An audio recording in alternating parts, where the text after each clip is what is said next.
you want me to start the meeting? Yeah. Okay. Welcome, everyone. It's wonderful to see you.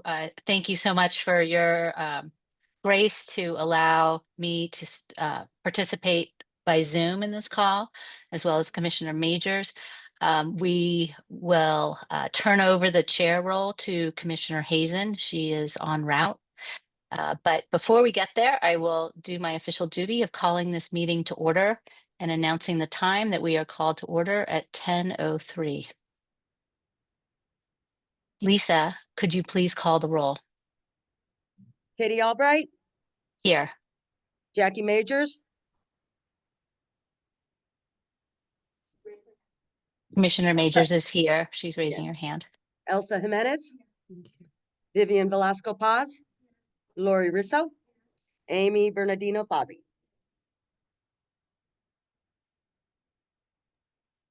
Thank you so much. We have a quorum. I will now turn it over to Director Wong to lead us in the land acknowledgement.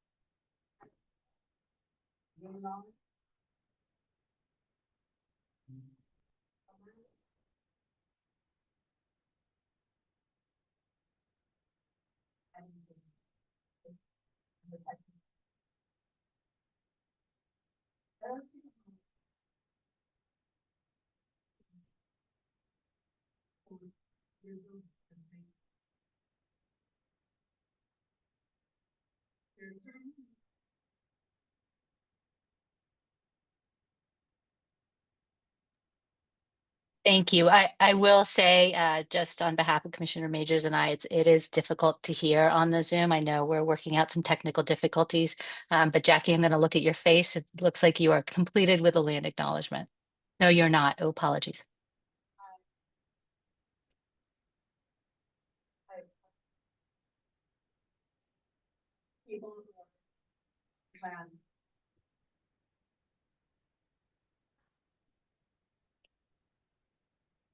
Maybe just indicate when you are done. We really can't hear you. Yeah.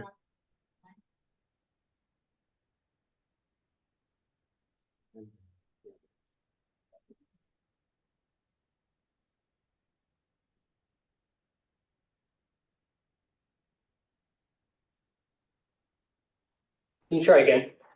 Hello? Can you hear better? That is much better. Thank you. Yes. All right, back to you, Chair Albright. Okay. Thank you so much. So good morning. As I indicated, Commissioner Majors and I will be attending this meeting virtually. Commissioner Hazen, when she arrives, will be chairing the meeting in person. I want to thank you all for joining us in Sacramento, as well as those that are participating by Zoom.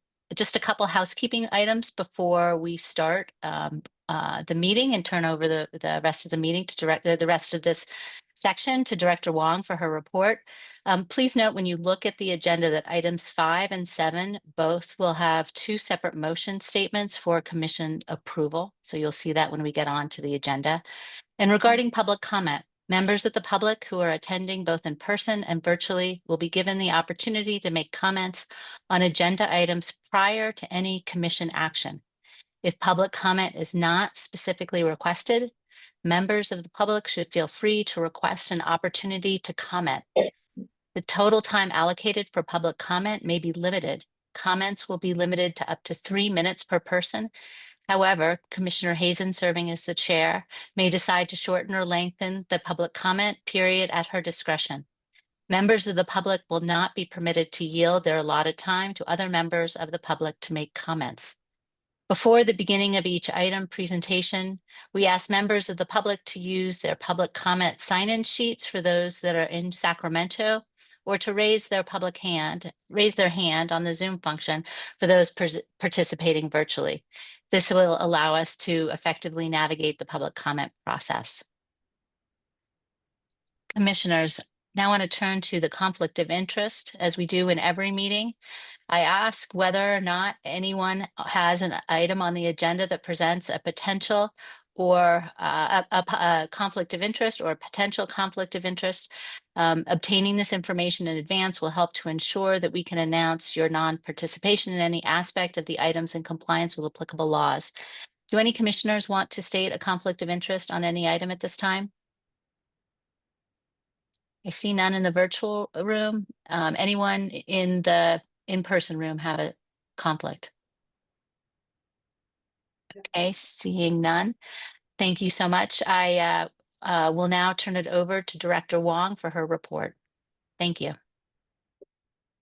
Thank you so much. As I said earlier, it is the second day of what I celebrate to be the Lunar New Year, the year of the wood snake, where we get to transform and shed what we've been experiencing, what I say, the beginning of the Western year, but the end of the Lunar New Year. So I'm going to hold on to that hope as we enter, as we navigate the significant changes both at the federal level. We know that these shifts in leadership and policy priorities create, I'll just be honest, uncertainty for myself as well, my families, our communities, the children and families we care about. But they also remind us of the critical importance of our work in advocating for California's children and families. It's why we are here. It's not necessarily for the money. It is about what we bring to the table and what we believe the mission to be in our first 5 network. I'd like to share something just personal as to why this work is so meaningful to me. As a refugee kid, I grew up understanding the challenges of uncertainty and instability and the profound difference it makes when systems and communities come together to provide support and opportunity. My family's journey is shaped by the kindness of others, the strength of a supportive community, and systems that help us rebuild our lives. It is not partisan. We came here under a Republican administration who welcomed us, despite what public opinion may have been. The personal experience fuels my passion for our mission. I know firsthand how vital it is for children to feel safe, seen, and supported. This is not just a professional commitment. It's deeply personal, and it motivates me to ensure that every child and family in California has the same chance to thrive.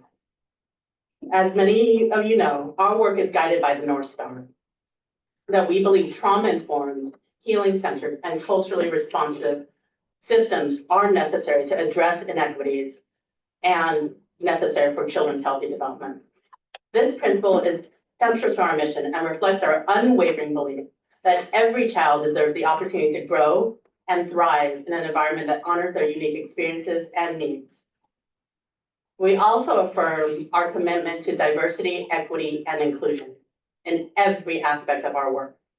By prioritizing equity and cultural responsiveness, we can address systemic inequities and ensure that all children, regardless of their background and circumstances, have the resources and opportunities they need to succeed.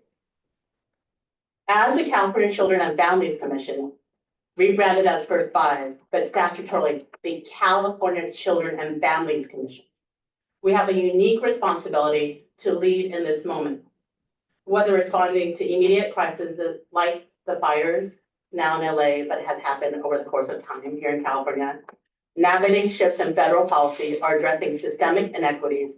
Our mission remains clear: to build a California where every child and family can thrive.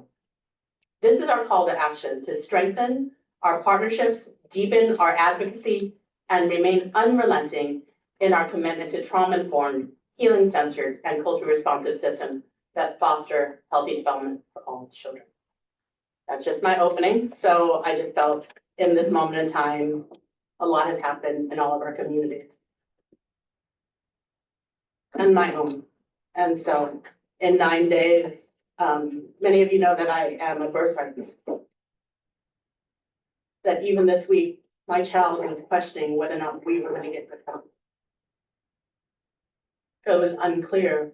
Well, my parents didn't have papers. In 9 days, her world has turned upside down. Right? in this moment in time, history will remember us for what actions we take now and what we stand. Okay, now to the business of a PowerPoint. But, thank you so much for allowing me that time. I felt it important to share. All right, next slide. What's in this ED report? A couple of updates on the first 5 county playbook, legislative update, program innovation evaluation update.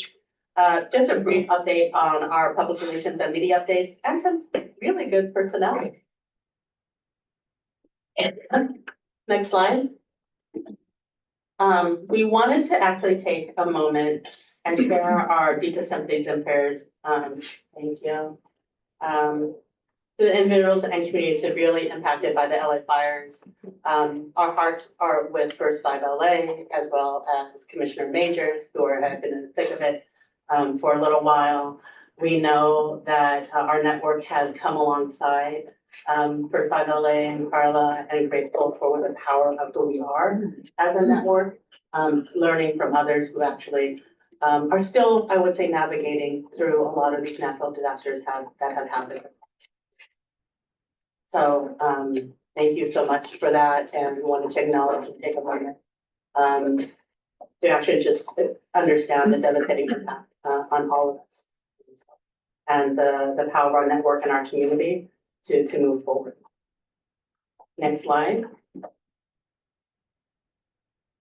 So as reported previously, in light of the challenges of First 5 Glen and the association presentation on declining revenue, we thought, actually through the advice of a local First 5, that it would make sense to actually develop a First 5 County funding playbook. Thank you to those of you who acknowledge, who are okay with being highlighted in the playbook, as well as those of you who are consulted, as well as the Policy Center and Association. Again, this is just a playbook for us to kind of begin to think about opportunities for capacity building and really just kind of thought provoking. I sent it out. It was in our agenda, but also hopefully many of you received it in your inboxes earlier this week. And again, this was, in my opinion, an element of collaborative work together that I'm really proud of. And grateful for those of you who were able to share your insights and expertise on that. Next slide. One of the things that we are extremely proud of, and we kind of shout out the rooftops, is SB 951 Durazo. As many of you know, the network in First 5 California has championed again paid family leave for quite a while. And starting January 1st, we people who want to take leave, protected leave, to care for an unborn child or take care of a family member, whatnot, can receive up to 90% of their salaries, which is a huge win, because what we have learned over time is that those who needed to were unable to access it because the reimbursement rate was so low. I believe it was like when we started this, it was probably 60%, extremely low. So to be able to get to where we are at 90% Jan 1, we also know that the uptake was a little bit bumpy. So we are proud to have collaborated with the Working Families Coalition to actually put on our website materials and information for the public to access this information. And we know that a lot of our partners in the community and you all have been circulating that information so that people are aware. Communities don't know what they don't know, right? They still might think that they are only receiving 60%. So to that effect, we are extremely proud of that work. And I know that Director Alice DiCaprio doesn't like to say this, but a lot of this is her brainchild and her work, and we are grateful for the blood, sweat, and tears that she spent and others to get this to happen. Oh, next slide, please. This is a little bit of a lengthy one. So there are several program evaluation division updates. I won't kind of belabor the point because it is in our lengthy executive director's report. But we are excited for a few things that I wanted to highlight is the data, a couple of things is first, we are engaged finally in the Children's Data Network. The state finally approved our contract in terms of a 3-year agreement to enable First Five California to enhance its understanding of young children statewide. As many of you know, this was presented a couple of years ago, and so we finally are working with USC. Thank you to First Five LA and the Association of Policy Center for being the initial seed funders of this. And so we're excited to kind of become more data informed about the well-being of children. We know that there are a couple of things, we hear loud and clear from the commission that data matters. And so this is beginning to kind of actually unpack that with who I believe to be really experts in data sharing and development of indicators. You will also be hearing a little bit more about the California CHIS, which is the California Health Indicator Survey. Dr. Dominguez-Brinkley, you will correct me. Interview survey. Interview survey.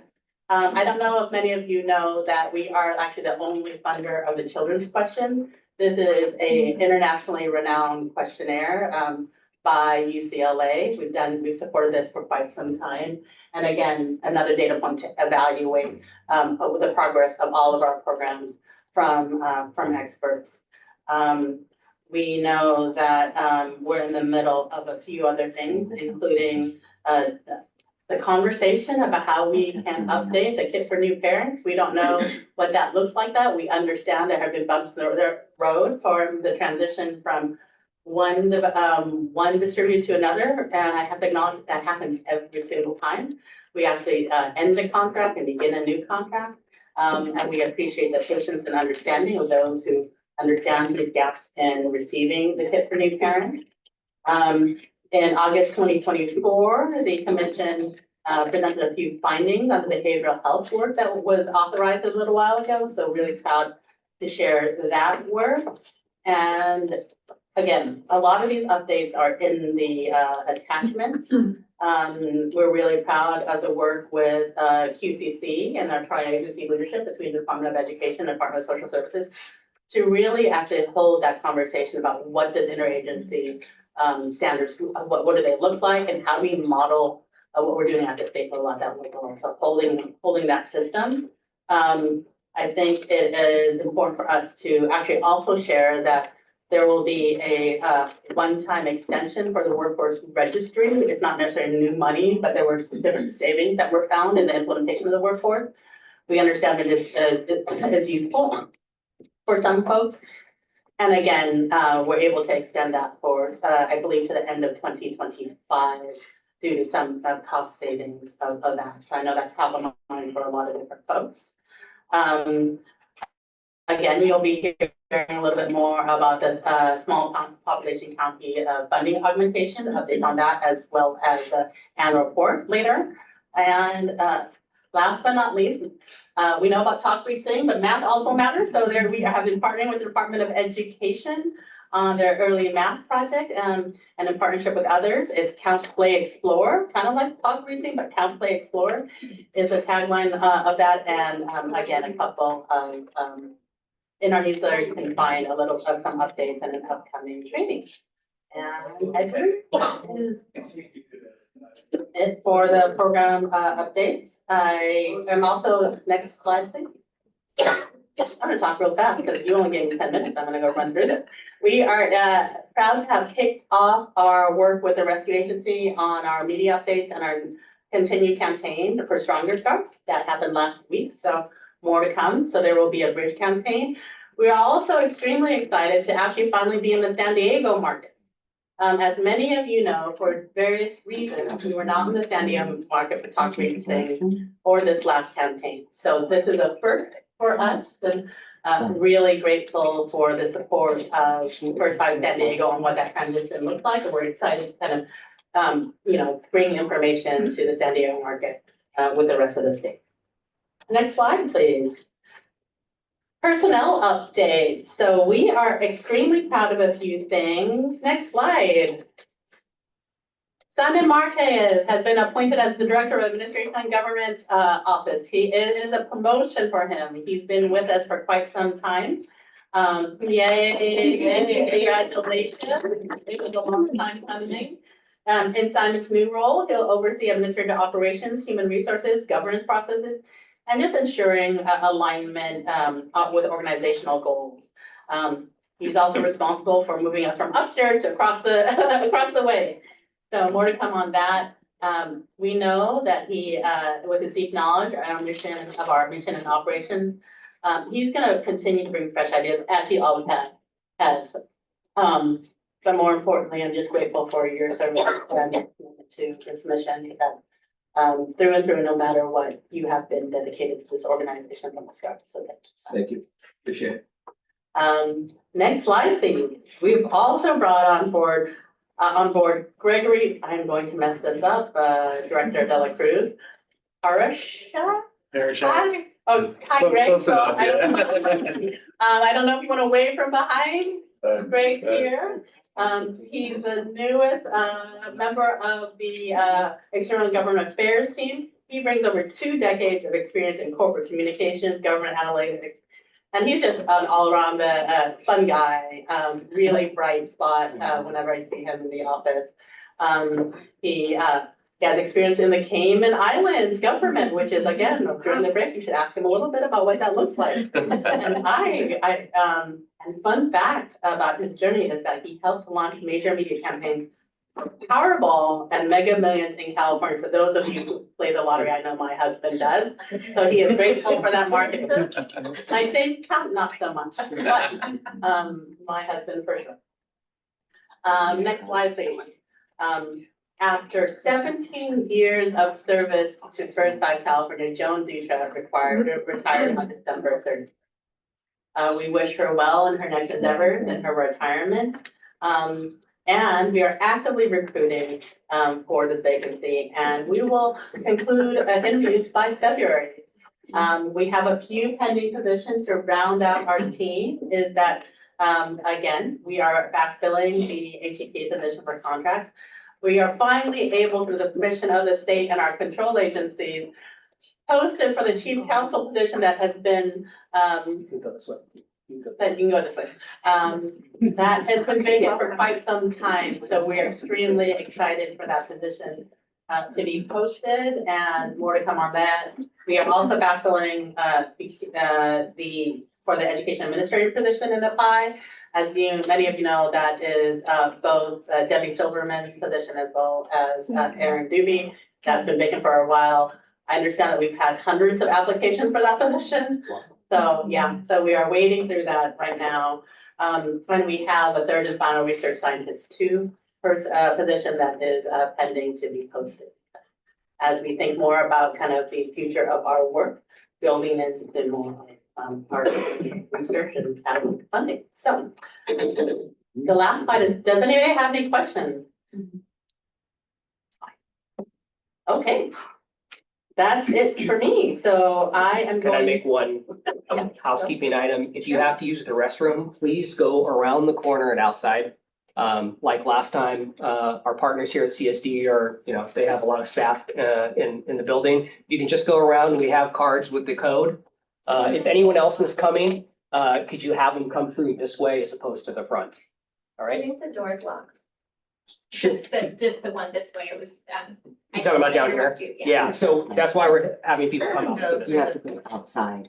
Okay. Thank you. For our main office. All right, come on board, Executive Director Avo Makadesian. I'm handing it over to you.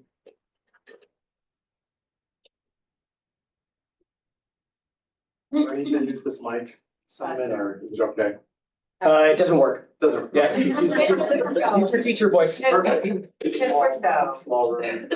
Thanks, Director Wall. Thank you, Commissioners. Good morning. Abo Makdessian with the First Five Association of California. I have a few quick updates, some notes of appreciation, as well as a wondering that we've had for a little while since a few conversations we've had with the fiscal committee of the commission. First, I want to acknowledge the federal actions that have been taking place with the new administration. We continue to track and respond to all the federal actions, especially executive orders around immigration and enforcement and funding freezes. Like many of folks in the room and on the call, local First Fives are seeing fewer participants in their programs. because of fear of enforcement. Certainly, we're seeing stepped up security at local sites, additional needs for more training on know your rights classes and legal aid are being provided. And many First Fives locally are also bracing for freezes to federal programs and cuts like Head Start, Medicaid, WIC, SNAP. It is chaotic on the ground, as you all know. And so local First Fives are being looked to for support in many different ways. One of the things that we are continuing to search for are timely, accurate, and actionable information so that we know what we can communicate to constituents that we see every day across the state, as well as opportunities to defend or act against some of these actions. I've talked to Director Wong about collaborating a lot more with our federal partners and figuring out how we can get more timely, accurate, and actionable information that we can pass along to local communities. It is not just the top-up actions that are taking place. Head Starts, Child Tax Credit, WIC, all the programs I mentioned are affecting people on the ground every single day. I also wanted to mention an update on our association strategic framework. We have completed the language. We're in the design mode right now and wrapping that up. I would love to share it with the commissioners in the coming days. I've shared drafts with the staff this week, and I am really grateful to know that there are several areas of alignment with the First Five California's strategic framework, which we'll hear about later on. But a couple things I wanted to mention is one is certain alignment around our unapologetic focus around race, equity, diversity, and inclusion. That is one area of clear alignment. Another is building the capacity and support of local communities and local First Fives. Another solid area of alignment, which we can talk about later on. The association is having their annual membership meeting next month in San Diego. And we are grateful that Vice Chair Hazen will be there to provide a welcome to the county membership. And also Director Wong and Mr. Dela Cruz will be joining us as well. So looking forward to having you both there for an exciting couple days in San Diego. Simon, I want to appreciate the agenda platform and process, the new one that has been uploaded. Much more easy to navigate and understand. I know it was a big lift, but also looking at some of the older meeting recordings is also helpful to keep a linear line of priorities of the commission. Director Wong, I want to appreciate the playbook that you mentioned. That just came out a couple of days ago. We're absorbing it right now as an association and looking to discuss how we can implement many of the strategies that are in there.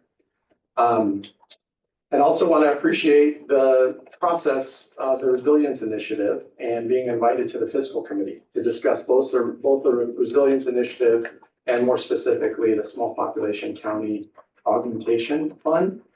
We thought they were very constructive conversations and also illuminated a few things for the association.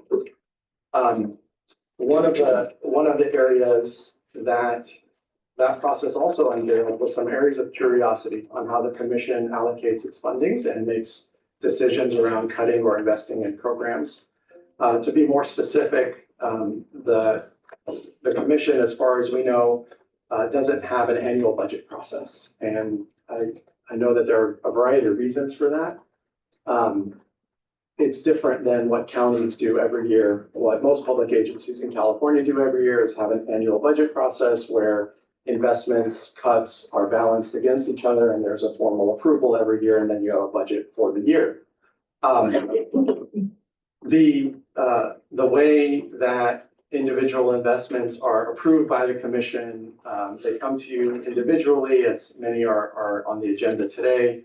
And one of the wonderings we have is how the commission thinks about trade-offs of investments or cuts, one versus the other, without having a full view of the annual budget. One example that came up recently is the impact legacy funding. In 2022, the commission approved a 4-year investment in impact legacy. Last month, impact grantees received a message from First Five California staff saying that their funding will be cut by 10% next year. Our questions are around how those decisions are made, the purpose, the reasons why behind those decisions, and then the process on how we can either advocate for or against some of those decisions.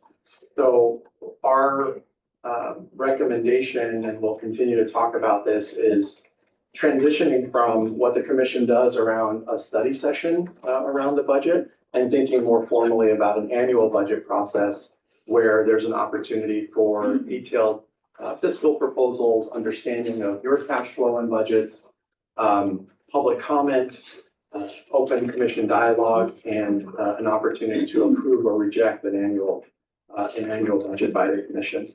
We think that with declining revenue, it's even more imperative that these budget processes are open, opportunities for the public to participate, and ensure that we're all tracking and understanding what our network's investments look like. We're all on the same team, and being able to track and understand it and participate in it is a top priority.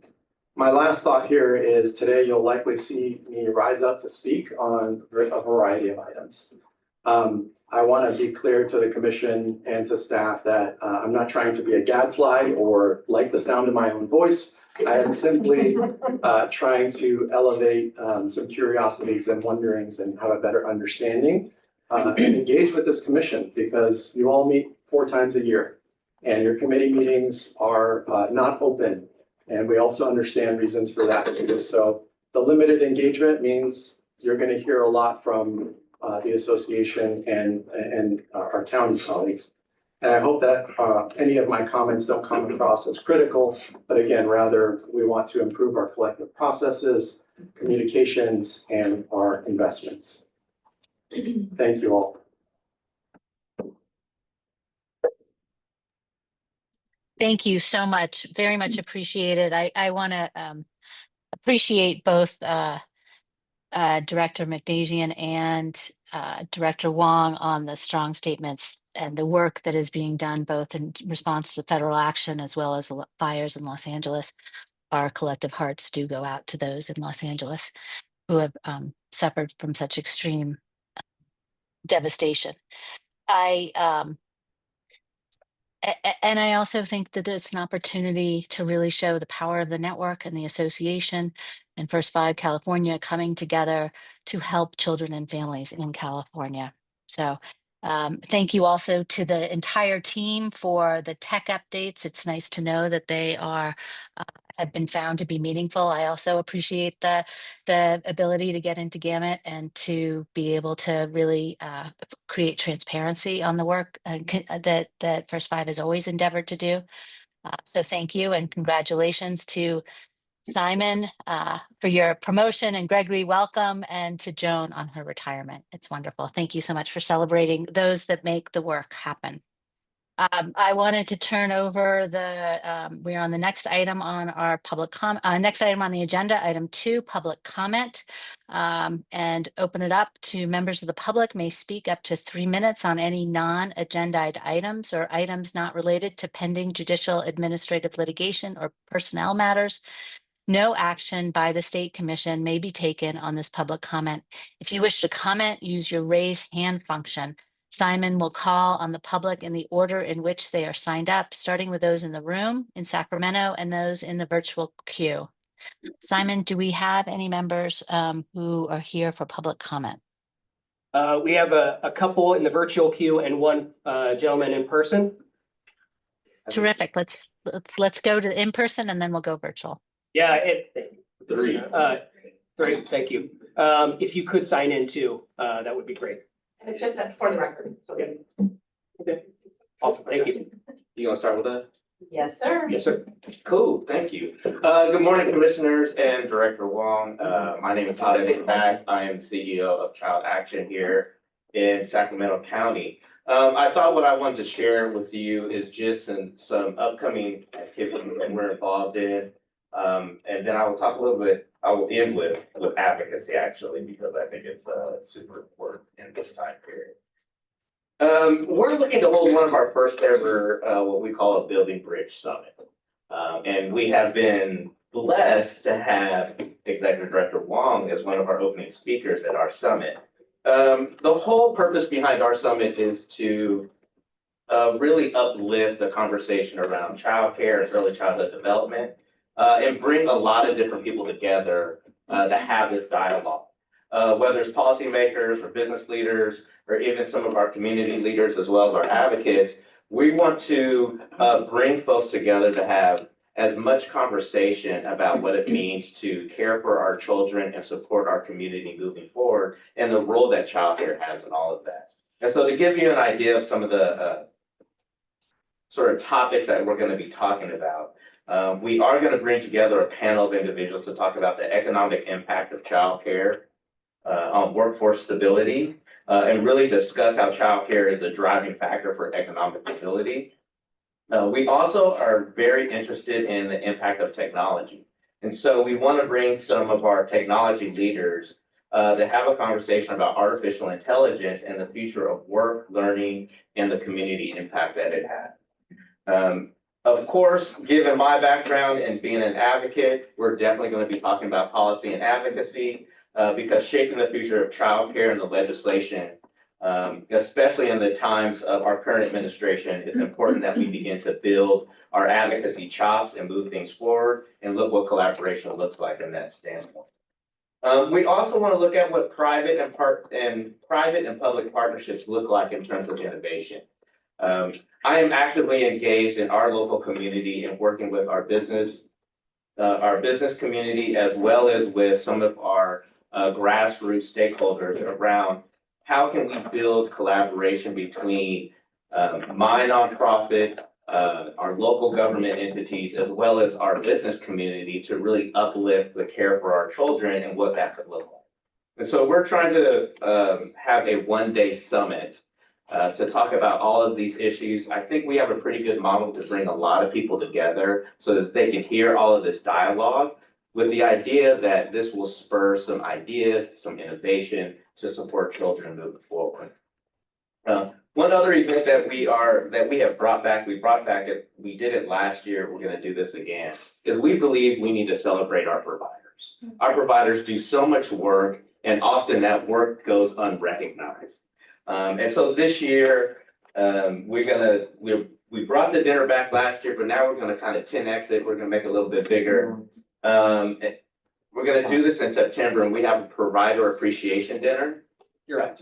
And last year we did it free for all of our providers. This year we're gonna try to expand it a little bit and celebrate and honor our childcare providers, and we'll be doing that in September. And so the last piece that I just want to talk about is the value of advocacy. I love the comments that you had, Executive Director Wong, about your experience and what this means in the administration.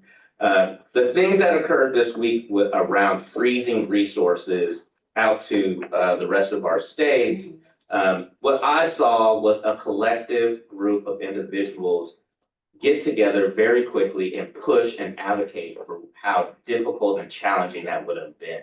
And I have to say that it's important that we continue these advocacy efforts throughout the entire year, throughout the administration.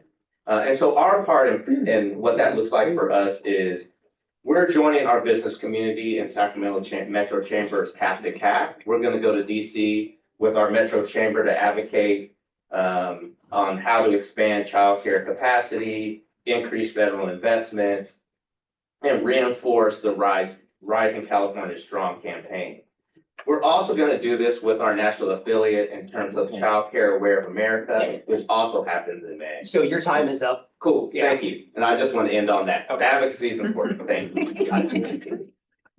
Thank you. Simon, if we could go to those who are on the virtual queue. I think we have one more in person. Two more. Okay. Two more. Oh, sorry, I reversed it. Thank you. Good morning, Commissioners. My name is Ashley Walker. I'm excited to be here with you all today. I'm a relatively new Executive Director for First 5 Naco County. So I just wanted to introduce myself. This is my first opportunity to join in person, and just share that I'm really excited to get to know you all better and look forward to working with you all. Thank you. Welcome.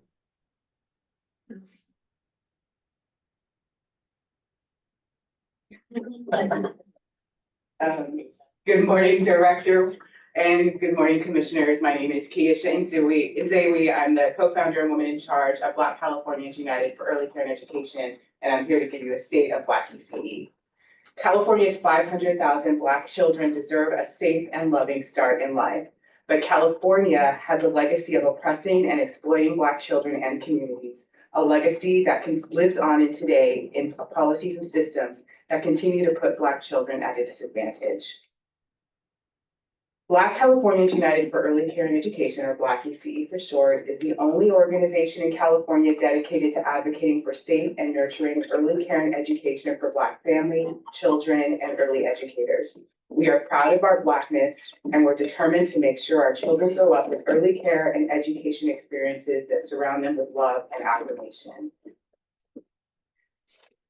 We are building a strong, proud coalition of Black advocates to shape California's policies, systems, and services to care for Black children and affirm Black culture. 2024 was epic for Black ECE. We had over 150 folks join us at our Black family cookouts throughout California, and we are really thankful to First Five Merced in the Central Valley to provide a collection of culturally affirming children's books for all of the families who attended. We launched a year ago this weekend, the Black Family Culture Kit, and 6 agencies throughout California, including Contra Costa Early Head Start Division, Crystal Stairs, El Patro School District, Riverside County Office of Education, First Five Solano County, and First Five Sacramento, which has purchased 100 subscriptions, which means 100 families in Sacramento County will receive 4 themed kits throughout this year and to reach families and providers. We also had private individuals join the movement, which will bring the joy and enrichment of these kits into their homes. 2024 marked our first annual Black ECE Symposium themed policy, practice, and research. It was held here in Sacramento. About 150 people attended, including early educators, researchers, policymakers, advocates, families, and community stakeholders. And I want to thank the Commission for your sponsorship of that event. And now I'm excited just to tell you about what's coming up in 2025. We have our next Black ECE Symposium, which the registration launches on Monday. It's going to be held in Los Angeles, and its topic is dismantling linguistic oppression, providing affirming Black language in early care and education. And then this Monday, my last thing I'll say is we will also launch registration for our 10 hours of professional development, our Institute for Culturally Affirming Practices for Black Children, which we invite anyone in the early education space. So not only early educators, but mentors and coaches, anyone who loves on Black children or makes decisions for Black children, to sign up for this professional development. Thank you. Thank you. And is there anyone else in the room? Nope. Okay, going to the virtual queue. Simon, thank you. Yeah, Doug Major.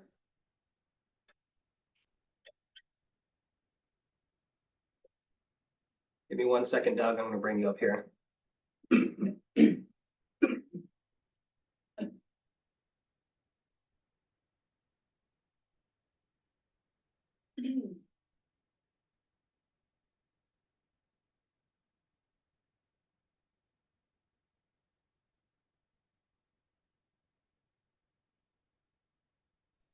Doug, if you unmute, you're good to go.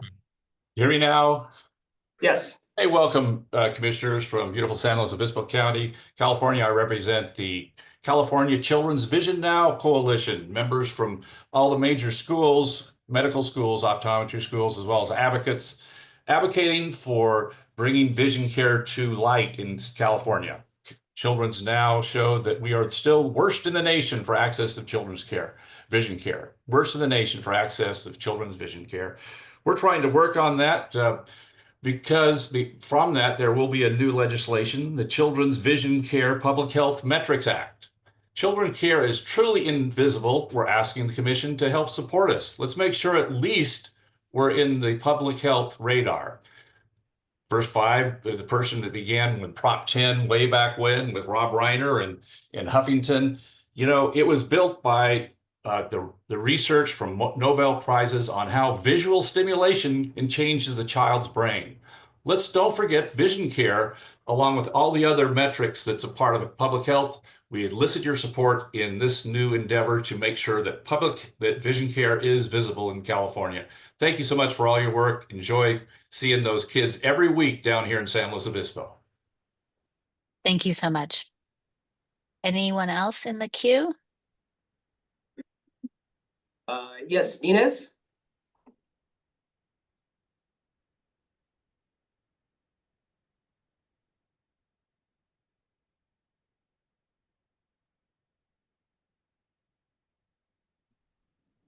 Good morning, Commissioners, Chair Albright, Director Wong, First Five staff and constituents. My name is Inez Ponce, the Director of the UCLA Center for Health Policy Research and the Principal Investigator of the California Health Interview Survey, or CHIS. I'm here today to express my appreciation, my gratitude for First Five California's ongoing collaboration with the CHIS, a partnership that plays a key role in supporting the health and well-being of our youngest Californians. Since 2000, First Five California has been a critical funding partner for CHIS. I remember going to one of the first commission meetings in Santa Barbara that Rob Reiner chaired. And that longstanding support has been essential in enabling accurate and comprehensive data collection on child health. This data is vital not only for understanding the needs of children, but also for informing policies and programs that directly affect families throughout California. Something is happening, sorry, with my apologies. The collaboration between First Five and CHIS ensures we have data needed to make informed decisions that improve outcomes for children. I want to say that the CHIS infrastructure itself is a major asset, especially now. It's the largest state health survey in the country, one that explicitly is designed to put equity at the center in our sampling, in our content, in our data sharing. So CHIS is one of the few population health surveys that gathers data on health access and services and social factors that affect children's lives. With reductions in funding from other sources, the support from First Five California has become even more important, and so I thank you. Without this continued funding, we risk losing the ability to track important trends and monitor the evolving needs of our communities, as what we have heard already this morning. We are at a time where supporting CHIS is important, and I thank you again for your ongoing commitment to the children and families of California. Thank you. The next person in the queue? Yes, Monique?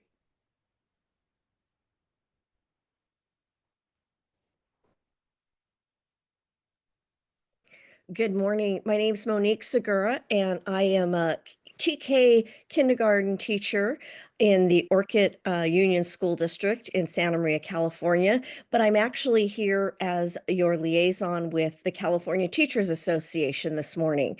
And I just wanted to introduce myself. I know I have met Executive Director Wong a couple of times, and she's always been so welcoming as I attended your summit last year. I just wanted to say we too, as a 310,000 strong teachers, are navigating the last 9 days and trying to see how we can protect our students and continue to protect our families. And I just wanted to, like I said, get on. I plan to be there in person at your April meeting, and I thank you for all the work and support and collaboration that we are able to do together. Thank you so much. Thank you so much. That, I believe, concludes all of our public comments. Simon, just want to confirm that there's no one in the room or no one online that has additional public comment. That is correct. Terrific, thank you. We'll now move on to item number 3, our financial update. And I wanted to just notify everyone and really appreciate the association for the continued support and partnership and the team in thinking about how we can provide the best financial updates to everyone. And so we've made a change into our agenda, at least for this meeting. And if it works, we'll continue it into our future meetings. So what you'll see is that the financial update that we'll be providing is coming prior to discussing and voting on any action, including the consent agenda. And so to that end, I'd like to welcome Marcia Thomas, Director of our Fiscal Services Office, to present the financial update. Thank you, Marcia. Good morning, everyone. Good morning, Chair and Commissioners. I'm gonna go ahead and advance this. Oh, I advanced it way too much. I told you can't trust me with technology. All right, today we have two commission acts that we are going to be lifting up.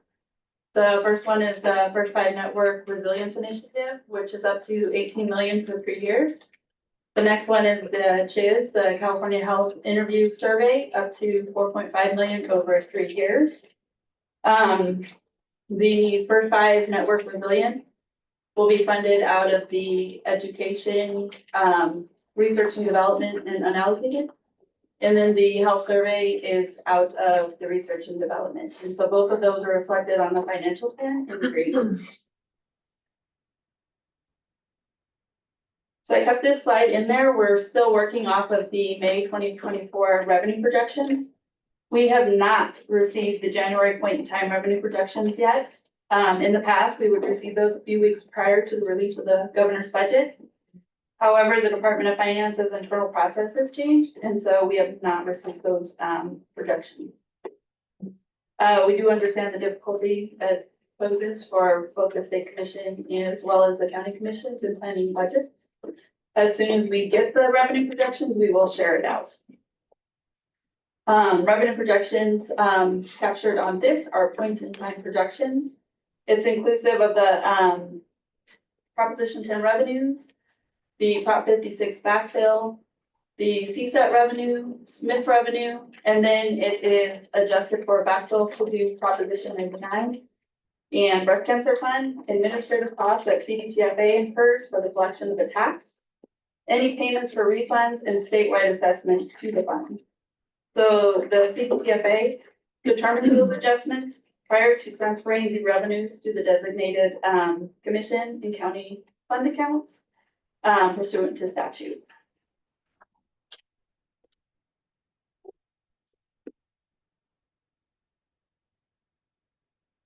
And so this slide is just focused on the projected revenues for the fiscal year. For 2023, or 2023-24, I do have the May projection versus the actual projections that we got in. The difference was about a little over 1%. Then the fiscal years 24-25, which is current fiscal year on, those are all projected amounts, which may or may not materialize. Because these are based on point in time projections, they will change. The projected revenues could come in lower than anticipated. They can come in higher than anticipated. It's all dependent on intended and unintended factors such as federal legislation, state initiatives, the economy, etc. One of the things that we're watching is the AB 3218, which further enforced the flavor ban and went into effect January 1st of this year. We do not know what the fiscal impact will be at this time.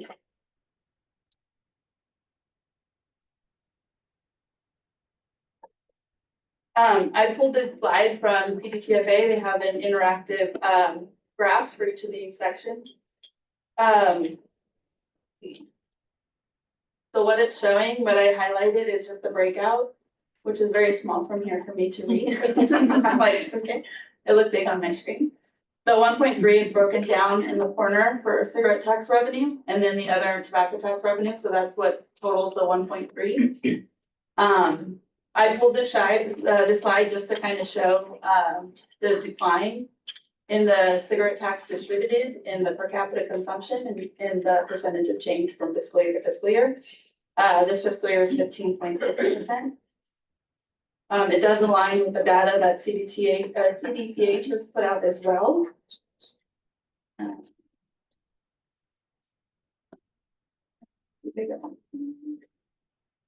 And then I just wanted to point out that the state commission does operate on a cash basis. We cannot spend more than what's actually in our checking account. Because we receive revenue on a monthly basis, there is a variability of cash flow. First Five California cannot predict with any certainty the amount of revenue received each month. Our projected revenues do not materialize on July 1st of the fiscal year like other state departments. Total fiscal year revenues are actually not realized until a couple months after the fiscal year. So we usually don't recognize it until September, October. Because of this, it's especially important that we do have a fund balance. And by fund balance, I mean the carryover from the previous fiscal year in order to encumber funds for our obligations at the start of the fiscal year. These obligations can be encumbered only if there's available cash or incoming revenue. In the past, we've seen lower incoming revenues in the second quarter of the fiscal year, which we'll see on the volatility of revenue slide. It is imperative that First Five California maintains a sufficient cash reserve to meet the fiscal year obligation and manage the shifts in revenues received month to month. Control of our cash is an essential element of ensuring First Five California maintains a sound financial operation. Any single action to a current fiscal year is going to impact the financial plan and because we are a continuous appropriation. So anything that we approve will impact the out years.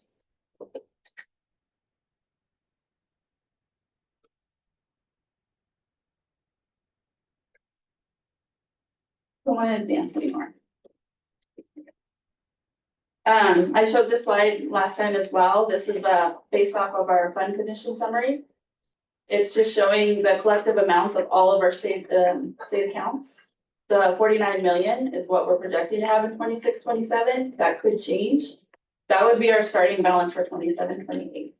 But right now we average about like 80 million in expenditures. And then our incoming revenue, as you see, is a little bit lower. It's 56. So it's very important that we have that fund balance carried over. We haven't planned anything out in 27-28 yet. We will in April when we start the budget talks or our budget discussion.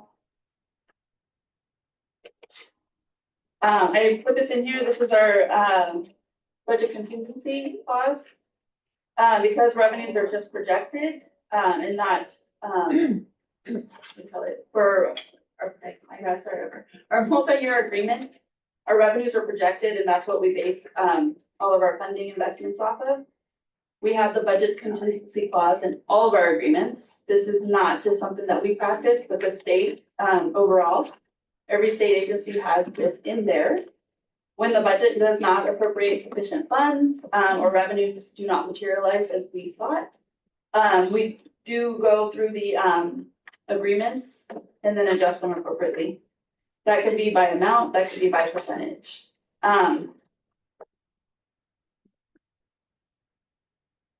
That is just showing the volatility. I've shown that several times. Like I said, it's my favorite slide because it shows you the fluctuation of revenue by month. Second quarter is typically lower. This year it was kind of evened out a little bit. We saw the bigger dip in September, which just means they didn't, we call it sell a lot of cigarette tax stamps.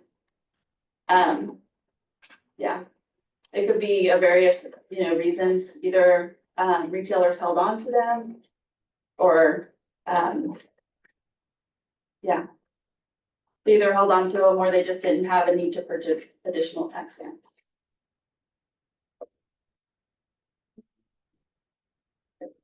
And that's just the 4-year history of July through December's tax revenues, just to see what it's averaging and what it's coming out to. It is down 11% from last year.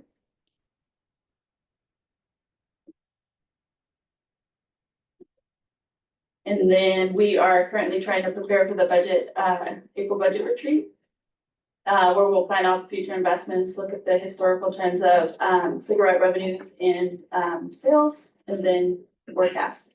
Hopefully we'll have our projections by then. And that's all I have today. If anybody has questions. Thank you so much. Any questions? So much good work went into this. I actually have one, but I don't know the slide. Could you just scroll back a couple slides? It was a projection slide. Keep going. One more, two more. It's like two or three more. This one. It went a little too fast. There we Yeah. go. This one? No, keep going. It's This one? no, it's a one that had projections around cigarette taxes. Oh. This one. Can you explain what's going on in 2024 with cigarette revenue versus 2015? I just want to make sure I'm understanding how you're reading the numbers. Are we There's saying that? Oh, go ahead. Sorry. No, well, it's better if you explain it. There's different spreadsheets that go into this actual chart. So it's pulling off, like it gets updated. I think there's two spreadsheets that are the cigarette sales, like what they've actually distributed or sold. That is from October, I think was last updated. And then they also like take into consideration the revenue that's received monthly. And then they adjust it by population. So you got the per capita, it's just showing you that the cigarette packs that are distributed are actually coming in lower than the previous fiscal year. And so the revenue, because they're not selling as much, the revenue is lower as well. Yeah. Okay. Is it also that the cigarettes are more expensive? Right, because it looks like distribution has gone down, but revenue has gone up compared to 2015 and 2024. Yes, and so what you're seeing in 2016 is the enactment of the Prop 56 backfill. So you'll see even though there's more per capita consumption in 15-16, right? The actual revenue was lower than what we see today. But the truth Got is it. that proposition funding, a validation for that backfill that increased. So that's what you're seeing between 2016 and today. Thank you. That's exactly the answer. That was exactly the area that I was confused about. So thank you very much. I appreciate that. Any other questions that folks have on this presentation, commissioners? I want to defer now then to Commissioner Jimenez, the chair of our Financial Advisory Committee, and then we'll have commission discussion and public comment. Great. So thank you. Thank you for that overview, Marcia. I look forward to our budget discussions in the coming months and then our formal retreat in April. So our Fiscal and Advisory and Audits Advisory Committee met several times between our last meeting and today. So I'll give you a little bit of an update on the work of the committee. So just to give you some background, given the unprecedented nature of First Five Glenn's delinquent and negative program and audits findings, the commission requested an update at our May 2024 meeting on the progress made to cure the findings and to explore how the commission can support and prevent in the future this happening from other counties. During our August 2024 commission meeting, your First Five Association was invited to present their emergency stabilization proposal. At that time, the commission directed the Fiscal and Audits Advisory Committee, which is comprised of Commissioner Riso and myself, to work on a response to that proposal and to include a focus on long-term sustainability and capacity building, all with that lens of trying to support our locals from not experiencing what Glenn County had experienced. So as a result, our First Five California staff, our commissioners, and the First Five Association have developed a framework for the First Five Network Resilience Initiative, which you will hear about shortly, aimed to increase capacity and support sustainable practices that will enable a stable, integrated, comprehensive, and collaborative early childhood system. Over the course of the last several months, the First Five Association joined our First Five California Fiscal and Advisory Committee meetings to discuss and help develop the First Five Network Resilience Initiative, which builds off the successes and learnings from the SPCFA program that Director Wong alluded to earlier, including the experience of Glenn County. As part of these meetings, we provided detailed budget information of all of our fund accounts and had really honest, thoughtful conversations about the impacts of declining revenue on both the counties and our state commission. This includes a deepened understanding of the volatile nature of Prop 10 funding and first five's cash balance and limited cash flow, as Marcia articulated previously. The item you're going to hear about in a bit from Dr. Dominguez Brinkley, the First Five Network Resilience Initiative, includes funding for emergencies, stabilization, capacity building, and long-term sustainability. These components are needed to help ensure the health of our First Fives. Given that First Five California is also suffering from declining Prop 10 revenues, the $18 million is a total we can dedicate without compromising our own financial position. A focus on long-term sustainability is the priority for both the staff and this committee. So on behalf of the State Commission, I want to thank Avo and Bobby and the First Five Commission staff for their transparency and collaboration during this unprecedented process. We are really proud of the work we did together over the last few months and the model we set for how to best work together as a network going forward. We look forward very much to continued collaboration and advancing the work of this partnership on behalf of children and families of California. So now I'd like to hand it over to Commissioners Majors and Riso to provide an update from this program. No? Oh, okay. That'll come later. So that's a summary of the work of our committee. Thank you so much. Really appreciate all the work that was done. Any questions, any comments?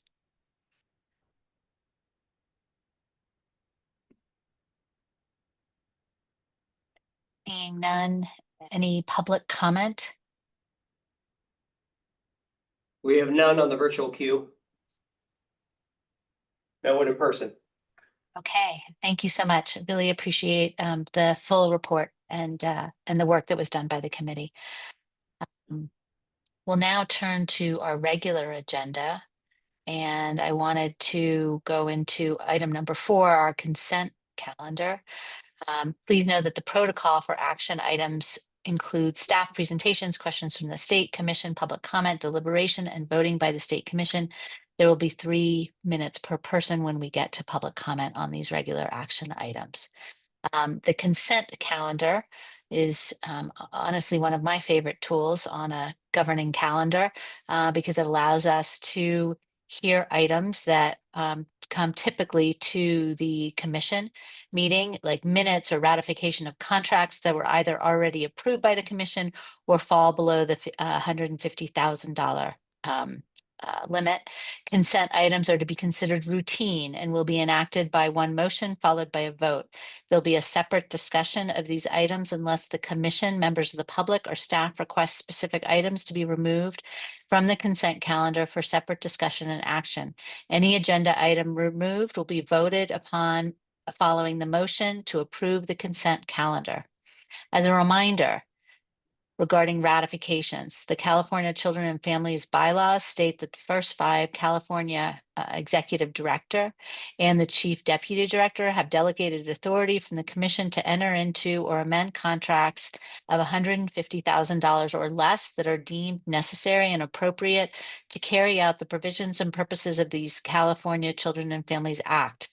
For all contracts in excess of this amount, after the commission has authorized expenditures for such contracts, the commission delegated to the executive director and his or her designee the authority to award and enter into such contracts. Once executed, all agreements in excess of $5,000 must be ratified by the commission. Do any commissioners or members of the public wish to pull an item from the consent agenda? Okay. Seeing none? 4D. 4D. Okay, thank you so much. Any other item wish to be pulled from the consent agenda? Okay, is there a motion to move the consent agenda forward with the exception of item 4D? And Simon, you're going to have to let me know who's in the room. Can we get a Thank you. Is there a second?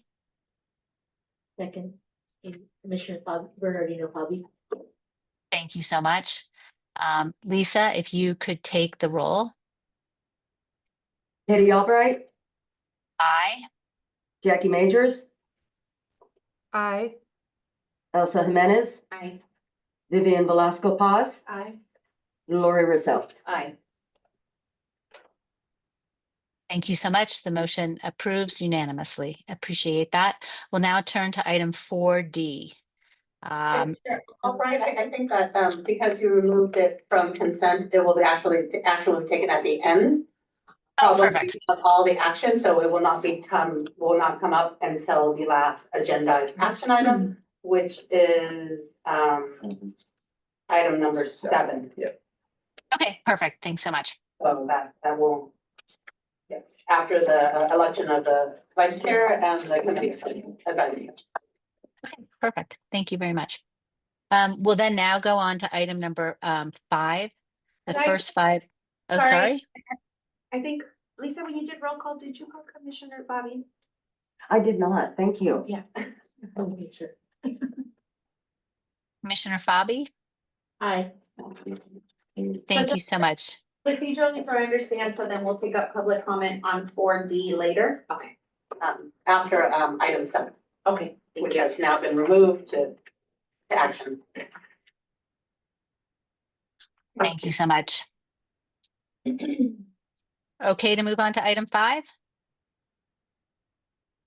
We are now seeing somebody's text screen, chat screen. Thank you very much. Item number 5 is the First 5 Network Resiliency Initiative. Before getting to this item, I wanted to clarify that this action item has 2 separate motions for consideration by the commission. The first is related to the SPCFA, and the second is related to support for the stabilization across the First 5 network. I'd like to welcome the Fiscal and Audit Advisory Committee and the Program and Evaluations Committee to provide their respective meeting reports, and Dr. Martha Dominguez Brinkley, Deputy Director of Program Innovation and Evaluation, to present the First 5 Network Resiliency Initiative. I'll defer now to the Fiscal and Audits Advisory Committee. Yeah, so I think I got us off of track. So I provided my comment already from the Fiscal Advisory Committee and did reference that Dr. Dominguez Brinkley would provide an update on this. And now I'm gonna hand it over to Commissioner Riso and or Commissioner Majors to provide an update on their program committee work. Thank you so much. Okay, so the Program and Evaluation Advisory Committee met on Friday, January 17th. Commissioner Majors and myself attended, as did Dr. Jackie Wong. Director Jackie Wong. You made my Dr. parents proud. We've just been promoted. Dr. Martha Dominguez Brinkley, Director De La Cruz, and Director DiCaprio. So talking points, things we discussed, Martha provided PIDE operational updates on current grants, professional development, tools to support the work and operations, provided update on the parent education strategy, the kits, listening sessions, the upcoming advisory group, and the new procurement in spring 2025. How PIDE and policy are undergoing community research to inform the newcomer strategy. Discuss the 23-24 annual report, the technical elements and the operations of presenting the data to ensure transparency. California Health Interview Survey, CHIS, the new funding cycle to support the California data infrastructure for another 3 years at 4.5 million. Provided an update on Beals, which West Ed will present, and provided detailed updates on the project, where we're at. First 5 Network Resilience Initiative, the 18 million over 3 years. This will include funding for the following investments to support stabilization efforts across the First 5 network. 15 million for small population augmentation and 3 million across 3 areas, 1 being emergency response, 2 being capacity building, and 3 long-term sustainability. Small population county augmentation investment will include equitable funding methodology using children's data 0 to 5 and performance-based accountability. We received updates on the multiple listening sessions First 5 California hosted and process constructs to ensure public funds are accountable, and discuss the key features for the upcoming funding cycle. And finally, we discussed data-driven analysis for the recommendation of small counties for a meaningful change to sustain the small counties moving forward in the future. Anything else? All right, good morning, everybody. I'm gonna kick this off. So part one, so remember, we have two parts to this ask action item. So part one is the emergency capacity building and long-term sustainability advocacy. And that ask is for 3 million for a projected timeframe of July 1st of 2025 to 2028.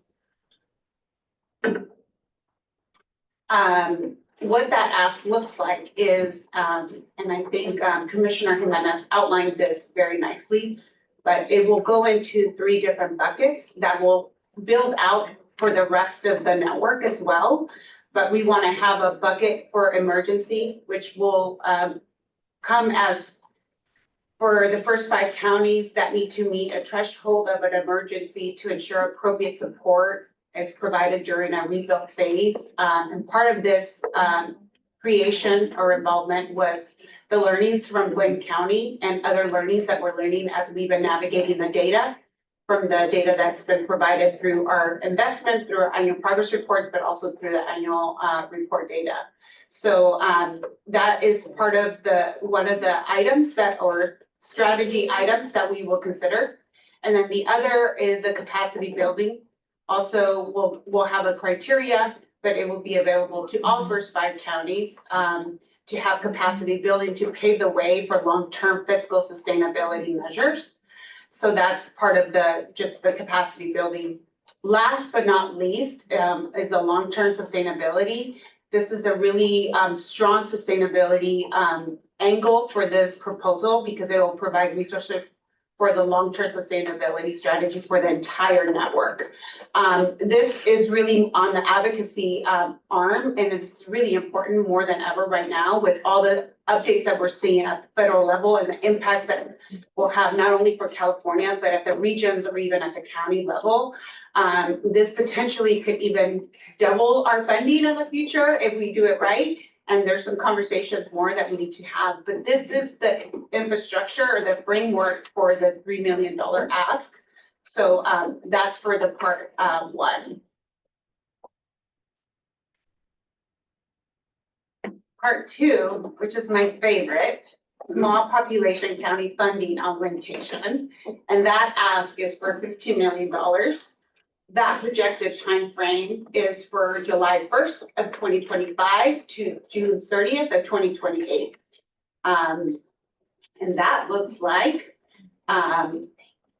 so what we did, as you guys recall, back in May of 2024, we actually started this discussion during our budget retreat that we had down in LA when Commissioner Majors hosted us. And we talked about the different investments.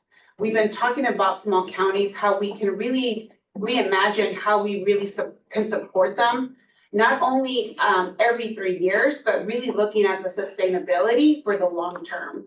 Obviously, because of the construct of our checks and balances and how we have to do business, grants need to be done in a 3-year cycle. That is the max timeframe that we could do. But we are really looking at this more of a stabilization for all 21 counties.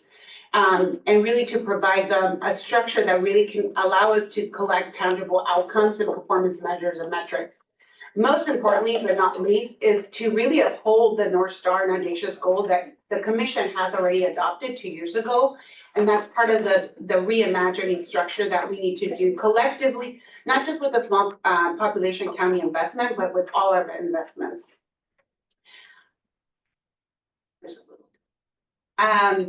We were fortunate enough to really look at the AR data and the APR data from all small counties. Specifically, we took a dive to fiscal year 22-23 annual report. And what you're seeing here is just the diversity and portfolio of each of the counties, but also shows that we haven't been able to do some quality improvement to really track performance measures and metrics, to really have some consistency, to allow us to understand if we even are aiming to reach the North Star. So there's two sides to the coin. This really allows us to understand how diversified all 21 counties are, but also gives us an opportunity to understand the quality assurance improvement, to make those improvements so we can provide better support for all 21 counties. All the 21 counties do a lot for their areas. They wear multiple hats. We recognize that.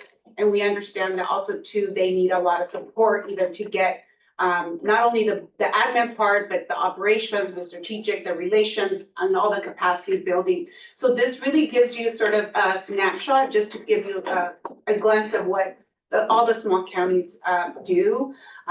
So this is the intention of that slide. The other thing that we started to talk about is a process construct. And we had the item shared back in October 30th, which is a couple of months ago. But really this item started back in May of 2024, when collectively the commission set aside dollars for the different investments. And we've always recognized that the small counties are a very important ally, not only to the counties, but also for the network. Once we presented the information item, we had a couple of listening sessions. That is a process that we have to go through because we also have to make sure that we manage and we stay within the confines of our conflict of interest. It is a policy of First Five to avoid any conflict of interest and the appearance of conflicts of interest of any part of a contractor, subcontractor, employees, or officers or directors of the contractor or subcontractor. So it's really important to underscore that the listening sessions inform the strategy, not so much the details of what potentially they would be bidding for when they receive the funds for the grants. After all three listening sessions, we also developed these really cool Padlets, if you guys like those, but we had a lot of good engagement and we kept those open beyond the listening session. So we were able to assess all that information, and then simultaneously we met the counties where they wanted us in terms of data collection. We infused the APR into the annual report, so we were able to look at that data too, and that helped us inform a strategy, the strategy that we presented, that we're discussing now, but also outlined on the website. And now we're asking for the action item. After this action item, we'll continue to have a couple of listening sessions, and then we'll develop our request for action, which is the process for procurement to request grants. The goal overall is to avoid any funding gap, but also too, I also want to make sure that we ask for grace, because there's also checks and balances within our state system that we have to make sure that we receive all documents and all documentation goes through all the different processes that we have to go through the procurement process. So that is the process of construct. I described this back in October, but I just want to underscore that just to make sure everybody understands that process collectively. Just to highlight, this is the little Padlet that I talked about. A couple of folks joined. We had a lot of good honest conversation. I think you guys know this team is not shy at all, which is what I love from them, because they're very honest, they're very bold, and then they continuously always share notes with us or have side conversations with us. So they're very open, and we really appreciate the engagement. And then even Nicole from Mora was able to share with us that day she had a Christmas show where she played Miss Santa Claus. So this kind of just shows you the diversity of their portfolios, even to reach their communities. So I just wanted to kind of just share that with you. What we are proposing for the new funding cycle is to lean on children data 0 to 5 to help reduce disparities in the peer-child funding amounts. The challenge right now with the current funding formula is it doesn't fit the first 5 audacious goals of North Star. Instead, it really just depends on the number of births in each county. And we know that the first 5 don't just serve newborns, they serve children 0 to 5. So this would allow us to have a more equitable and more sustainable funding for all the counties collectively. And also too, like I'm saying, it doesn't really correlate with the number of children that each of the counties serve.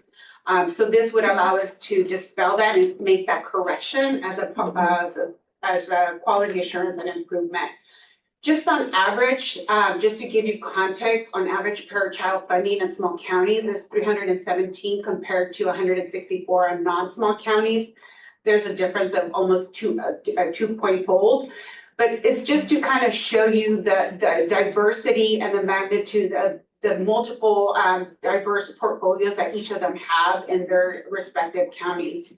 The disparity is even greater when we examine the smallest 5 counties, when we started to look at even like Alpine or Modoc, different, depending on their location, how that cost per child funding potentially could be. The cost per child funding is really more to give us an understanding of the disparity on how we've been funding the small counties. We're still looking at still having baseline funding and then leaning on the 0 to 5 children data. One of the things that the small counties were able to share with us, once this slide flips over.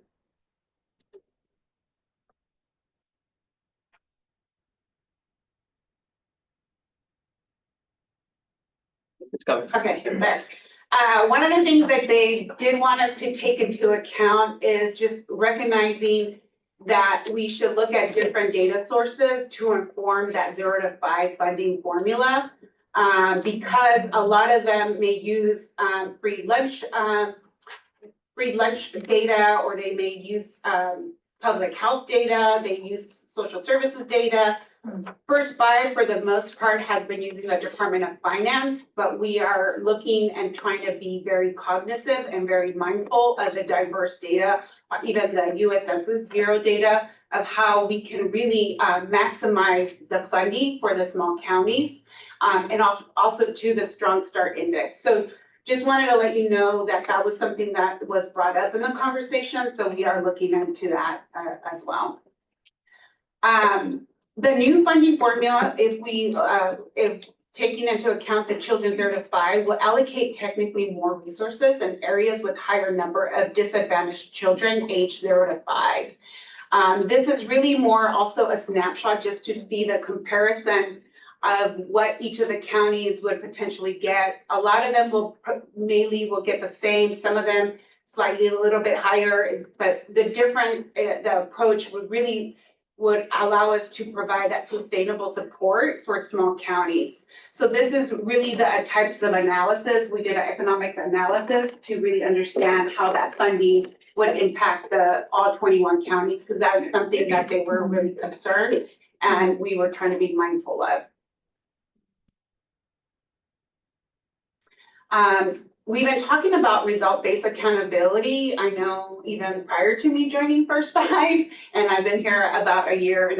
And actually, this is my anniversary. Last year was the first time I presented to you guys. So I just want to acknowledge that. But with that in mind, we are trying to be more data-driven, as Director Wong indicated at the beginning of the meeting. And we really need to make sure that every dollar, every public dollar that is utilized has some type of measure outcome. We have 3 ideas or 3 different approaches to look at it. We can lean on a Strong Start Index. We can also look at the Health Places Index, California Women's Well-Being Index. I think these indexes are well known, they're well established. I won't go into detail, but just to give you context, they really do align with the North Star and Audacious goal. For example, the Strong Start Index gives us 12 measures of analysis of infants being born all the way to starting school. And it really looks at the different types of domains that we are looking for, the areas of our investments.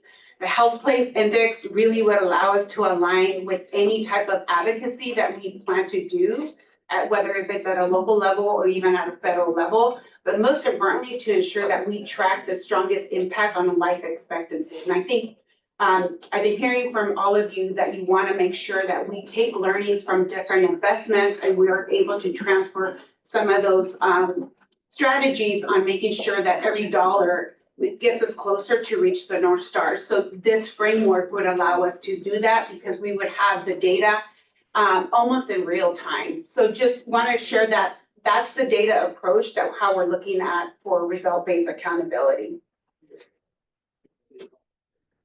Again, you know, this ask of part 2 is for the small population county augmentation. Projection is 15 million.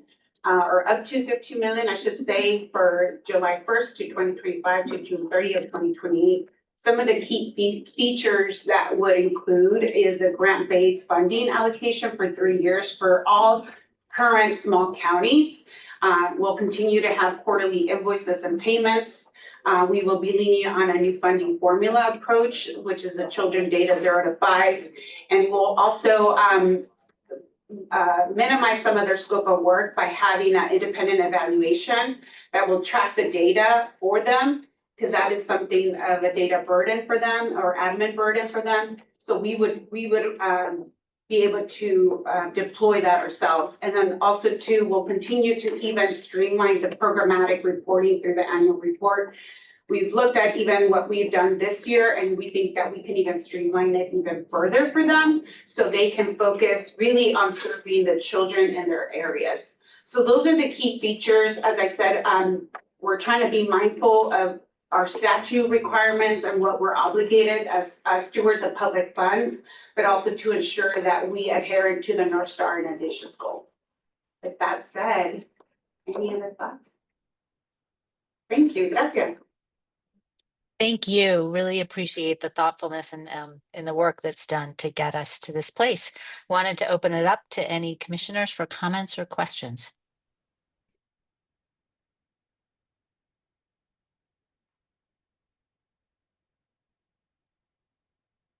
I don't see any hands. Okay, we'll open it up to public comment.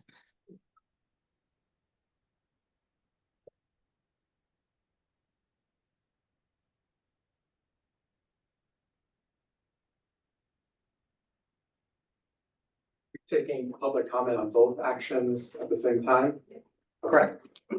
I think that is something that we can do. Let's do it both together. So yes. How many people in the room? Looks like we have That's A bunch. Okay. approximately 8 to 10 in person. No one virtually just yet. Okay, terrific. Simon, you might have to help me here in terms of how much time we have. Do we have time for 3 minutes per person, or should we do 2? I'm just checking the virtual queue to see how many we have. If there are others that wanted to provide public comment in the virtual queue, if you could raise your hands, that would be great. 2 minutes. Okay, let's do 2 minutes per comment. We know this is an important topic. We really appreciate it. And so hopefully you can continue to build off of the person in front of you or who has spoken before. So thank you. We'll do 2 minutes per member of the public, both in person and virtually. Thank you.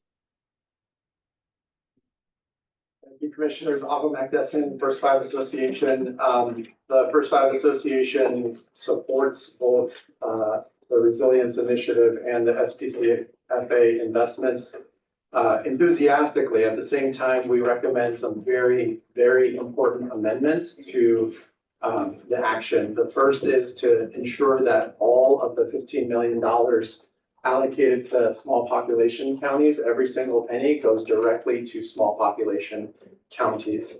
The second is that both SPCFA and Resilience Initiative frameworks come back to the Commission for approval. Some of the things that Dr. Dominguez-Brinkley was talking about, like funding formulas, procurements, evaluation requirements, have not been discussed with the association or the counties. And so we want to be able to use the next couple of months to work with First Five California staff to bring back those definitions and processes to the Commission for formal approval. This also includes the definitions for the Resilience Initiative. Some of the definitions that you saw presented in the emergency capacity and long-term sustainability buckets have not been vetted with our counties and with the association. So we want to bring that back to the commission as well. The third amendment is I want to ensure that the Resilience Initiative investments can be expended ASAP and as needed and not over 3 years. So if there's definitions and a process set up that we can expend those dollars sooner than later, we hope that we can we hope that we can do that. My final comment is referencing our governing statute, the Proposition 10 statute, that says it is further the intent of this act to emphasize local decision-making, to provide for greater local flexibility in designing delivery systems and eliminate duplicate administrative systems. That is the approach we're going to take to these conversations if you accept these amendments to these items. Thank you. Thank you. We doing all in person first? Hi, my name is Heidi Mendenhall, I'm the Executive Director of First 5 Tehama.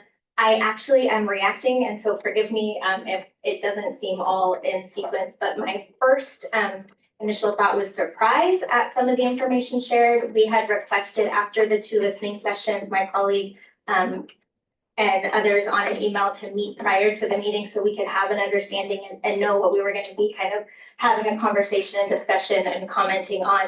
Because the response to that was simply to email the listening sessions to us, I assumed incorrectly there wouldn't be a lot of additional information. So my brain's having trouble like processing that in real time.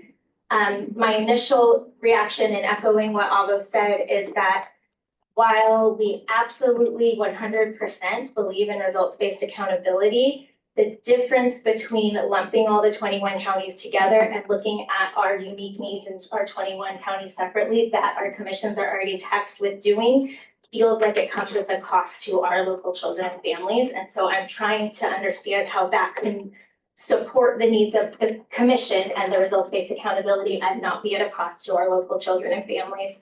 And then lastly, the point I want to make is around grace for lack of continuation of funding. And that again seems like it would hurt our local children and families if we are not able to continue funding to the point of the slide that had the diversity. I was really proud of like really tiny at the bottom to him. I had a whole lot of colors on it.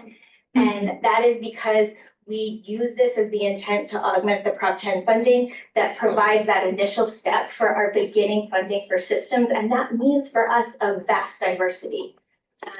I appreciate the playbook and that matrix of funding. And there are so many conversations that go underway that First 5 Tehama is the glue, the motivation for those local departments going after those funds. So it's really nice to have it tangible like that to talk about. I really appreciate that.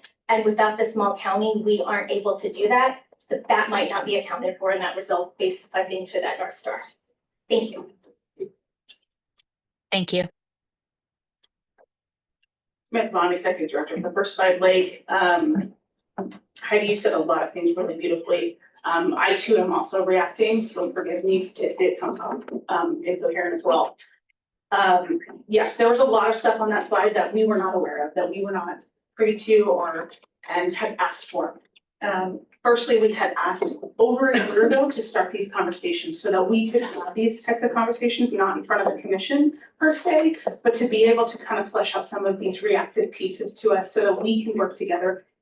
And again, I'm going to use the word that I love is collaboratively. And some of the words that I did hear that I want to just kind of react to is around the need for small counties to have support. We need the support in the funding piece, but what I was feeling and hearing in that was this need that we aren't doing enough, when in reality, we are quite doing a lot. And so that support for us looks like that funding base and not requiring us to do certain things that may not fit within our county needs and our county structures. Even, Lake County also was very colorful, but that doesn't mean that most of our time spent wasn't doing systemic work.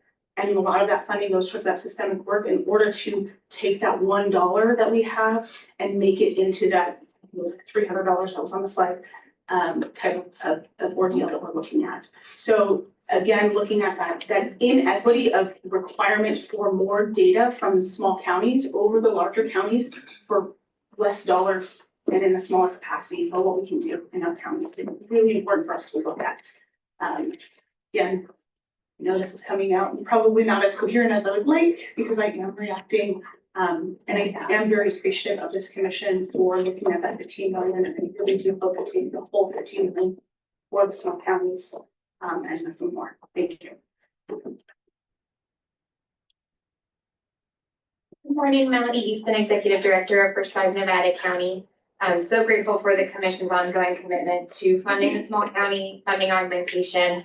We know that you all understand and believe in the value of the small counties and the reach that we have with our limited capacity. I'm not going to reiterate what my brilliant colleagues have already shared, but reacting to a couple of the points from the slideshow, the cost per child for the service delivery.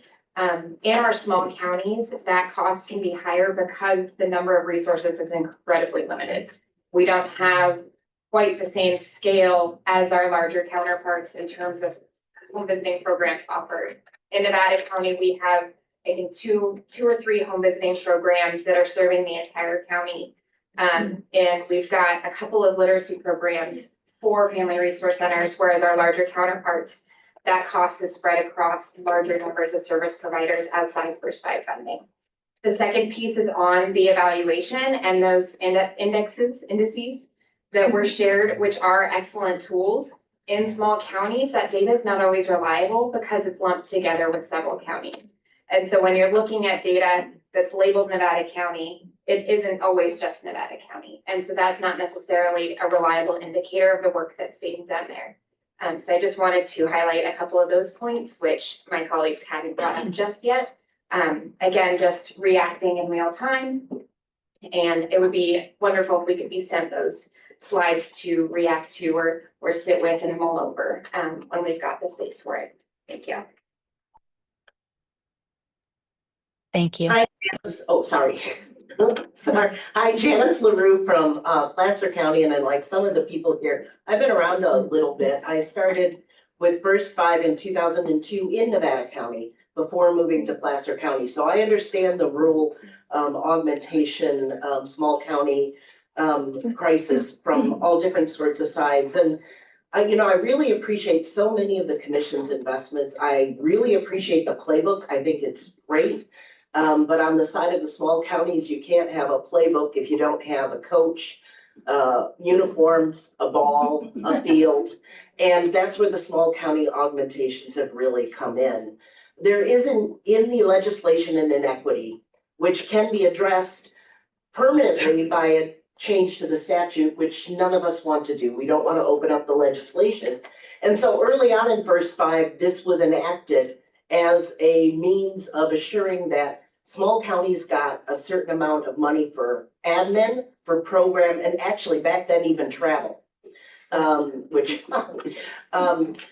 the small counties, if they're looking at just the Prop 10 monies that come in, we talked about those dollars per child, that's all well and great, but Alpine Modoc and Mono only get $8,600 a year for their Prop 10 funding only. So I just want to put that in context. So that's $8,600 a year, Prop 10 only, that they're supposed to do audits, annual reports, as well as doing programming. So there was a recognition early on that that is not reasonable. The importance of a First Five statewide network cannot be understated. Not just the importance of reaching every child, but also the statewide awareness of how important this is. In small counties, First Five is a game changer.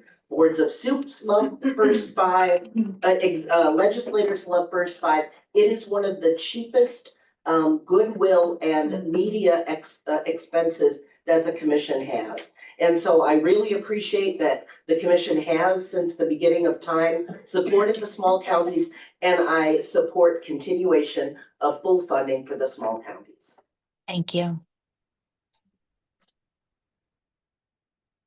Good morning, I'm Jennifer Keller-Floyd. I'm the Executive Director of First Five Santa Clara County, not a small county, as you might imagine. I did submit a letter in support of the small county funding augmentation on behalf of the Bay Area counties. We only have one county that's classified as small, but we think it's really important that the network is only as strong as our member that needs the most resources.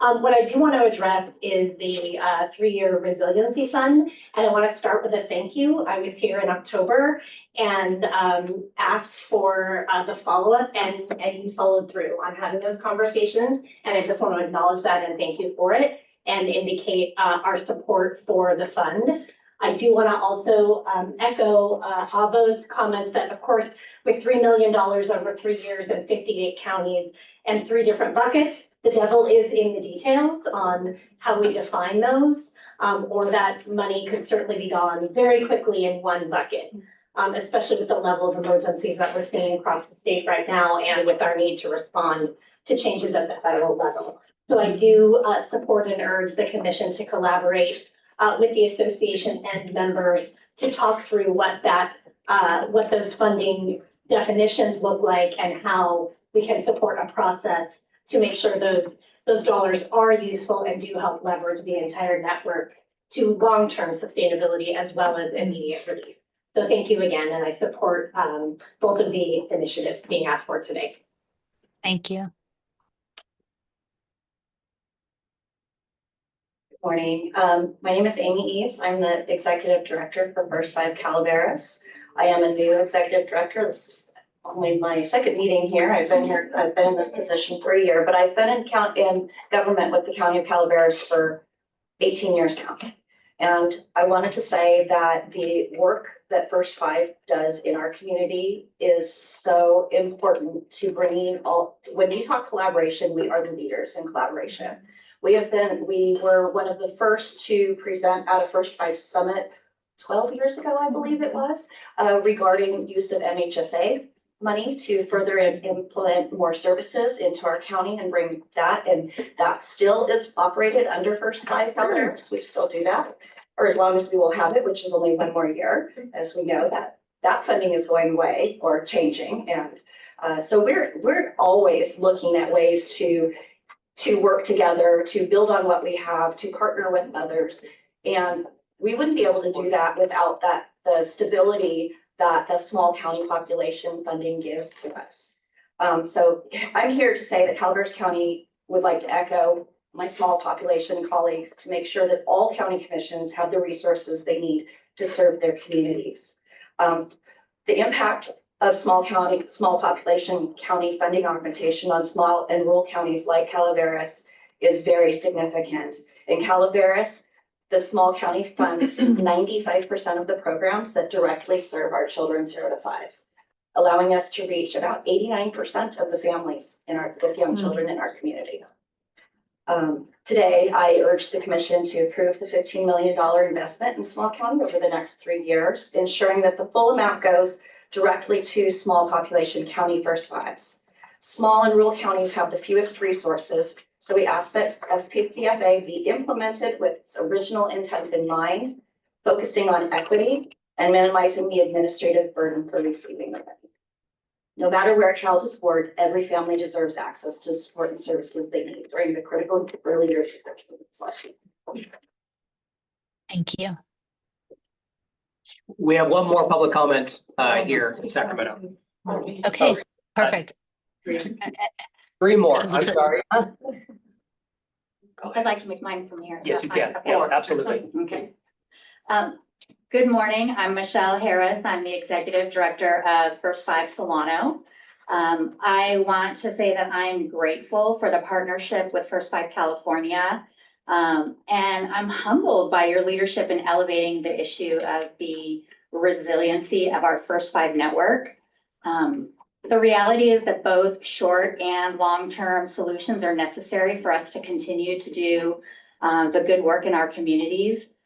We all know that families with young children are struggling. I've been with First 5 for 20 years now. And as you're well aware, it's frustrating to be reliant on a decreasing funding source, knowing that each year we will be able to offer less and less services in our community while seeing the need for services maintaining or increasing. As executive directors, we spend an inordinate amount of time trying to cobble together external resources so that we don't have to reduce services that are needed in our communities. For the majority of the 20 years that I've been with First Five, we have needed a solution that addresses our long-term viability. So thank you for recognizing that and partnering with the entire First Five network to address this issue. We have needed a solution for far too long. So your leadership in addressing our funding imbalance by pursuing a long-term solution is so appreciated and valued. I'm looking forward on collaborating on this solution, which will strengthen us all. Thank you.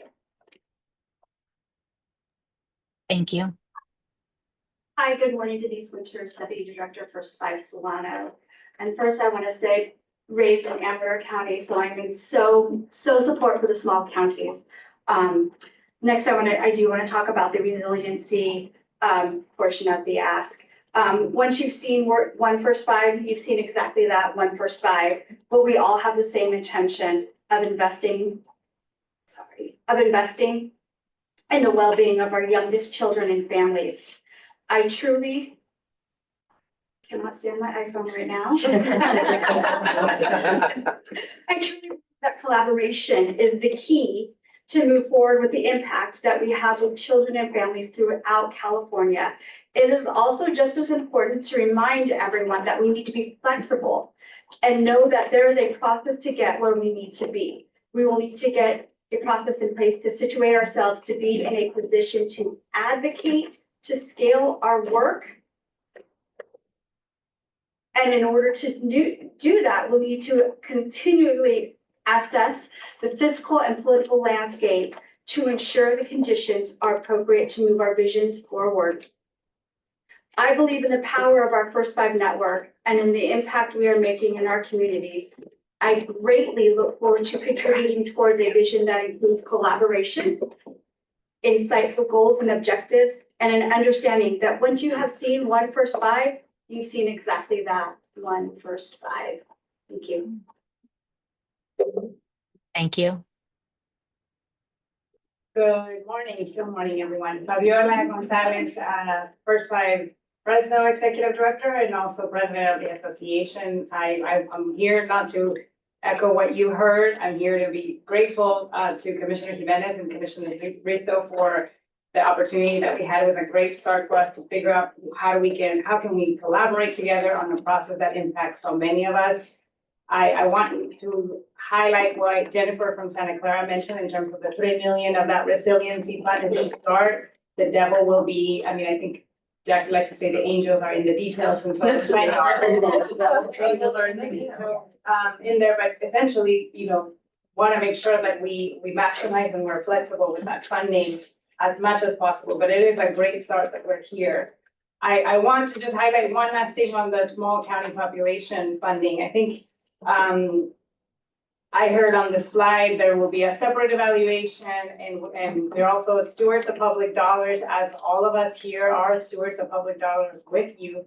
And so when you say we can only do grants and 3 years are the maximum that we can, maybe I'm asking here I'm challenging you. I'm asking you to consider figuring out if First Five California is wanting to come alongside to support counties that only get $8,900 as an allocation from Prop 10.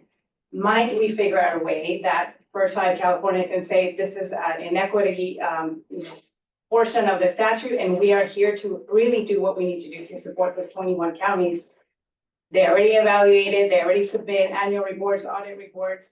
Figure out a way to just make it so easy that an allocation can happen and there's less requirements, because then the inequity exists when you're asking small counties to do other separate tracking of evaluation aside from what they're already doing because they're receiving this funding as a grant. There's an RFA that's coming down the pipe. I'm hopeful that the grace that you heard about, that we are mindful of, we're here in January. Let's make sure that the process is in place so that nobody has to be breaking out come April in terms of funding for July 1st. Thank you. Thank you. I believe we have one more person in the room and then 2 in the queue, in the virtual queue. Good morning, I'm Karen Potts, from the Executive Director of State of Rhode Island. The County of Siskiyou, the size of Rhode Island. So imagine driving from Rhode Island to Sacramento. That's how it feels sometimes for Rhode Islanders, who are here to support. So thank you for the 2 minutes. And thank you for the time spent in all of these efforts related to supporting the small population county organization. As my colleagues and others have said, and all of you at First Five California know that these funds are needed to support sustained capacity to support programming. This is fixing an error in what didn't happen years ago when this was the funds were the Proposition 10 was funded. You can tell I'm nervous all of a sudden. To be a strong and boots on the ground partner with First Five California and to support First Five California's audacious goals, we need these funds to be the same thing for all as is available for the 31 counties in California who are required to meet the goals of Proposition 10. So our hope is that your excitement about supporting First Five small population county augmentation is to really understand that by providing these $18 million over the next 3 years, it will allow us to continue to sustain our minimum requirements, small population county augmentation, so that we can leverage the resources and supports, so that we can make those day-long, 2 days long, 3 days long trips to be here to support your efforts in our small rural communities. Thank you so much for the opportunity, and thanks for being a supporter of small population counties and all the other efforts that we do in our communities. We appreciate it. And happy Lunar New Year. Thank you very much. Simon, anyone else in the room? Nope, we'll go to virtual queue and Francine Rod is up first. All right, thank you, commissioners, and thank you to my colleagues in the room. I support everything that my colleagues have said. I'm not a small county. First Five from Francine Rod, Executive Director from First Five Monterey. I do have to say I'm really surprised at the level of detail that was shared at this meeting that wasn't shared with them, and my heart goes out to them because I know that they are feeling well, I know I'm feeling surprised and a little upset that we wouldn't have been able to have that level of information ahead of time to be able to also provide some feedback and input to support the commission staff in presenting things to you. So it feels to me like there's so much that we all need to be paying attention to now, especially with the new administration and the things happening with our families and our communities, that we need to be together, collaborating and coordinating on this and making it as simple as possible, because we are trying to fix an inequity. I also have been here for, I don't want to tell you how long, but a long time, as Janice said, and there's an inequity in the statute. And there are ways that it feels like we can do this that are a lot simpler than how we're putting it on our colleagues to have to do. Hearing about the approval processes and the hoops they have to jump through to get approval for things like travel. A number of them aren't able to come to our summit next month. It just hurts my heart. So I hope that we can come up and work together, like Avo said, on both this and the Resiliency Fund, to be able to co-create a little bit more of the policies around how these funds will be implemented in a collaborative way that works for everyone and that eases the tension and eases the support that should be easy to do for each other. I also wanted to support the Resiliency Fund and to also advocate for the funding that might be spent in the advocacy bucket, that the money that goes, none of that would go from the Resiliency Fund. There are other funds in terms of communication or in terms of the other advocacy bucket that funding could go towards for that long-term sustainability work. So I'm hopeful that none of that $3 million would go toward the federal or state advocacy, that we can use other funding and other buckets for those purposes. I really want us to be able to figure out ways to collaborate and communicate and be transparent with each other and work together as we move all of this work forward. Thank you. Thank you. First Our five MODOC. next,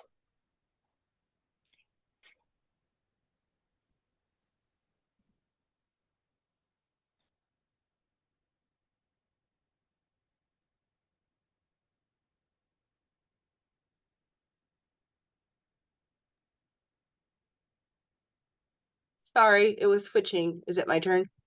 Yes. Okay, thank you. This is Nicole Hinton, Executive Director of First Five MODOC up in the Northeast corner. It's great to see everyone today. I do apologize I wasn't able to come down in person. Again, I just would like to thank the Commission, Director Wong, Dr. Brinkley, Dominguez Brinkley, and as well as the First Five California staff for continuing to work towards this SPCFA investment. We really do appreciate it. I wholeheartedly support the SPCFA investment, as many of you guys know, and thank you for sharing the slide showing many of us and the wonderful work that we're really doing. Again, I am having a little reaction to this, so excuse me, but I tried to type notes. I just want to really highlight how these counties, including ours, are really moving the needle. They are influencing systems change in some of the most rural parts of California. However, I really do stop and I continue to wonder why this current investment proposal wasn't shared with us in more depth. We've asked a lot, and I know you've heard that from our colleagues as well. And we also, I wonder why it's still not accounting for local control as stated in Proposition 10. Counties, especially smalls, require nimble systems change investments and efforts. Nimble systems change is the ability to change and respond quickly and effectively to new challenges. In small counties, especially as we're going through what we're going through now at a federal level, that is a day-to-day change. Again, nimble systems are responsive, purpose-driven, and willing to experiment. If that isn't a definition of a small county First Five, I don't know what it is. Without a nimble SPCFA investment, counties are going to continue to struggle with leveraging outside resources, completing tasks, and moving the needle towards true systems change. I urge the First Five California Commission to accept the amendments suggested by my collective small county colleagues and by Association Director Avo Mcdessian, as he spoke about those today. This will help reduce the administrative burden, provide results-based accountability, and really allow us to participate to the fullest ability within the First Five network. Again, I want to thank the Commission for everything that you've done for us in the past and continue to do for us in the future. We really do appreciate what you do, and what your investment does really does change the lives in children. So thank you. thank you. Clarissa?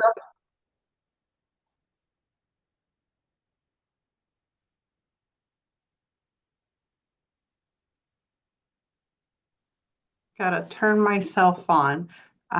Can you hear me? Yes. Okay. Good afternoon, Chairperson Albright, State Commissioners and Commission staff, as well as my colleagues in the room and online. Clarissa Ravello, Program Manager for First Five Kings. I'm speaking in support of the small population county funding augmentation. Many of us have seen the illustration to explain equity. Children of different heights trying to look over a fence. Some of the children can see over the fence without any help. Some may need a milk crate or a box to stand on, while another child may need to stand on 2 to 3 boxes to see over the fence. They all have the same goals, but have different needs. Similar to these children, some local commissions may need additional support in order to serve their communities. And in the case of small counties, sufficient funding to keep the doors open is a necessity.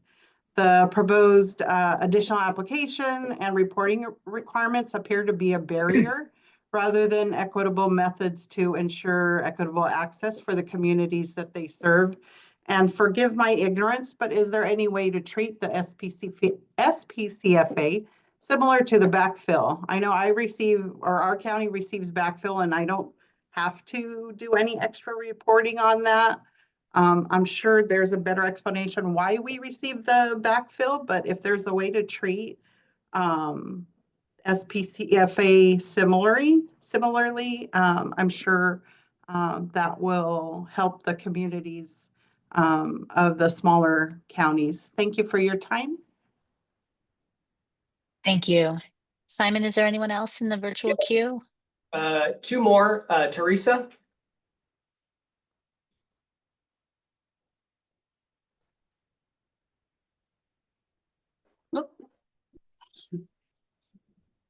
Hello, everyone. This is Teresa Segura, director from First Five San Francisco. I too want to just join the conversation and speak as I guess we're a mid-sized county, and want to first off also applaud and appreciate all of the work that has been done, all of the collaborative work that has been done, and to express my support for both of these allocations and echo all the words of my colleagues. I'm going to try to not reiterate those. And so I actually wanted to speak and put on my hat. I have been with First Five San Francisco since 2007, with First Fives even prior to those years. I want to put on my hat as a program evaluator. I was the evaluation officer with First Five for many years. And just highlight the amount, even if we are talking a third-party evaluator or evaluation process, when we talk about an evaluation process, a wide-scale evaluation process, when we talk about results-based accountability, I will be the first to say that these things are important. It was my work for many, many years. And I will also be the first to say how much time and resources go into this, even when we have outside third-party assistance. And that's coming from a mid-sized county. It can take a year even in planning to plan an evaluation framework. It can take a year or longer to plan a results-based accountability framework, and to reiterate some of the data challenges in using these population-wide metrics. And that is just when it's one county, the processes that I've been involved with, let alone 21 that you're trying to include. And so if we're talking a year, 2 years out to get these in place for a 3-year allocation, it raises concerns and questions. So all of that to say that I really want to add my support as well for the amendments that are mentioned and for more time to work out these details so it truly is an equitable approach that matches your values and our values. Thank you. Thank you. One more, First Five Sierra.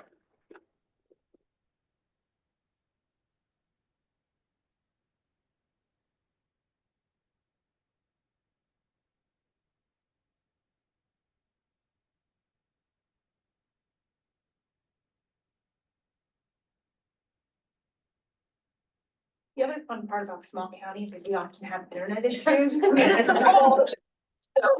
Sorry. Good afternoon. Thank you for giving me the opportunity to talk.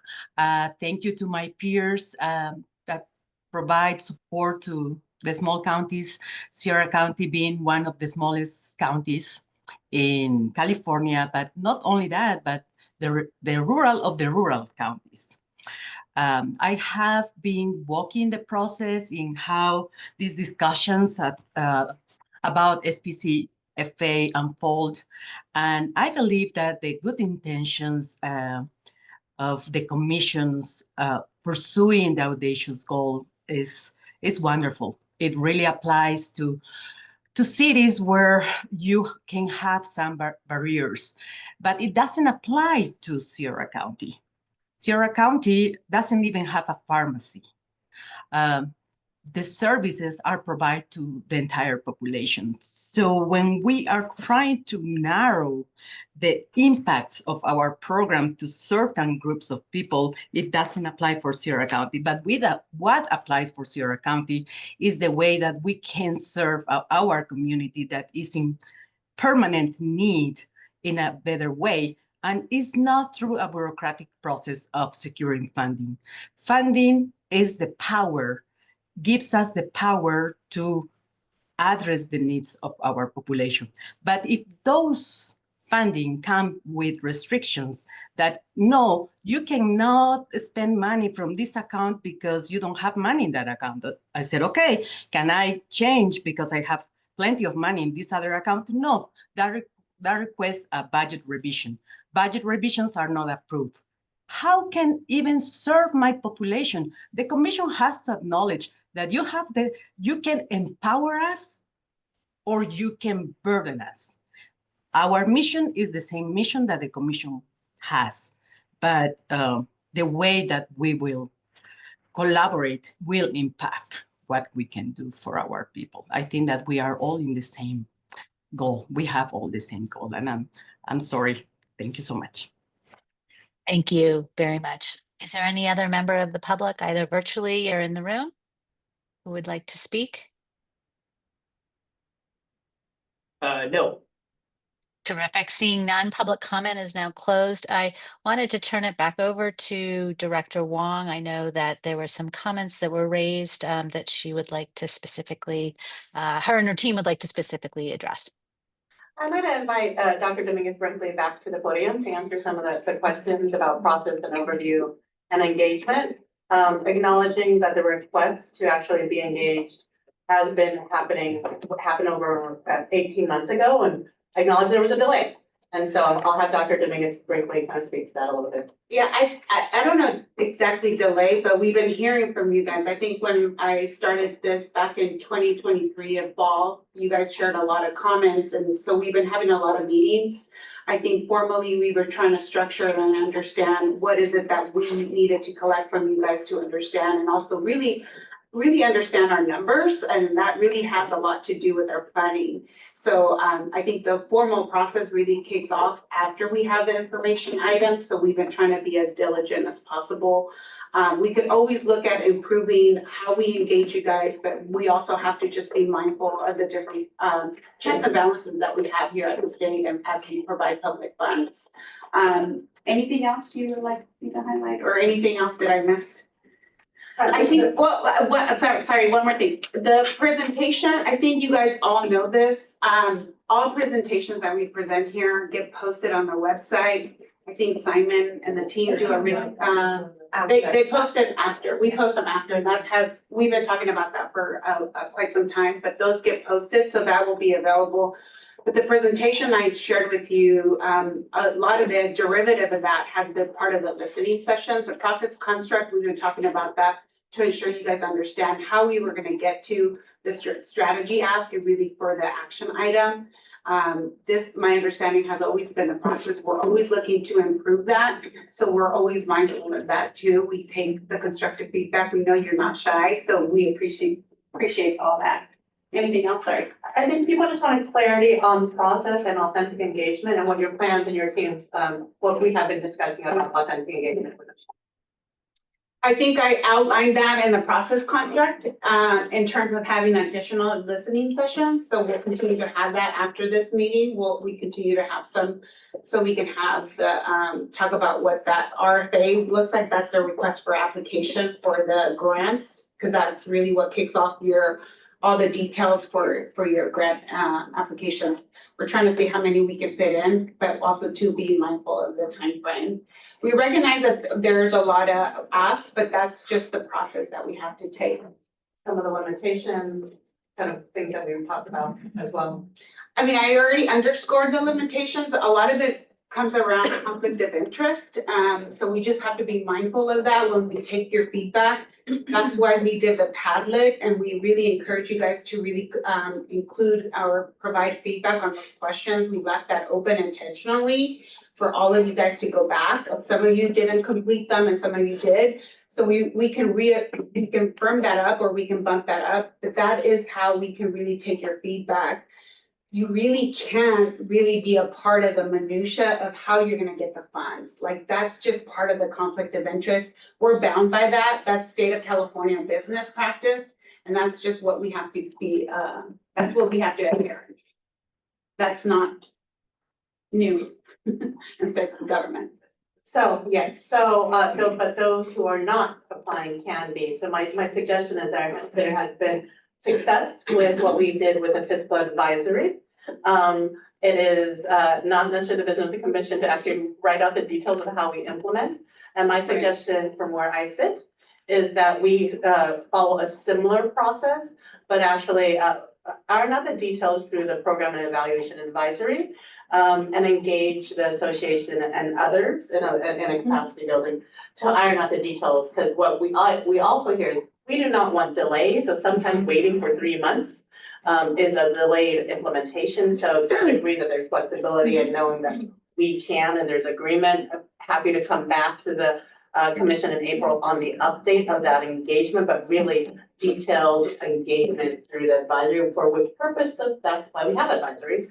To kind of iron out a lot of things that need to be discussed. That would be my recommendation, instead of waiting, because if we wait, we will definitely not meet a July 1 implementation. Yeah, we could definitely do that. And I think we're really mindful of how you guys want the flexibility of funds. We recognize a lot of you may have a heavy on the admin part or heavy on the systems, heavy on different ways. We recognize that. And I think that's what we're trying to provide a portfolio so you can use that. And also too, trying to see how we can improve the budget transfer requests, because we recognize those are very burdensome and it kills a lot of money from both ends. So we just trying to improve that process. Yeah, I mean, part of it is I'm giving you my word and that's all I can tell you now. I mean, we can honor the process that we've been using, but we can continue to get feedback. I think you guys will be surprised because we are trying to think of how we can make this a leaner process. Is it gonna be super clean? Probably not, but for the most part, we are trying, because we already are doing that even on your reporting. We did that with the annual progress report. We eliminated that for you guys. We had you guys turn that in on the annual report, and we think that we can make that even streamlined. So with that said, any other comments from my advisory committee or Director Wong or others? Please stay up here. Is it okay, Chair? Yes, please. Like, comment has stimulated some thoughts for myself and some points of clarification. So today we have two action items before us. One is the $3 million Emergency Capacity Building and Long-Term Sustainability Advocacy Fund, and then the $15 million for the SPCFA.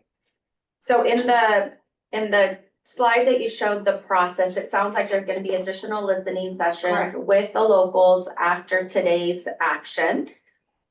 My question, and then the release of the RFA. Are both items going to go out for RFA, or just the 3 million, and the 15 million will be allocated to the existing 21 counties based on whatever those details are?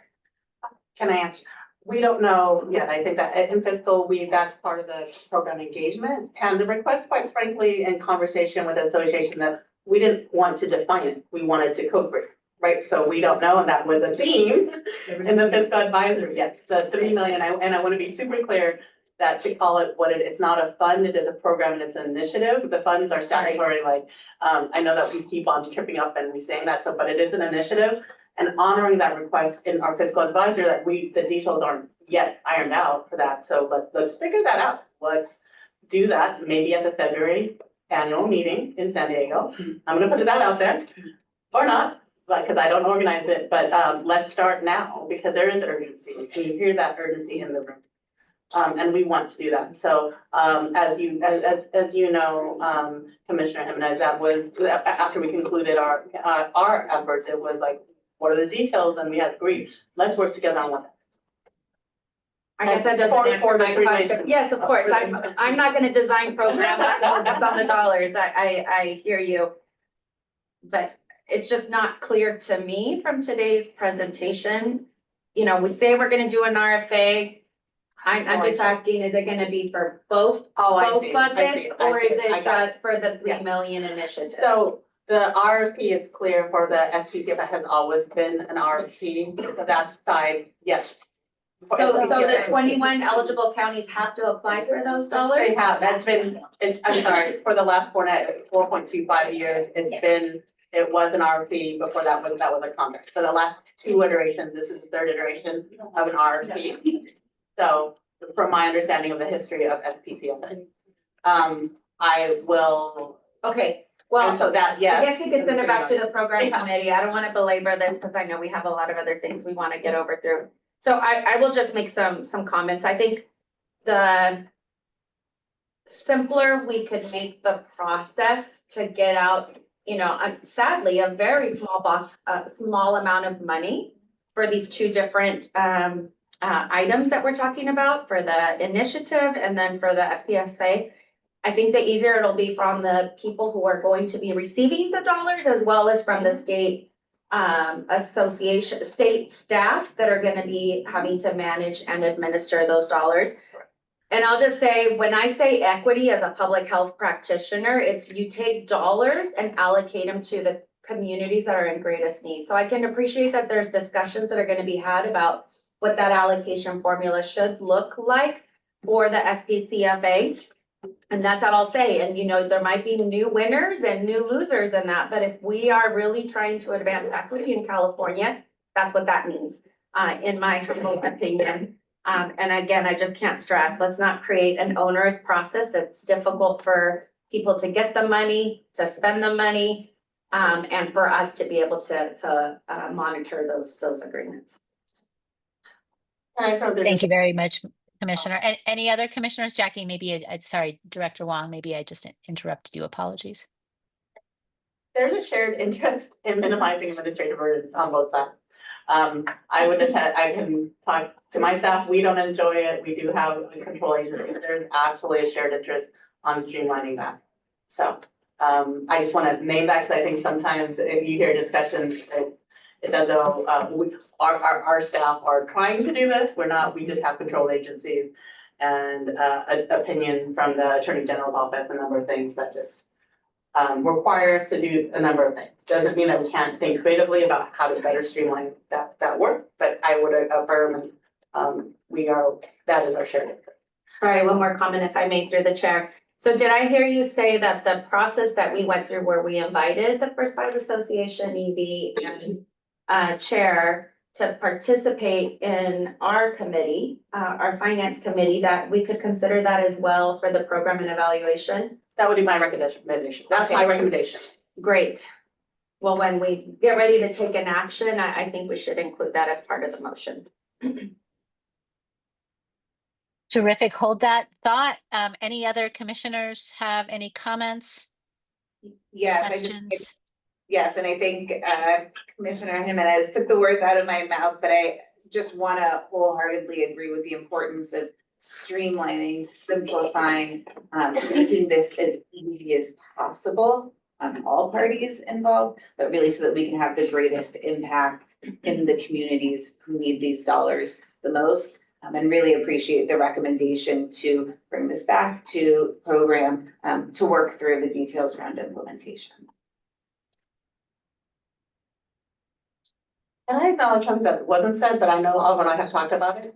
It's just the 3 million, even though we saved 3 years, if there's an urgency, it can be a shorter timeline to expend it. So again, the devils and the angels are in the details. Other commissioners' comments?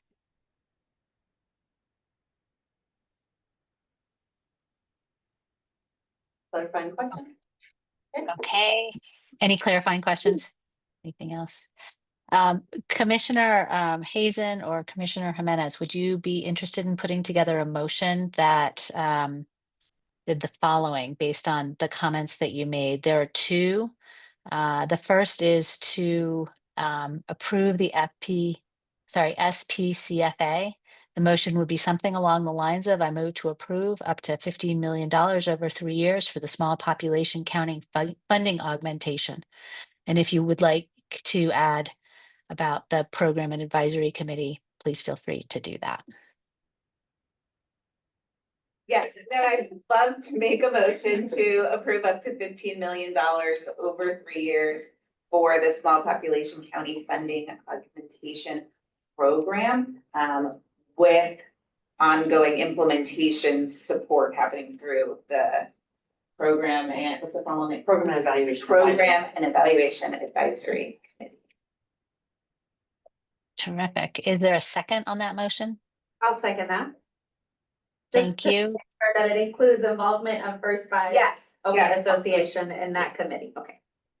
I'll second that.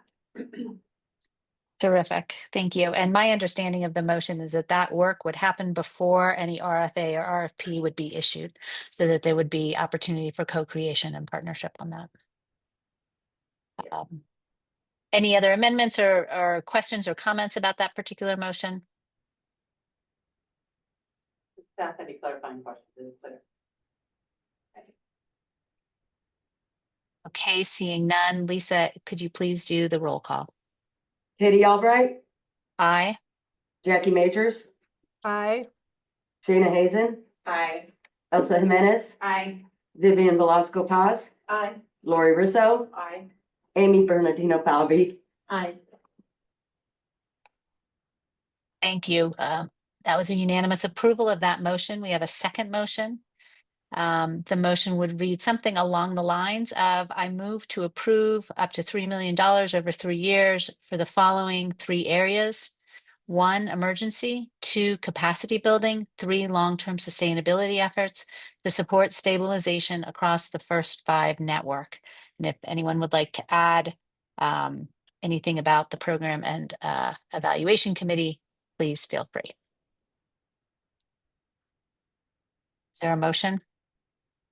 So I would love, yes, again, happy to make a motion to approve up to $3 million over 3 years, or up to 3 years, for the 3 areas: emergency, capacity building, and long-term sustainability efforts to support stabilization across the First Five network, and that the implementation of the allocation of this funding would be done in partnership with the association at the Program and Evaluation Advisory Committee. And I guess I'd just add a caveat or just clarification that when we look at the process construct that was proposed, it's really about swapping out the listening session with this coordination that'll happen at the Program and Evaluation Advisory. Thank you very much for that motion. Is there a second? I'll second. Thank you. Any comments or questions or clarification from the commission or the team? Commissioner Majors? I do have one comment, which I'm just take it for what it's worth. And I'm part of this committee, but unfortunately you all, because of the fires, I have been I was disengaged with that last meeting because we were dealing with things on the ground. So I apologize, because usually I'd be speaking more on it. As we continue to foster and implement the relationship and grow the relationship for collaboration, I'd be careful not to always feel like we have to add into the motion collaborate or partner.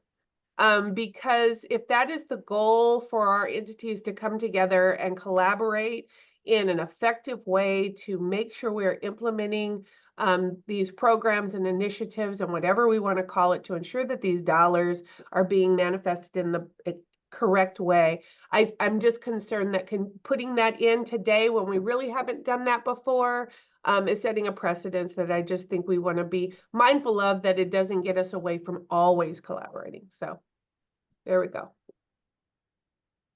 That's a good reminder. Thank you, Commissioner. Any further comments or questions or clarifications or amendments to the motion based on that?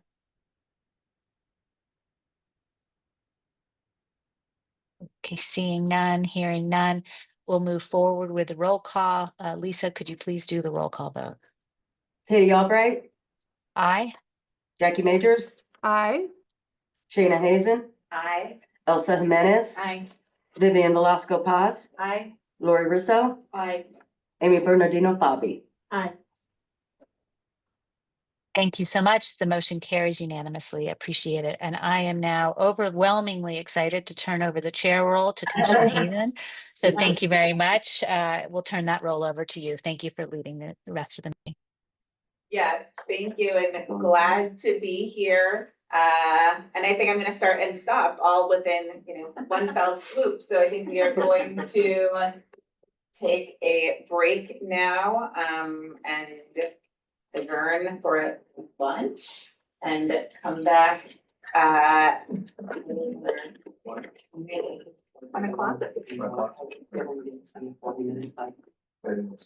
Yeah, I think if all commissioners agree, if we take 30 minutes for lunch and come back at 1:00. Yes, we can. All right, we will do that. See everybody at 1.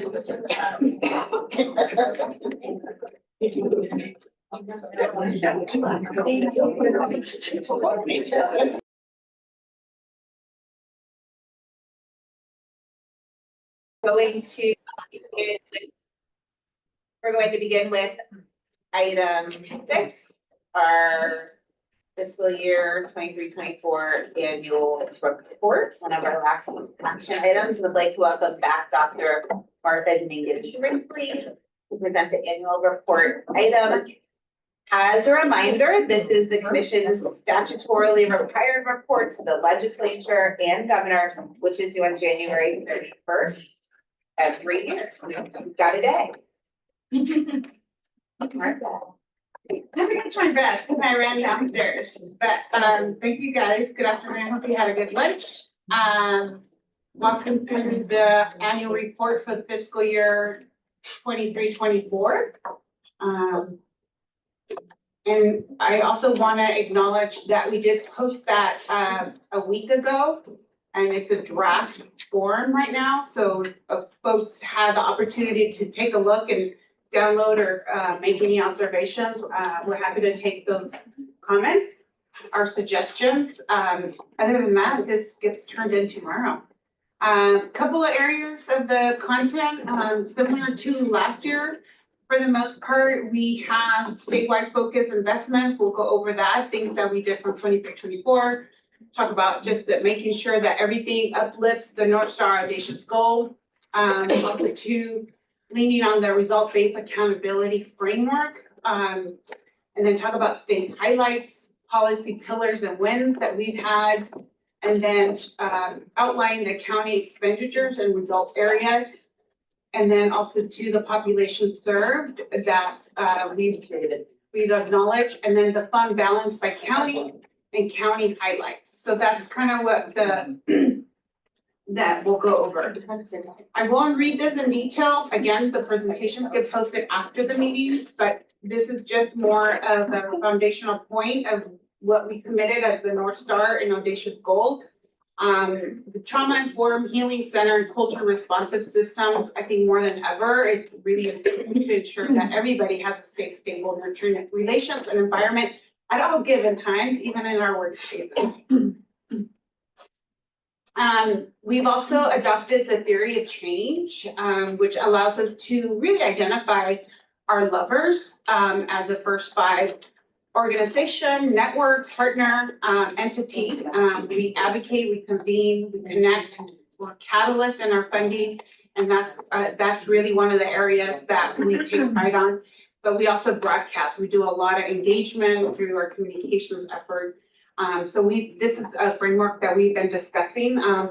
I know a lot in the last year, but even prior to that. So that's just highlighted on the annual report. Couple of things that I want to highlight, things that we've done collectively as a group, as a commission, as a team, is the 57 million campaign investment that was done. We went through the RFP, we found a contractor, they've had a kickoff meeting, so that's all good. So we're moving forward on that. The other thing that's in progress is the KIT for new parents, a parent education strategy and statute. That's really what we're committed. KIT is an output of the parent education strategy, but we have an investment and that's also underway. We did have some listening sessions at the end of last year and we'll continue those to help inform. And I want to acknowledge a couple of the counties that share their local data to help inform even our practices. But we also have an independent evaluator that's provided data to inform that practice. The other thing that we also was approved, and we also have a contract in place, is the Kick It California. This is to provide tobacco education and conviction helpline. The $2.5 million contract, we were able to get approval from you all actually a year ago, and then we have the contract fully executed July 15th of 2024. So thank you for all that. And those projects are underway. Other investments that we want to kind of outline is the Stronger Start Public Education Awareness Campaign, the ACEs messages, Impact Legacy, one of our biggest investments, and also to the small counties population. Efforts that we've been talking earlier this morning, and we continue to discuss and highlight. We also concluded the refugee family support investment, and we've presented information on that, on those investments already, which is highlighting. And then the 9 regions for home visiting coordination integration, we also been working on that. Next month, I think you guys heard this through Director Wong's ED report, but PI will have a forum where we'll talk about the annual progress report finding of home visiting impact in small counties. So look out for that invitation coming your way. Policy pillars, thanks to Director De La Cruz. He's been working fast and furious since he joined our family and back in May of 2024, almost a year. Good. So the state budget, he's been tracking that. I think we're all aware of the critical preserving of the fund, and thank you all for the wonderful investments and advocacy you've done, even at your local level, that has bubbled up with your state representative. So we really appreciate that. That also was shown on the state budget, even on the governor's budget. So we appreciate all that. The childcare expansion of funding, we were able to make a lot of improvements, and we had a lot of wins on healthcare and social services. Also, too, we continue to work on guaranteeing the eligibility for Medi-Cal for children 0 to 5. That's starting in January 2026 for uninterrupted healthcare access. So that's a big win for all of us. So I think more now there's been a lot of talk about trauma, especially in the immigrant communities. So that's a service that will be available to those families. So just want to acknowledge Director De La Cruz for all that work. Highlights on the county commission results. As you guys all know, there's 4 results areas: family resilience, child development, child health, and systems of care. Those are very nimble for you guys to do a lot of creative and wonderful work, which you have. So this just outlines the provided total amounts for children served, and then adult services too, and just the total investment of $288 million. All these charts, all this information is on the report available too. Just want to make sure you guys see that. I'm going to go over all 4 key results. I'm just going to highlight, and I think my vision's getting worse. I'm getting older, I know, but I know, it's super tiny. It looked good, as Marcia was saying. It looked good on my laptop that hour. Anyways, these are just the highlighting the different areas that go under family resilience, which is the general family support, the integration of family support, family literacy, and just improving the whole family resiliency. I think there's a lot of good numbers here of children. Some of these numbers, as we recognize, there are duplicative, but it's okay because some of the children or families receive multiple services, and that's really what this is all about. This is not about a one and done. This is more of enhancing, elongating those services. And then the total expenditure for service, you'll see the breakdown that we were able to do that. And then the percentage of service expenditure by result area. So you have that data. We started that last year. I think we made some improvements, and we'll continue to do that as we progress, as we develop the annual report.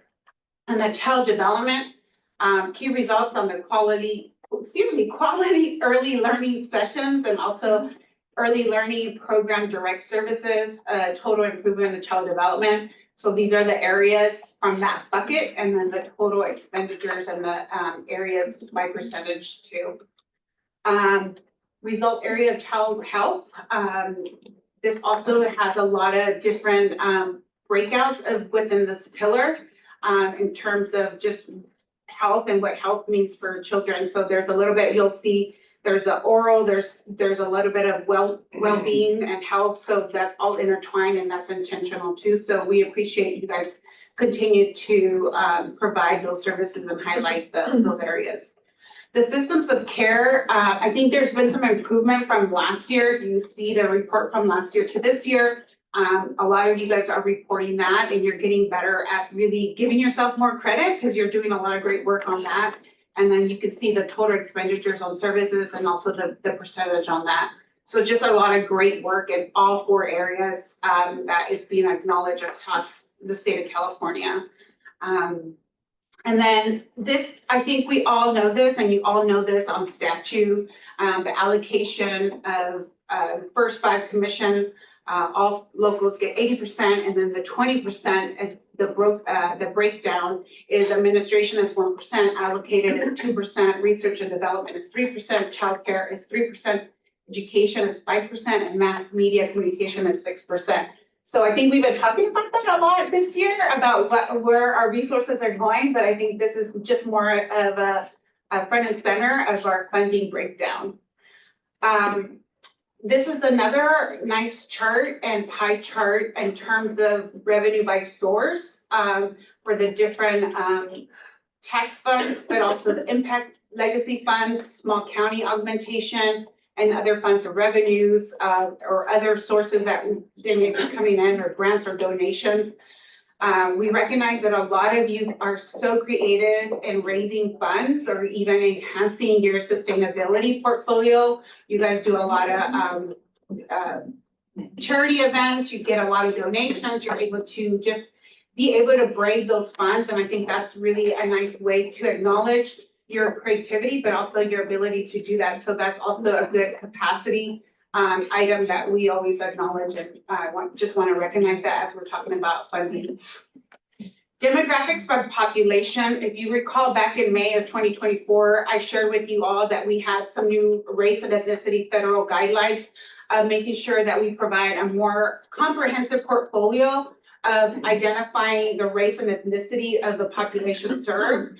So this is what the breakdown is for language, but also for race and ethnicity, which I will describe.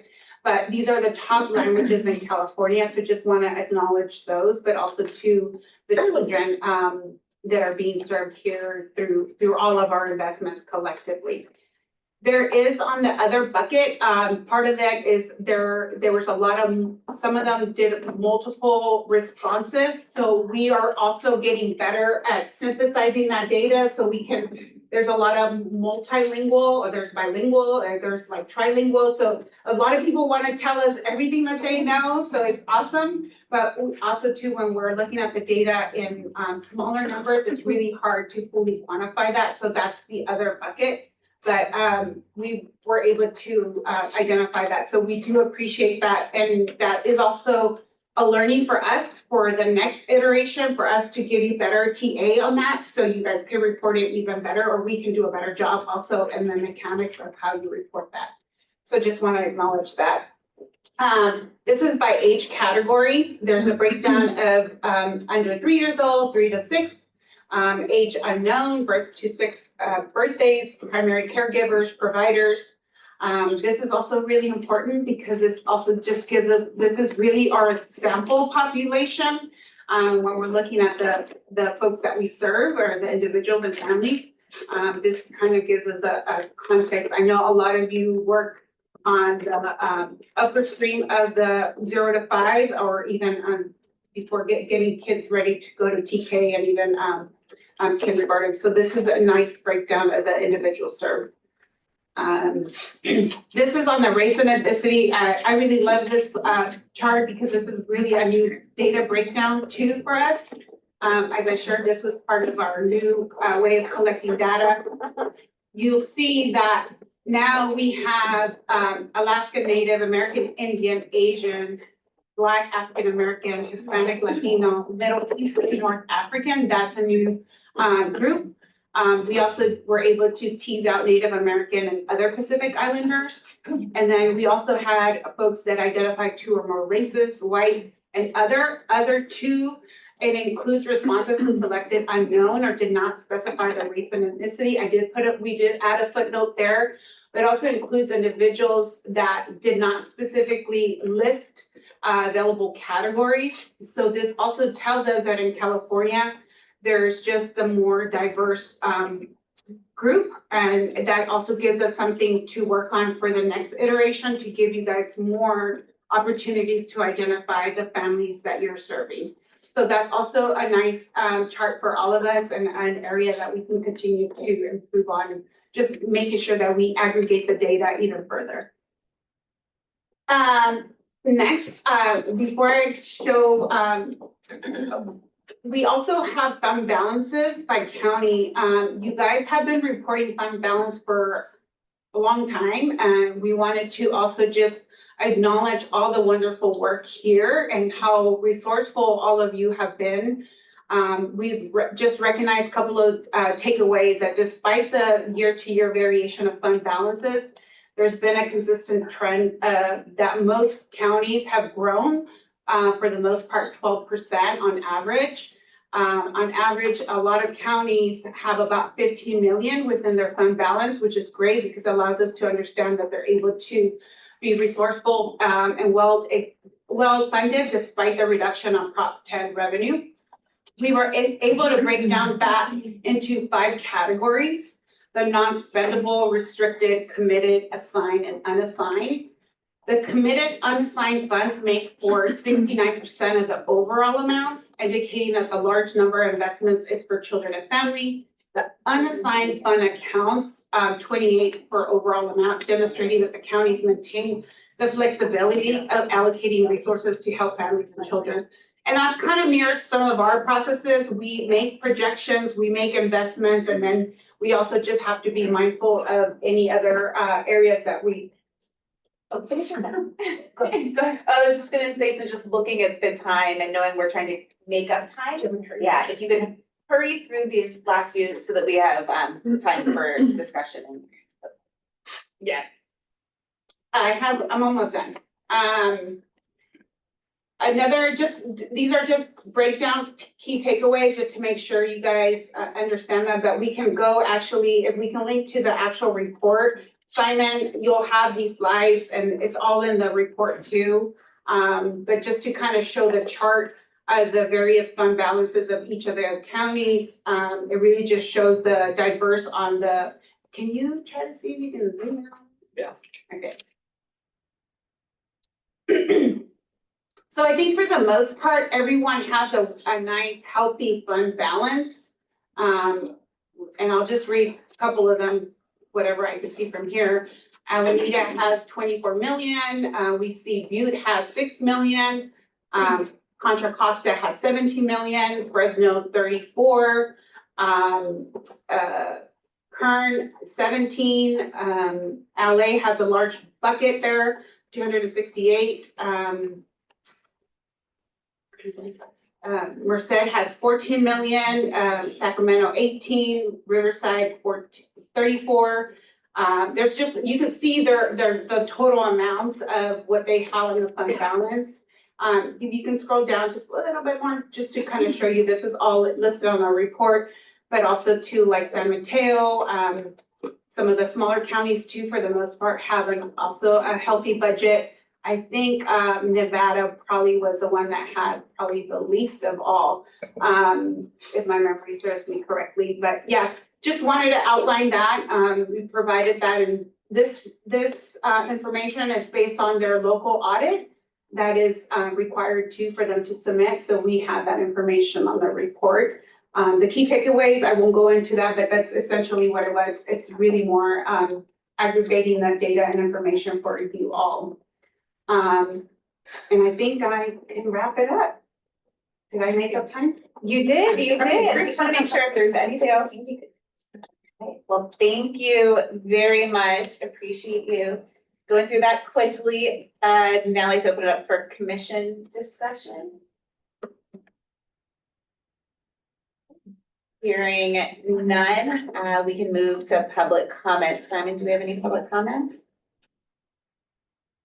If those in the virtual meeting could raise their hand, that would be great.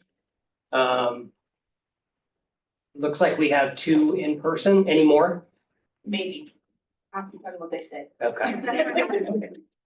We can start with the in person. All right, how many minutes does everybody? 3 minutes. Thank you, commissioners.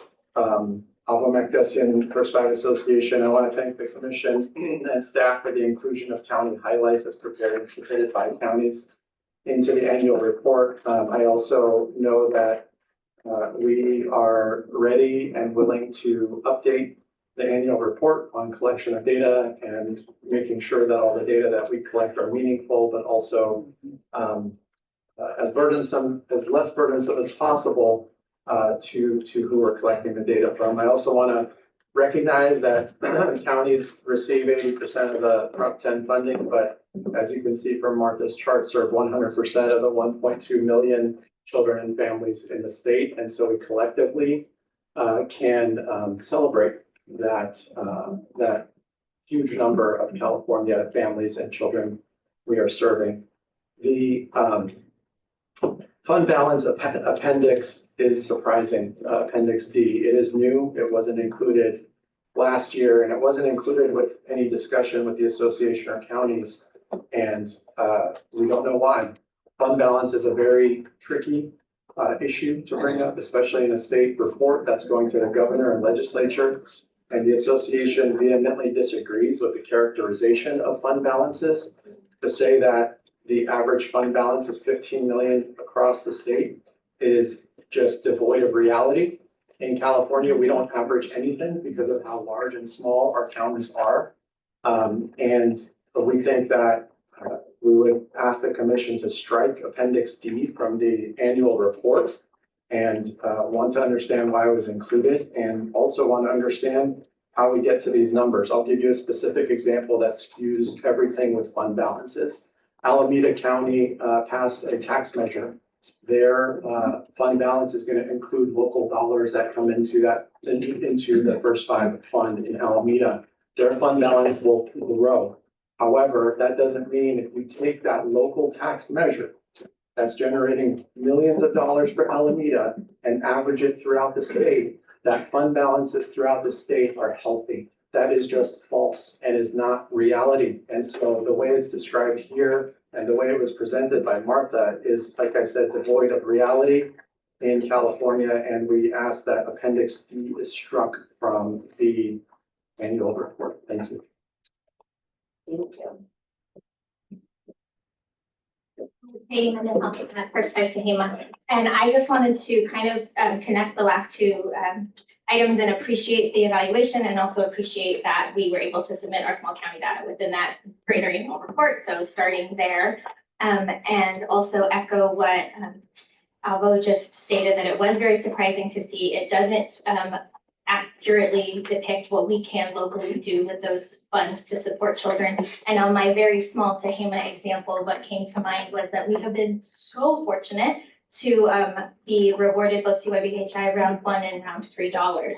The way that is rolling out is in like 10%, then 60%, but you're using it across years. So our fund balance has encumbered dollars, but in the chart that you saw across it, that is not necessarily being taken into account for when you're saying that simplistic number of this 15% and whatnot. So just to echo a small example of the nuances in order to understand the greater accuracy of utilizing those funds.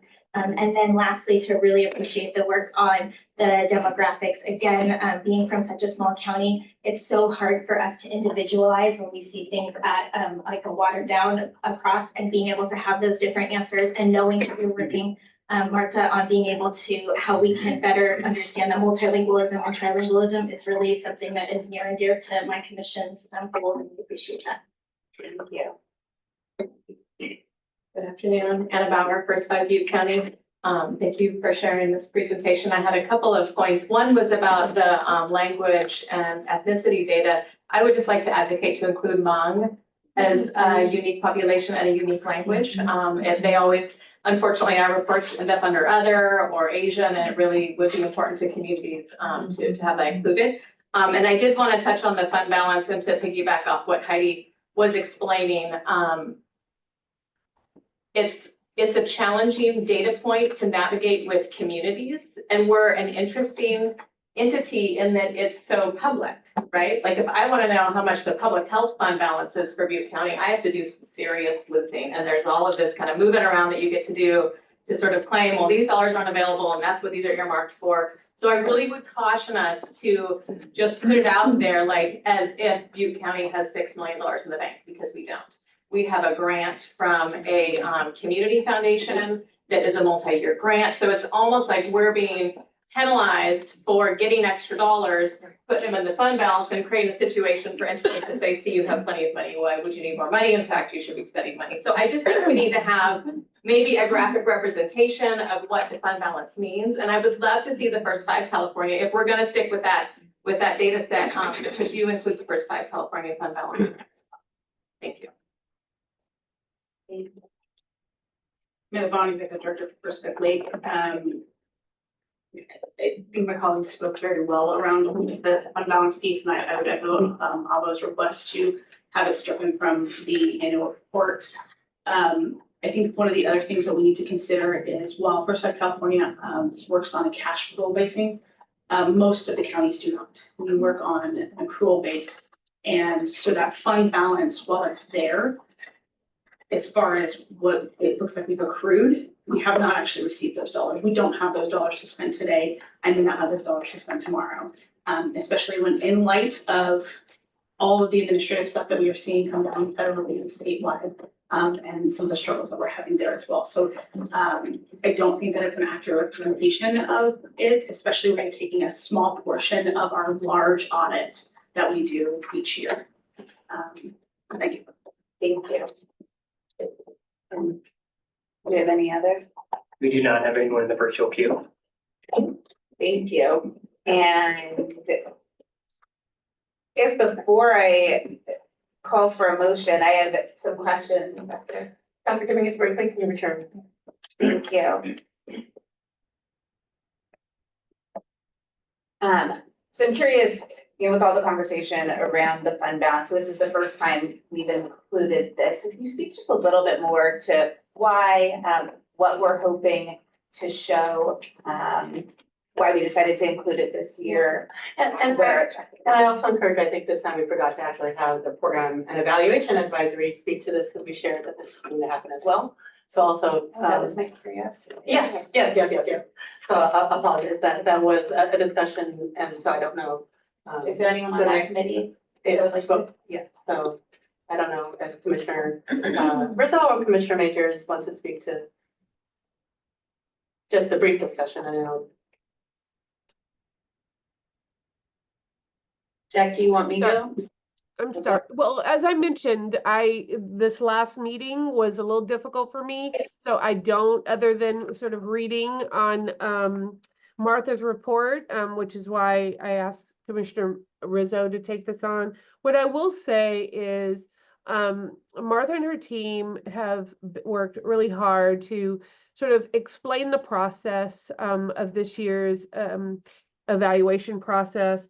And what I can say is they spoke a lot to how things had been done in the past and feedback that they have taken into consideration this time to make this something that was not only better understood, but also set the stage where, the platform for going forward in terms of how we're reporting, transparency. So while that might not speak to anything specifically related to the question that you asked, Commissioner Hazen, I can tell you sitting on those meetings for hours that, a lot of time and energy went into what to put in why.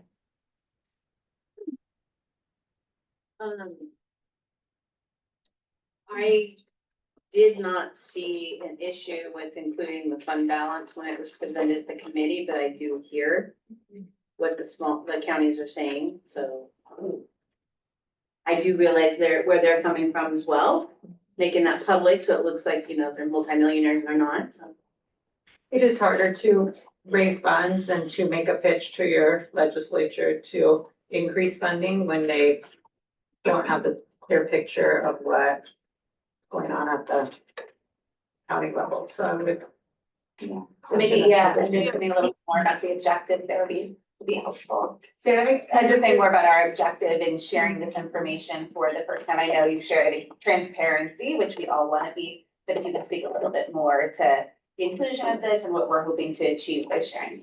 And it's not new collection, right? So just the history of it. Right. It's been here and this is something that was created. So maybe a little bit of history about the collection of it too. Yeah, I think as you guys recall, we discussed this back in May of 2024. We talked about just understanding what our pots would look like and just having that transparency of who has what, just to understand from an equity perspective. And we're talking about funding or just making sure that we can support the counties at a different level.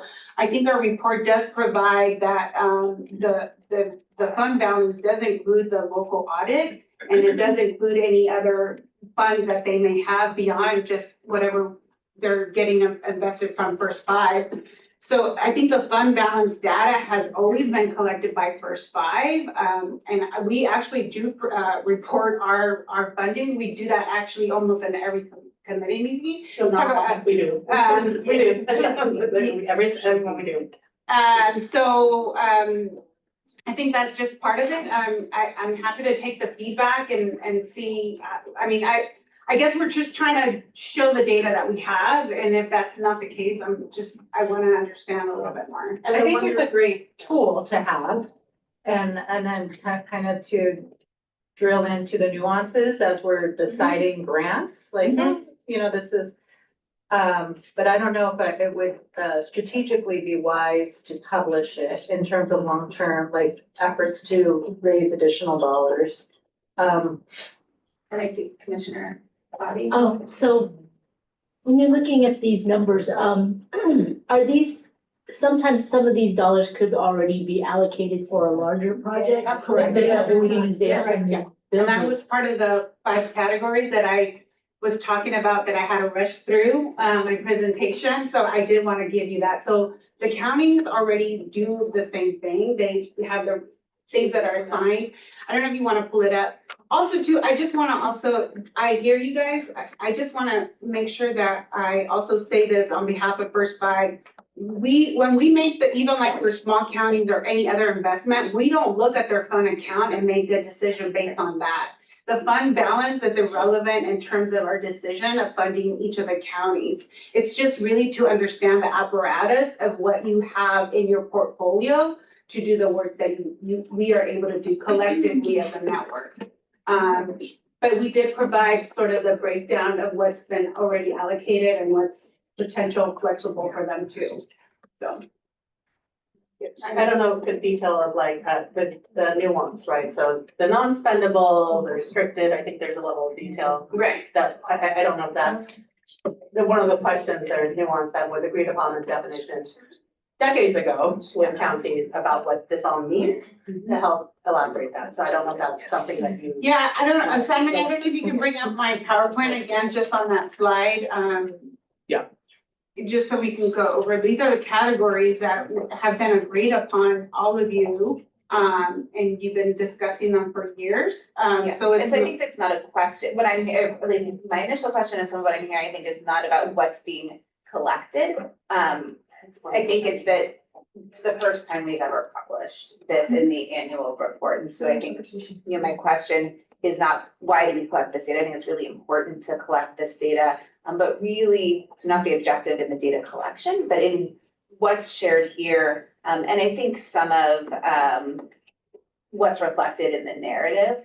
I do think, and great talking point earlier that, one First Five, one First Five. And so I think some of the narrative around the averages may not accurately depict what's going on in individual counties. And so I'm wondering, I support the annual report and the information here, but maybe thinking about, massaging some of the language in the narrative section around the fund balance to reflect maybe just the facts, because you know, I think particularly, right, the average total fund balances across counties was 15 million, but there's so much variation. Correct. And that's why it's an average, right? It's also that we are happy to make those modifications to the language. The chart isn't super detailed, and so we can, you know, but that's why we're having that discussion. No, I just think that I'm maybe in agreement with Avo that we strike this because this could be used. I don't know, it just feels like it could be used to deny funding or take away funding from different first fives. And it's, you know, especially with the lines that we're walking right now, there's a lot of uncertainty at this time, and maybe publishing something like this, you know, is not, I don't know, not politically appropriate at this time. Any thoughts? All right, hearing that, is there? Yes. Chair Hazen, can I jump in? Yes, please. Can I just ask one question, I think to Dr. Martha? Could you share, is the annual report's required by statute, it's required tomorrow. Is this piece required? Not the slide deck. No, that's the fund balance. Sorry. The fund balance is not, okay. I guess my inclination is I really appreciate the work that went into this. I really appreciate the transparency of showing the fund balance numbers. And we also, in trying to be communicating in a transparent way, we don't want to create confusion or ambiguity or I don't want to say misrepresentation, but we want to make sure that everyone is clear about what the information provided is. So instead of striking it wholesale, what I wonder is if we work together with the association in terms of what the presentation of the fund balance by counties look like, and provide an interim, you know, take 3 to 6 months to actually spell this out, because I actually think it's quite powerful that certain counties are doing ballot initiatives and are really thinking long-term about the work, and that is something that ought to be noted. It goes, frankly, to the very core of our work around achieving sustainability, is how we talk about the immense work that all the counties are doing in terms of blended funding streams and reaching out to voters and everything that goes into helping children and families in our community. So instead of stepping away from this wholesale, I'd love to be able to think about how we put more thought into the presentation and really understand the objectives of the presentation, and then have the presentation provide the best data or the most thorough representation of data that we can. So that would be my recommendation. Thank you, Chair Albright. Are you interested in making a motion to do just that? To approve, well, I guess, is there any other feedback from commissioners in the room? I guess I'm looking for a motion to approve this and maybe with some of those suggestions. I'm happy to make that, but I'm also on Zoom and I've talked a lot. So if somebody else wants to make the motion, that's fine too. Is there a motion to approve the fiscal year 23-24 annual report? Without exhibit D? Whatever your motion is. So I like, I don't think we have time to fully digest what has been presented and to have a conversation with the association, Chair Albright, because it is due. Oh, no, it wouldn't happen now. I think we'd have to. So yeah. With that, I move we approve the annual report as presented with the removal of Appendix D, and that we have more conversations with the association of how we can present all of our fund balances with all the nuances, because there could be other dollars, and how we can use that perhaps as a leveraging piece for any future budget asks from the state. Thank you. For a second. All right, let's do a vote, please. Katie Albright, Aye. Jackie Majors, Aye. Shayna Hazen, Aye. Elsa Jimenez, Aye. Vivian Velasco Paz, Aye. Lori Russo, Aye. Amy Bernardino Papi. Aye. All right, the motion carries unanimously. Can I ask just a staff clarifying question? So the report's done and submitted, and probably for staff, what does that mean? Did you want to rework in fiscal and audits advisory on how to present this and tell a different narrative, come back in April? Like, what are the mechanics of it?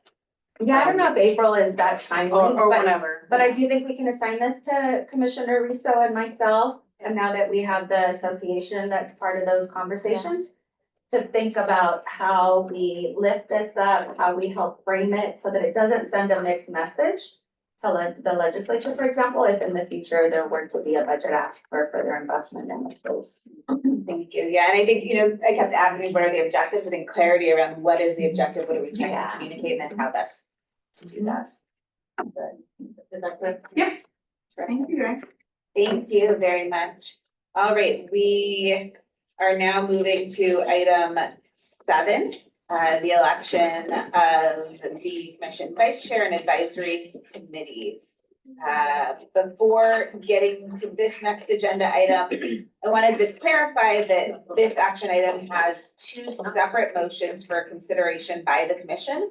One for the election of the vice chair, and the other will be for new advisory committee assignments. And to that end, to welcome Simon Marquez, Director of Administration and Governance, to present this item. Thank you, Vice Chair Hazen. I'll try to be brief. Greetings, commissioners. This item is an annual process in which we elect our new vice chair, as well as assign commissioners to advisory committees for 2025. As the vice chair alluded to, this action item has 2 motions for your consideration. As I just mentioned, this is an annual process. The commission annually approves the vice chair and advisory committee assignments each January and throughout the year as needed. So if someone falls off and someone is replaced, we can have an action item at that point to fill in a vacancy. Back in 2023, the commission approved the following 5 advisory committees. Executive, public education and outreach, fiscal and audits, public policy, and program and evaluation. Commissioners, as you know, you received a survey in December to gauge your interest about what committees you'd like to participate in for 2025. And based on those survey results, as well as a desire to have each committee maintain diversity in terms of who you were appointed by, staff recommends the following advisory committee assignments. Don't we have to vote for the vice chair first? I was going to do that at the end, but however the commission would like to do it. Go through all of them and Okay. take the vote. Thank you. So here you can see the recommended makeup of each advisory committee, who was the appointing body for each committee member. Additionally, based on the results of the survey question around interest in becoming vice chair for 2025, only Commissioner Hazen said she was interested in that role. So as you can see here, executive would be Katie Albright. There was confidence in vice It's chair. okay, we're about transparency. It's okay. I nominate. Commissioner Hazen for vice chair. Based on what you read, let me know if you have any questions. Otherwise, All right. Commission. Thank you very much. Yep. All right, so we again have, looking for 2 separate motions. So the first is around vice chair. So if you could repeat again. So we Yes, have I nominate Commissioner Hazen to serve as vice chair. I second that. All right, and can you please do a roll call? Katie I think we Albright, need public comment. Thank you. Sorry. Do we have any public comment?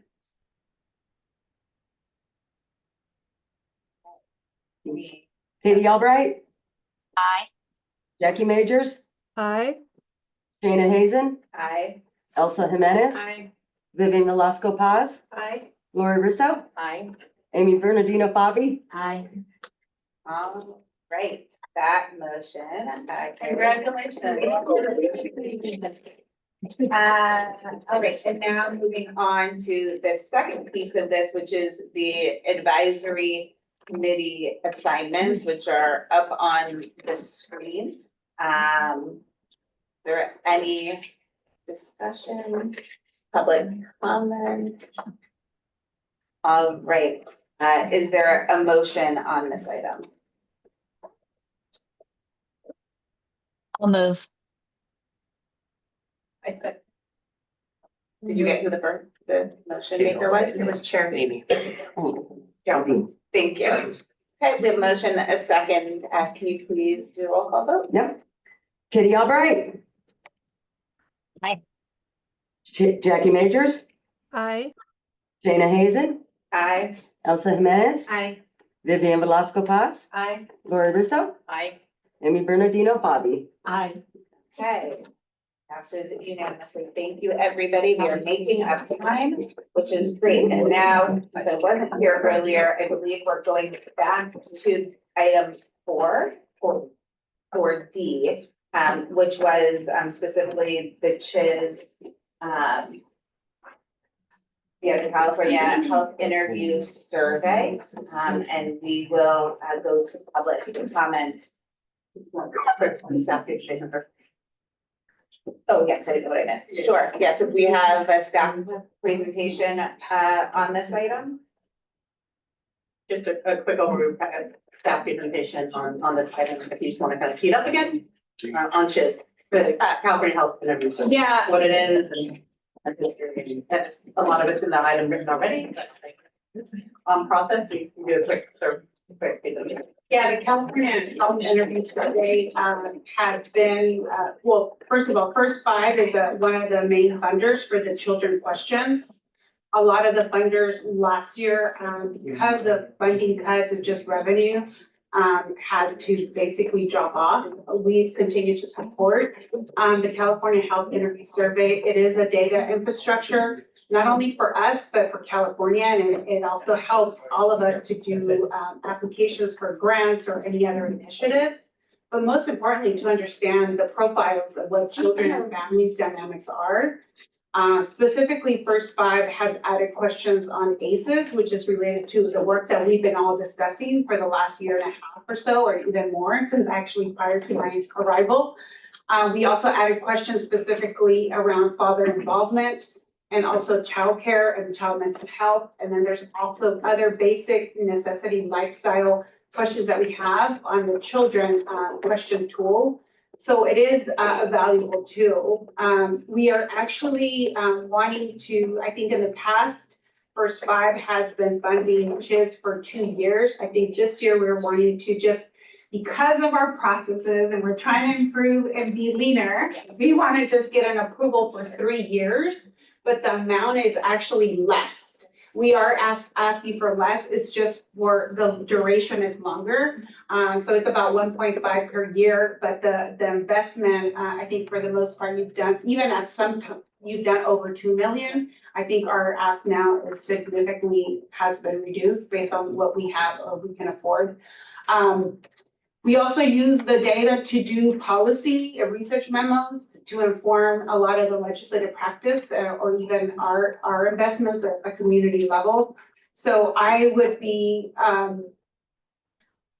appalled if we don't fund this, and I apologize if I'm using the wrong word, but it's such a valuable tool beyond First Five, but for other state agencies. Department of Public Health, I know also is a big funder, but they've had to cut back. They fund the adult questions.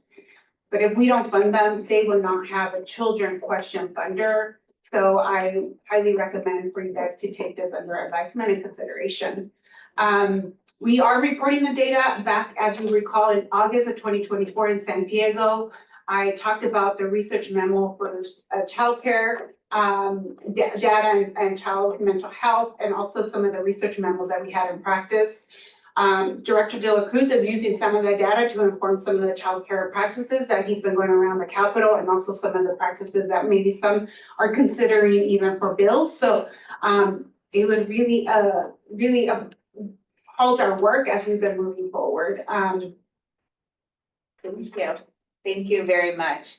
And do we have any commissioner discussion on the California Health Interview Survey? I'll just express my support personally because it is such rich data that's used by everybody, local health departments, community-based organizations, to help support and justify the need in their community for funding. So I think up to 4.5, I think is what it was over a 3-year period. I think it is a good investment of California First Five. Thank you. Any other commissioners? Well, I agree wholeheartedly. I think it's so critical to the work we do to fund this research and really appreciate the decrease. Recognizing that we don't have as many dollars as we did previously, and appreciate you explaining the reason why you're recommending the 3 years of funding to simplify, streamline, and hopefully reduce administrative burden. So thank you for that. And now we can go to public comment. Thank you, Commissioners. Abel Macdessin, First Five Association. Let me preface my comment with noting that I agree with both Commissioner comments and appreciate the work of UCLA's Center for Health Policy Research. We've used the CHIS data for a number of years, for a number of things over the years. My comments are directed at the decision-making process of this investment. Given my earlier comments at the opening, I'm curious that such a huge investment of $4.5 million of this commission is placed on the consent agenda first. Secondly, from my calculations, it appears that First Five California's investments are actually increasing. Historically, First Five California's invested less than $1 million a year, and now staff is recommending 1.5 million. And understand that some of that increase may be because other investments are pulled back. I think this is a great example of how the commission makes decisions on a case-by-case basis without the benefit of seeing the entire budget that you all are working with in the context of all the other investments or cuts you may be making. The association is not prepared to support or oppose this investment because we have more questions than positions, really. But it is, some of the questions are, what happens if First Five California doesn't invest more money? Are we expecting more early childhood data for the field? And what does that look like with this additional investment? And is First Five California backfilling cuts to CHIS and effectively subsidizing other foundations and private donors to CHIS? And is that what's happening with this investment? Again, a lot more questions than positions on any of it, but it is a theme of questions around understanding the process and how these investments, pretty significant ones at $4.5 million, are weighed against all your other investments as a commission. Thank you. Thank you. And is there any other public comment? No one in the virtual queue. Okay. Yeah, Dr. Dominguez-Brinkley, I think people are trying to understand the chart. We know it's less, but the question is kind of the map of the item. It looks like, for example, when it goes 2011-12, that's a fiscal year, it's 1.5 or 1.7. Just understanding it's not 2 years, it's one fiscal year. Correct. So just wanting to publicly just clarify here, this Vice Chair had just asked me, so just clarify that that's actually not 2 years, it's actually a fiscal. It's a fiscal year, correct. I see. So we actually, the contract technically ends, this contract, we do have it by fiscal year, it ends in June. So we would, it's a fiscal year investment because it also aligns with the data collection of the tool. And they start collecting data at the end of winter or all winter. So they present data in the summer. Hence my presentation of August of 2024, so that we would be presenting additional information this summer as well. And the data, I want to say it is open, it is available to anyone. So any types of data runs or even local specific data, region locals, those are available actually right now on the website. They make the tool accessible. And I think Director Wong mentioned this earlier. That is also a tool, not just for California, but nationwide. But most importantly, this is gonna track our indicators for our strategic plan. That's the conversation coming up this afternoon. So it is a valid tool for us to ensure that we are moving the needle or to track that. Yeah. Thank you. And just one clarifying question, and everything looks very clear in terms of this being annual funding. In the table, it says 2023 to 2025. The 1.7, was that actually for 2 years? I think that's maybe where we're getting stuck on this. Is the funding going up or down question? I believe that was for a fiscal year, if I'm 23, 20. And You I'm wanna see it as 25, so Yeah. 20, it may So have been it's a 2 type years. of 23, 25, Mhm. so. It looks like our investments prior to fiscal year 23 was 1.7 and Right. 22. 21, I don't know. So it looks like there may be a year missing, but what I'm hearing is that it was for quite a number of years, 1.7 or 1.6, and we are now going down to 1.5 a year. The Correct. proposal is to go down Yeah, from 1.7 per year to 1.5 per year for the next 3 years. Is that accurate? that is accurate. And also too, we do, with all our regulations and checks and balances, we were requesting the amount of up to 4.5, but we also do the negotiation with the contractor. So it doesn't say that we're gonna Yes. exhaust all the funds, but for the most part, the funding is gonna go down. Thank you. So if I may, then maybe in April, we're supposed to have our budget session before she left, but I know she's listening probably. We're gonna have conversations prior to that. Maybe at that point, we'll have an actual estimate that we think it's gonna cost us for the next fiscal year. And it may not be the 1.5 though. Thank you. Okay. Can I address the consent? So, this has been put on consent because in prior years, the commission has asked for it to be consent. So it just our habits and practice, the commission has always, it's been a long-term investment since 2001. And so just it's been on consent for a long time, so. Thank you.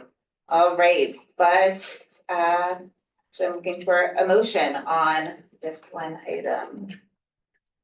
Would you like to make a motion to approve the CHIS investment of 4.5 Up to. up to $4.5 million at approximately $1.5 million a year for the next 3 fiscal years? So moved. Thank you. Is there a second? I'll second. Thank you. And can you please do a roll call vote? Okay, Katie Albright, Aye. Jackie Majors, Aye. Shayna Hazen, Aye. Elsa Jimenez, Aye. Vivian Velasco Paz. Oh, she's not, Absent. she didn't join virtually. Lori Russo, Aye. Amy Bernardino Fabi. Aye. Motion passes unanimously. And we will move now to item 8.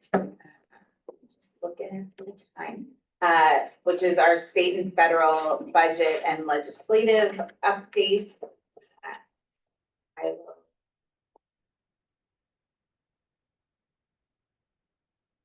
Yep. 20, we can aim for 20 minutes for this item. I will do my best. Thank you, and I know you have such important information to share, so.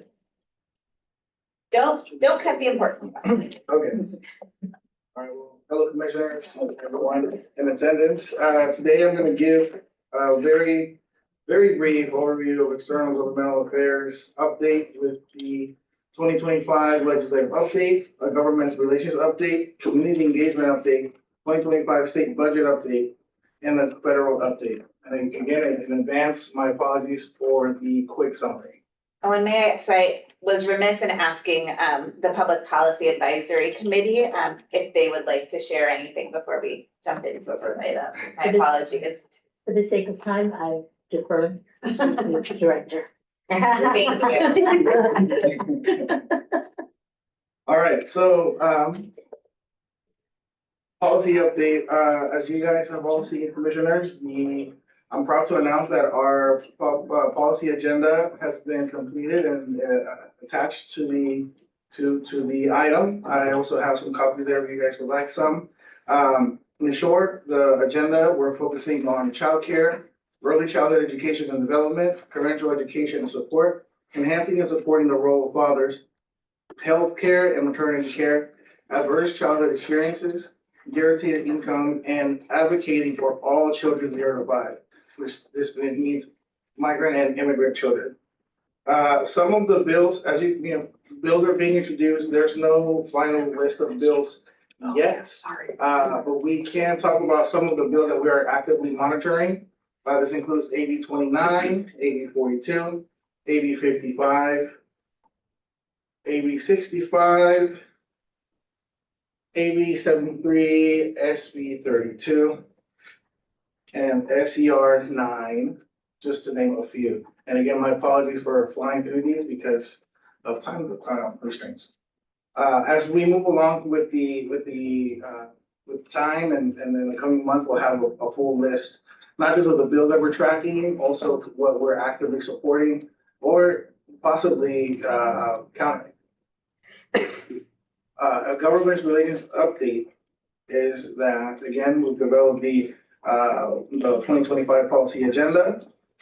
We are setting up meetings with policymakers, and we are also finding ways to engage policymakers and other partners and stakeholders through Champions for Children Awards, with the goal of refreshing First Five California's relationships with lawmakers and meeting the new lawmakers. I'm going to again fly through the following slides. You've got a little time. Okay. Well, we have a lot going on, so these are just some of the lawmakers that the new lawmakers, that we've met with briefly, either with them or with their staffers. And again, unofficial meetings, we are working on actual official meetings to discuss policies, see how First Five California can be involved, what the lawmakers have in mind, and how we can move forward this year in engagement. Our community engagement updates. Now, this is especially interesting for me because part of policy and part of really moving forward in a way that we engage all of our stakeholders and moving forward together in a collaborative effort to advocate for our children is by coming together. And one of the ways that we're doing that is serving as a convener. The far left picture is a screenshot of a meeting that we set up with the ECE Coalition and Senator Wiener's legislative staff and childcare staff. And why? Because that senator is very interested in childcare and wants to really come to the forefront and see how he can advocate for it this year. And some of the organizations present were Child Action, Crystal Stairs, Thriving Families, Child Care Law Center, Parent Voices, CECRC, Head Start, KinderCare, Catalyst California, and Pathways LA, just to name a few. The other two pictures are from different forums. We call them the ACES forums, where we're convening and gathering state leadership members, as well as other organizations, ECE Coalition members, everyone who's, again, interested in advocating for ACES. So just a few pictures to showcase this. We're also having meetings with partners and stakeholders to see how we can come together. Far left, we have a picture of the 130th CSAC annual meeting where Director Wong was able to present on our efforts at First Five. We also have a picture of us at the California Cash Policy Strategy meeting. Also, the Safer California Childhood Unintentional Injury Prevention Action Plan Conference, and us participating with Capital Impact at the Capitol at the Health Policy Education Institute. Also, we're meeting with and participating in multiple coalitions, panels, events, and conferences to enhance collective impact. Again, just a few images of where we're participating, advocating for immigrants' rights, meeting with partners from both sides of the aisle, right, with different perspectives, senators and legislative members. Again, leaders like Economic Security California Director, Terry, and with another picture with Senator Wiener's legislative staff.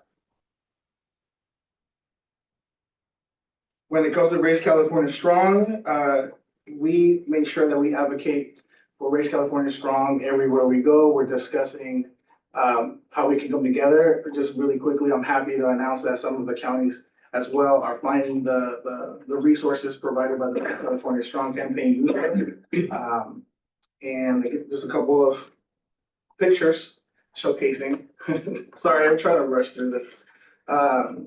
This is our most recent participation in community engagement. We were present at the CCRC Policy Conference, and we participated in the Shifting Federal Landscape and the Impact on California's Children panel, along with Matthew Millen, Executive Director of 03, and Stacy Lee from Children Now.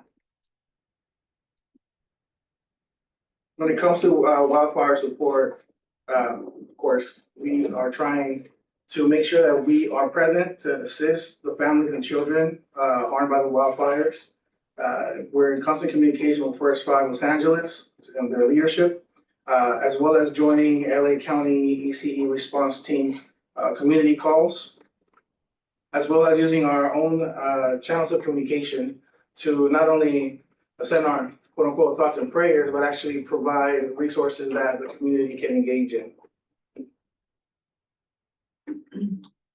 A quick run through of our budget update is that we are maintaining this, we're fighting to maintain existing funding and maintain the increases announced by the governor's budget proposal. And to do so, we're working closely with the administration, pro tem speaker. We're making sure that we're participating in letters of support or opposition, and testifying in support of bills. So, and continuing to identify working champions. And the example of a letter of support when it comes to the governor's budget is the letter of support for that First Five Association and the Children's Partnership is doing regarding resisting the ACEs and making sure that $50 million and the investment of $50 million is present. So just a quick example. Again, the budget proposal, we're looking at a budget that the governor proposed containing universal transitional kindergarten investments, before and after school, summer school for TK through 6th grade investments, screening for literacy and language proficiency, school programs and facilities, childcare, health and human services, and immigration. And again, my apologies for skipping on the details, but in the presentation that will be available later in the public, as well as commissioners that's in front of you, you can see how this budget actually does showcase wins for our families and children. Not the perfect budget, but definitely an increase in investment, which we're happy about. Now, the federal update. This is what I was trying to rush through because one of the common denominators that we're seeing in every event that we're participating at, every policy conference, policy meeting, et cetera, is that in order to appropriately advocate for the state of California this next 4 years, you have to be present in the federal aspect and realm of policy. So, as we know, Mr. Trump was inaugurated as the 47th president on the 20th of January. And his administration is already launching and demonstrated a continued prioritization of policies that undermines critical assistance for the middle class, working people, vulnerable populations, including programs vital to children and families. And the following update is based on the administration's public statements and insight from our Washington, D.C. advocates. Quick note, things might be changing as I'm speaking, so I apologize. Okay, so as of before we took a break, yes. Budget and funding threats. Temporary pause of agency grant, loan, and other financial assistance programs over $3 trillion. As we all are well aware that was something yesterday, right, that really triggered urgency. Like Mr. Alvo mentioned, you know, it was great that we all came together and pushed forward as a unit. But that's just an example of what's to come. And the Trump administration has taken action to withhold critical assistance from the middle class, like I mentioned. And the memo, even though it was rescinded, officials at the White House state that the president's executive orders on federal funding remain in effect. So in short, the memo went out. We all went and took action. The memo was rescinded. And then the White House announced that it was just the actual memo, not the order. So now we're seeing that they're playing the exact wording game. So that's something to look out for. We also I mentioned that, the clarification. Okay, the White House has been attempting to provide clarification through the press, naming the specific programs that would be exempted from any pause, whether it's rescinded or not. They have mentioned that exemptions include a Medicaid, Supplemental Nutrition Assistance Program, federal student loans, Pell Grants, Head Start, Section 8 rental assistance, and aid to small businesses and farmers, as well as Medicare and Social Security and similar direct benefit programs.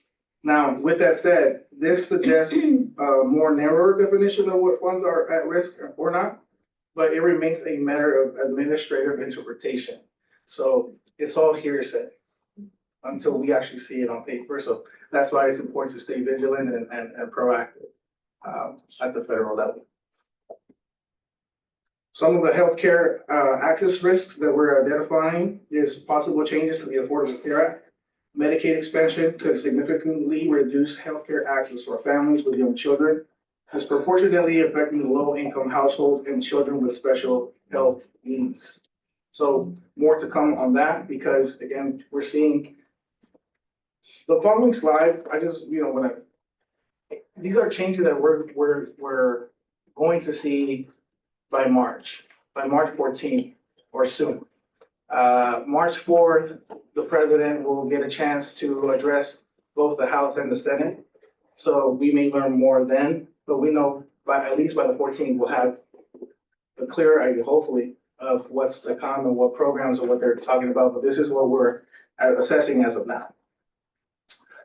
Workforce development impact. Early childhood educators, many of whom rely on federally funded training and professional development programs, could face significant setbacks if these programs are deprioritized or underfunded. Immigration and family stability concerns. The administration's stance on immigration and enforcement policies, as we've all seen, raises concerns about family separations and the psychological impact on young children and immigrant communities. We expect to see more federal policy changes in the next few months through additional executive orders, reconciliation bills, fiscal year 25 and fiscal year 26 appropriations, and a never-ending litigation that's to come. Now, when it comes to advocacy and oversight, one consistent issue that directly impacts California's youngest children is the Trump administration executive orders of mass deportations. I included this specifically because this is what is the now. So we know what he's threatening, but this is already being implemented. So it's important for us to take a look at that. In response, we have been exploring ways to advocate for migrant children aged 0 to 5 and their families. This includes we've been engaging with organizations working in the space to learn more about how we can be involved and truly advocate together in a way that's going to be effective. Also, identifying legislative opportunities to support, such as SBX 1.1, a state budget bill for the 2025-2026 legislative session, which proposes amendments to the state's 2024 Budget Act to provide funding for legal aid, the California Department of Justice, and city and county attorneys to support vulnerable families. And here is, I'm sorry, I was behind on my slides. Here's our team member, Barbara Schmitz, president and supporting, providing verbal support for that specific bill. Just again, saying that we are in support of that budget change if it were to come. Just a couple more pictures of how we've been trying to be present on the far left. There, we're meeting with the immigration legal team at the Jewish Family Service Center in San Diego.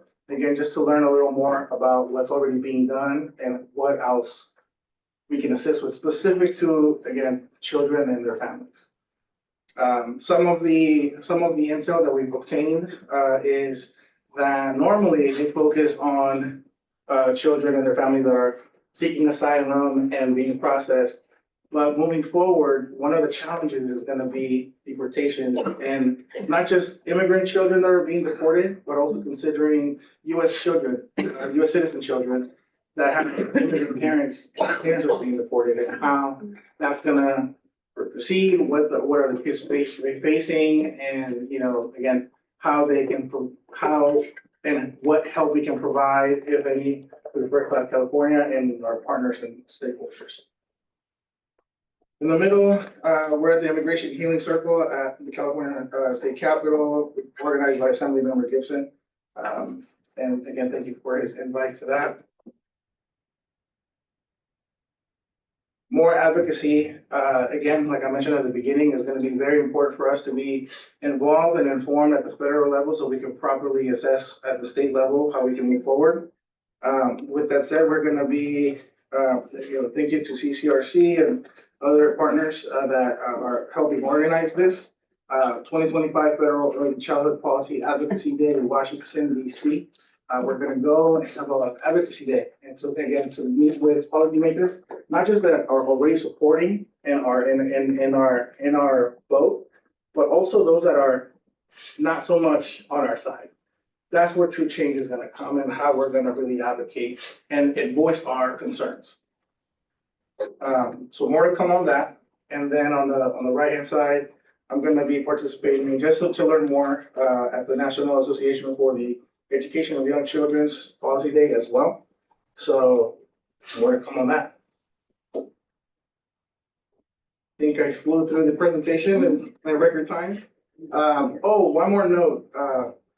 Last commission meeting, one of the bills of interest I remember is AB 1799 regarding child neglect and reporting. We still haven't seen any bill reintroduced, but we are monitoring for it along with all the other places of advocacy that we're going to be monitoring. Thank you very much. And as we go into commission discussion, Commissioner Fadi, since you chair this advisory committee, I don't know if you had anything you wanted to share. Oh, no, I just appreciate the report, and I appreciate the intentionality, because we talked about that. How is it that we as First Five are leading and being intentional about our support for different policies. And then I appreciate the relationship building with current new and ongoing public elected officials. Thank you. Any other questions, discussion among commissioners? No, just thank you for continuing to kind of keep a pulse of what's happening at the state level. We know the governor released his budget before there was any announcement of allocation to help support our neighbors in Southern California. So a lot of things can change between now and May when his next budget is released. And then of course, keeping a pulse on what's happening at the federal level and how we as a state association can support our local our state commission, support our local First Fives, and continuing to support our residents who find themselves in a situation where they're in mixed status households, fearful of getting services, fearful of sending their kids because just of the unknown and all the rumors that are happening. And some of them are real ICE raids, but others are just rumors that's really creating much more anxiety in our community. So thanks for keeping a pulse on all that. I appreciate the maintaining the relationships who are our staunch supporters, but also the intentionality of building relationships with those that aren't yet. So. Thank you. And for commissioners joining us remotely, make sure you have a chance. Yeah, I would just say, LA, it's been kind of crazy down here for a lot of different reasons. Some of the reasons you guys share, but also with the fires. I think we're at 37 childcare centers that have been closed or burned down. Family childcare providers mostly. And so as we think about the political horizon, right, and the fact that we were all paused on Tuesday, and there, yes, in terms of the threat being more than the reality of what's going on in terms of immigration, the feeling is real, and many families are not showing up to school. And so while it's kind of a looming threat and not actually happening, it is still having effects. And so as we think about communication and how we can best serve as First Five California in helping get language out, information to providers about how to feel comfortable, but yet what the imminent threats are, I think it's helpful. I know we're doing that locally. So thank you for this report. I think it was great. Thanks for your hard work, because I know advocacy is a tough one. So that's all.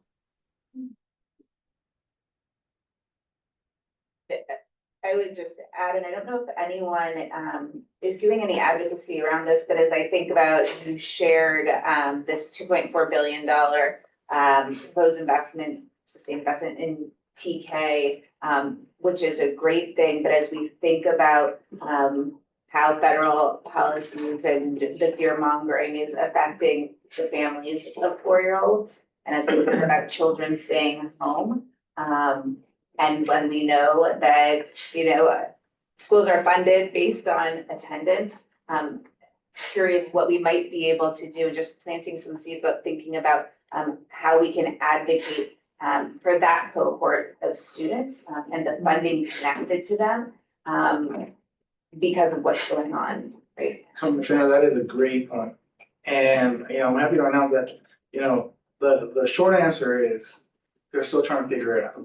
Because it's coming like, just 1,000 miles a minute, right? All the different orders and actions and confusion and comes, but what we are seeing in policy meetings and again, engaging with everyone in the space is finding a way, not just to Commissioner Major's point, not just how we're communicating that, because there are advocates, advising, hey, don't worry, your children are safe at schools. We're seeing school districts communicating that, we're gonna protect the kids. We're not gonna allow ICE in, for example.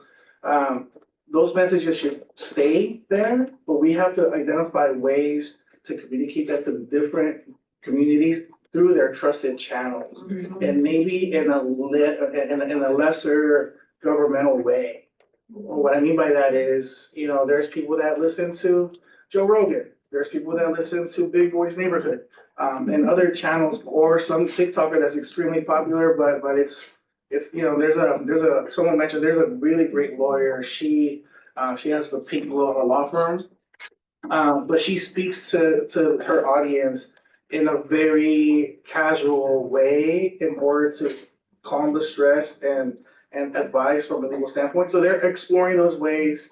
And again, finding because of the that trust, right? A lot of communities, especially immigration, if they see a government emblem, they don't know what emblem that might be. They just know that it's government, and then because of the fear, because of the mistrust, they're not going to pay attention. They're not going to engage. So we're just got to keep exploring ways and exploring them fairly quickly on how we not just inform but engage them. That way, we can keep kids in schools And I think also, right, so both, we're uniquely positioned not only to communicate with families, but I think also to the governor's office, right, about do we need to think differently about how we're funding schools, because we don't want schools that are serving 4-year-olds through TK to be disadvantaged when it comes to funding, because immigrant families are keeping children home because they're afraid, right? And they should be afraid. These are scary times. But what ends up happening, because funding is attendance based and not enrollment based, is that then schools and districts miss out on funding that's so critical to support the needs of our youngest children. So just hoping that we're lifting that up as well. Absolutely, and we're going to be fairly active as the main revise comes, that we can assure that. At least our voices are. Thank you. Oh, I just wanted to add. Yes, okay. And then, also, you know, I mean, we're over here, I mean, working with our local community partners, to amplify that strategy. You know, instead of just first five up here talking, but just like working in partnership to get that word out, to, amplify that, like I said, amplify that strategy. Yeah, that's what Yeah. I mean, Alethea down in San Diego, I mean, she has been a great partner and seeing what organizations we should be engaging with when it comes to integration.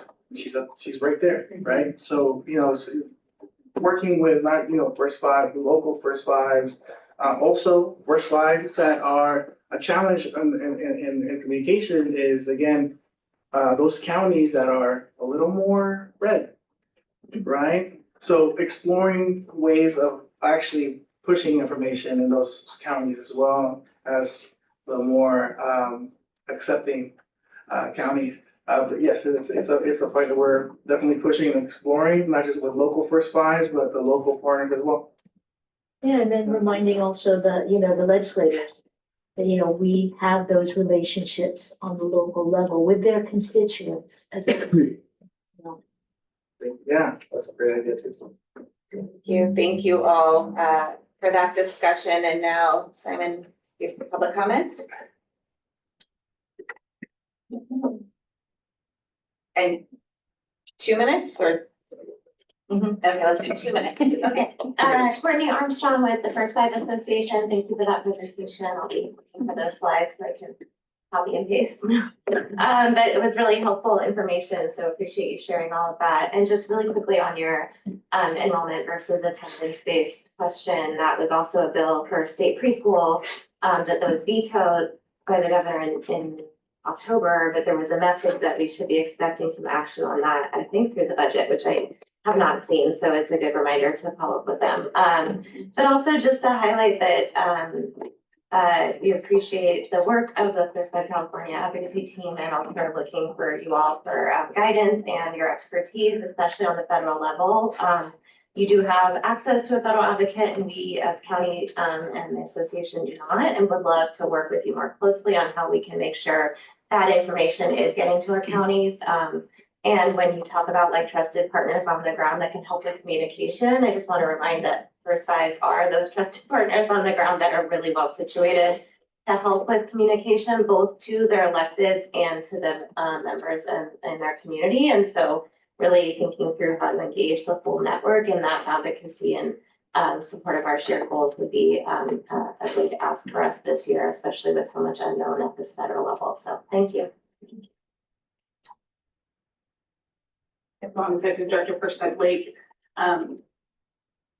First of all, Courtney said a lot of what I was gonna say, so. But one thing I do want to do is just take a pause to recognize the feelings that people are having today in this room and the impact that a lot of individuals are shouldering as we have this conversation. And as we try to go through and advocate, not only at our local levels, to state levels, but also to the federal levels, and that's being done there. So I appreciate First Five California staff and everything you're doing. And I hope you continue to work with the association and all of us counties.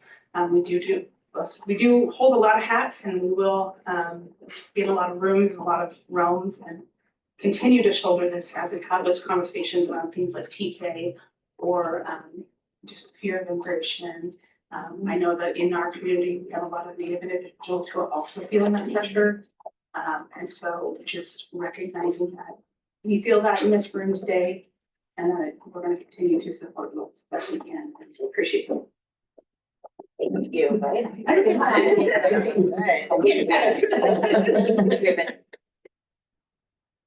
Thank you, everyone. We'll now move to item 9, which is our strategic plan update. And I'm excited to introduce this item and to invite the commission into a discussion around our draft strategic framework. We've spoken about strategy development during several of our past commission meetings. And this meeting today marks an important milestone as we review the strategic framework.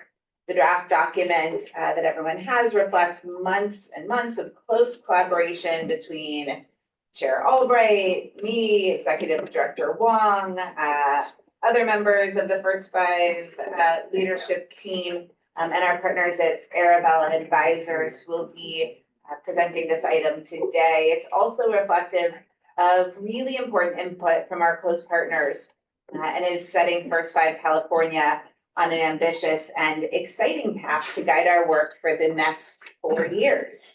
What you'll see today marks a step forward towards First Five California's audacious goal and North Star, and we're eager to hear everybody's input as Arabella continues to refine the strategy with us. And before Arabella Advisors walks us through the draft document, I'll pass it over to Director Wong to add a little bit more.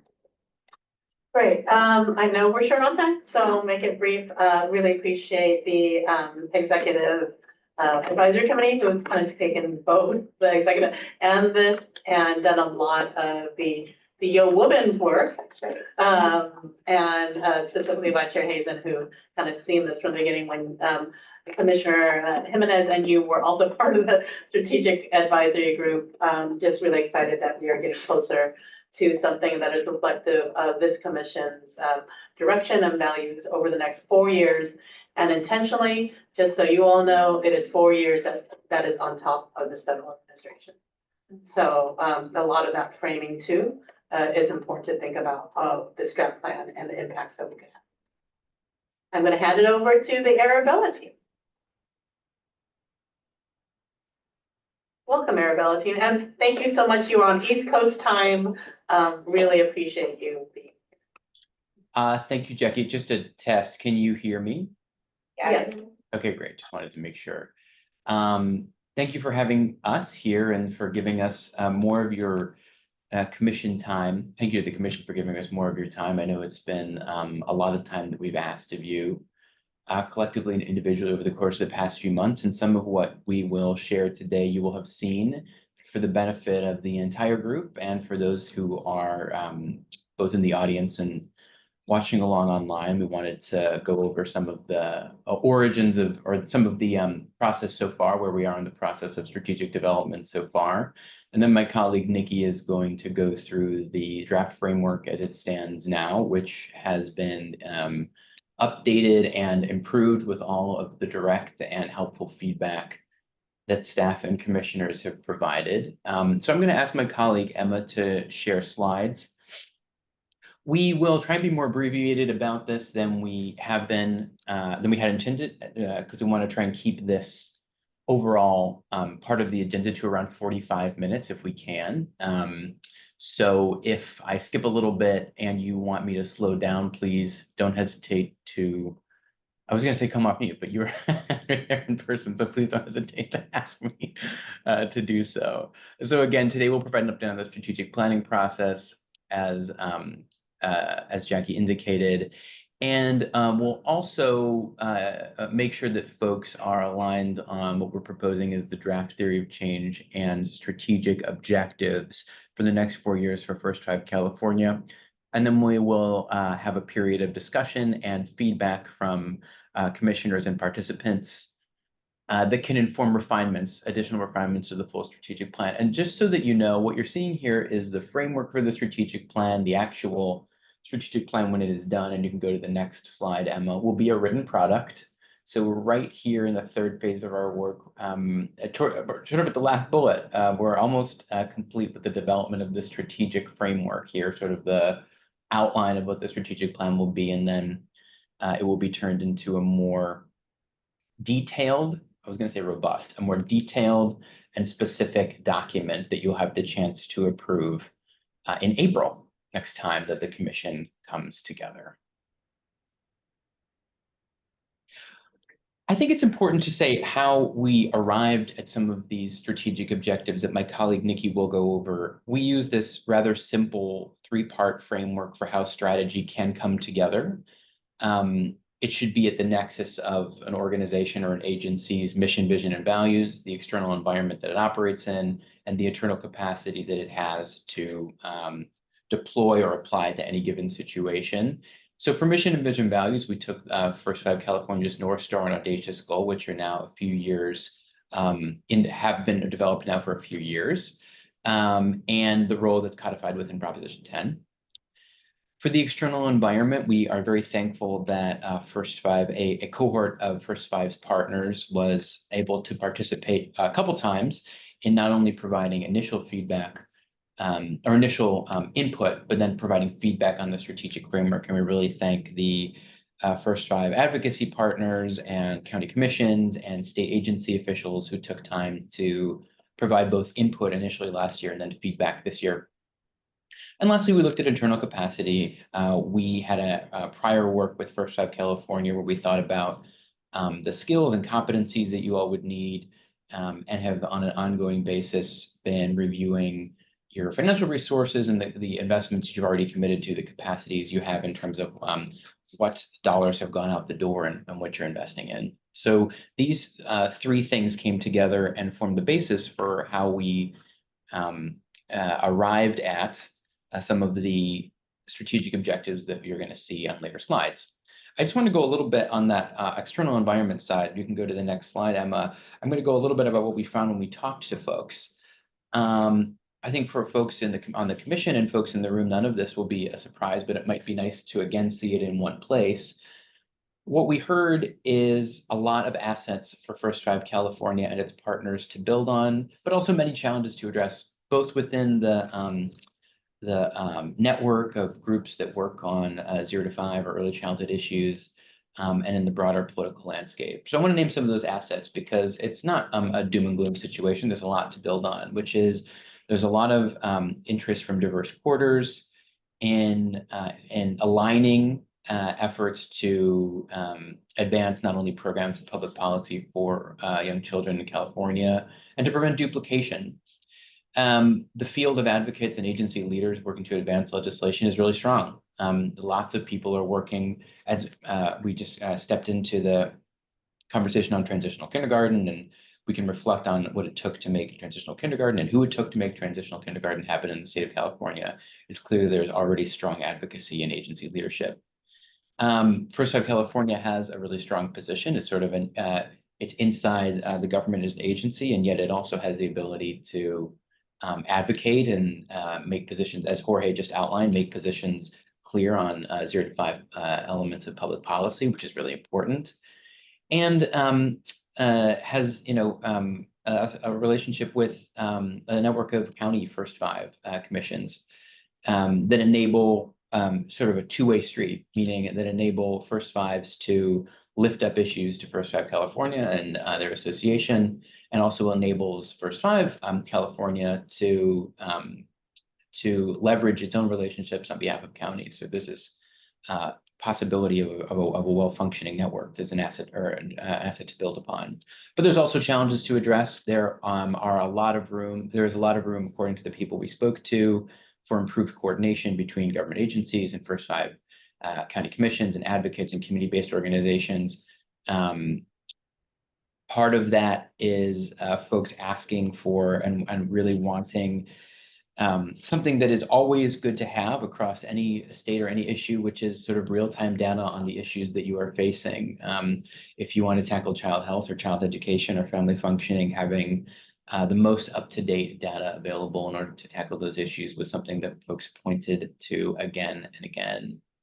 There's also a lot of turnover in policymakers, both agencies and state legislators, that folks pointed to the constant need to re-educate folks in power about issues, many of which I'm sure we didn't watch the whole thing, but many of which I'm sure Jorge raised just now, that are before the California legislature.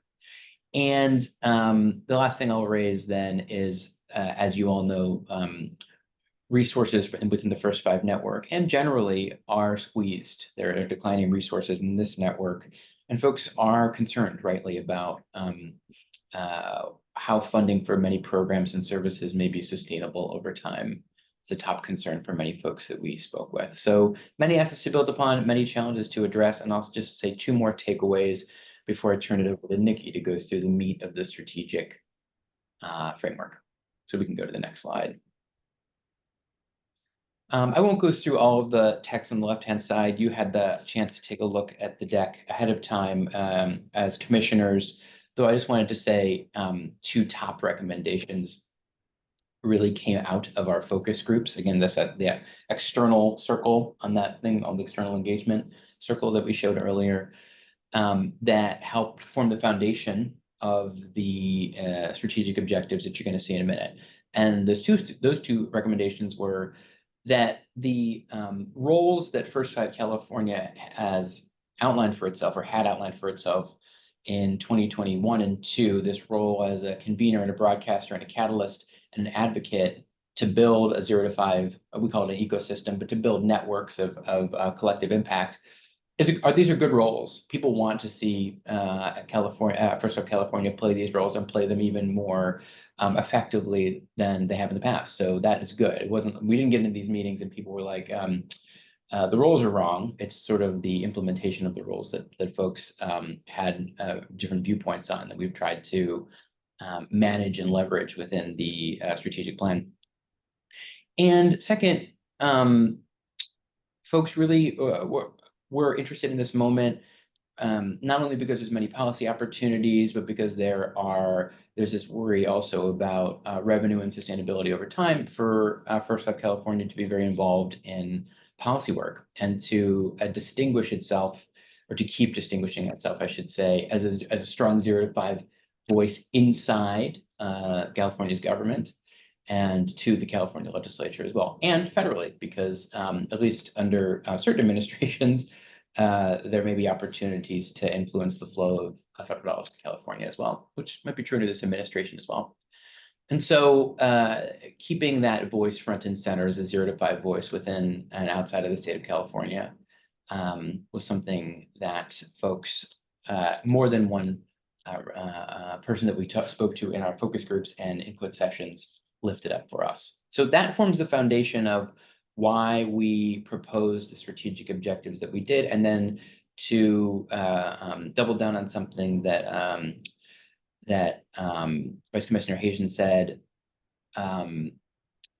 We worked very closely with the chair and the vice chair on refining this too. So I wanted to say that when I say we did propose, but we also engaged in a really collaborative effort with leaders and commissioners to refine what you see over the next few slides. That's all from me, and I'll hand it over to Nikki. Great. All right, let's go to the next slide, Emma. Fantastic. So before we dive into the details, this slide is more of an overview of just how to even structure or think about what a strategic framework is to orient you to the content that we're going to be stepping through. So this represents the various components of a strategic framework that we're sharing today. And as you can see, it really builds from the North Star and Audacious Goal, which sits in the vision section, and then builds into sort of systems change approach and roles. These are things that, if we believe these to be true, these are insights that if we believe to be true, that they make the rest of the theory of change make sense. So we sort of want to name what those underpinning concepts are that then inform the theory of change. The theory of change itself is a sort of overall articulation of what is point A, what is point B, and how do we think that we can get there? What's sort of the role of the commission in doing so? At a high level, the strategies then break it down into more specific strategies or approaches for what First Five California will focus on. Milestones are intended to be how we know that we're being successful. So what we'll be measuring over the coming years to track progress against the strategies. And then finally, we have field indicators. These are long-term population level indicators that they are not something that First Five alone can make an impact and sort of achieve independently, but they are ultimately sort of what we're all working towards. And so we want to keep those in focus and have them represented in the framework as well. What we'll be reviewing today is draft language. There will be more opportunity for wordsmithing as we move into the next phase that Andrew noted. So we'll be developing the full strategic plan document. The goal today is to share this framework and make sure that the sort of commission and we get a chance for input aligns with sort of the direction that we're heading in and the concepts that this framework contains. So I'll present it all the way through and then we'll open it up back to the commissioners for comment or question. Let's go on to the next slide. So we'll start with the North Star on audacious goal. As Andrew said, these are goals that have been in place for several years now. So they have not changed. We did here further define a little bit more about what First Five California really, what does safe, stable, and nurturing mean, in part because those were helpful grounding sort of guideposts for us that informed some of the focus of the theory of change. So that this though is largely unchanged from the existing sort of vision that First Five California is working towards. Let's move on to the next slide. This slide is an overview of First Five California's approach to systems change. Again, the intention of this slide is to name some of the underpinning facts and beliefs that if true, guide how First Five California should focus its time and resources. It's intended really here to speak to the need for systems change, for addressing inequity and racism that exists in systems, and how ultimately those ultimately harm all families in the state. And the fact that the First Five California is uniquely positioned to have a sort of systems level role in addressing some of those changes and sort of enabling coordination and building on some of the assets that Andrew mentioned earlier. This is language that we worked closely with the leadership team on several months ago and presented to the commission. So I'm not going to read it in detail here. I will just note though that of course anyone who's to the point that some of the points that were raised earlier today, and for anyone who's been reading the news at all, will recognize that federal guidance around some of the language that's contained here around really being explicit about white supremacy and inequity and the sort of roots of structural racism are sort of federal guidance on that language has shifted in recent weeks. And we had a conversation with the executive committee about that recently, and they and the leadership team in that conversation felt strongly that it was more important than ever for First Five California as an independent agency to sort of maintain the stance and to be sort of decisive here. So just wanted to name that context. That then leads into the next slide, which is this is an overview of the roles that Andrew had already mentioned. The idea is that there's four main roles that the First Five California is uniquely positioned to play, deploying both staff time and financial resources towards these four roles. So those are convener and connector, bringing together both the county First Fives as well as other agencies, working in a collective sort of coordinating efforts to work in a collective manner.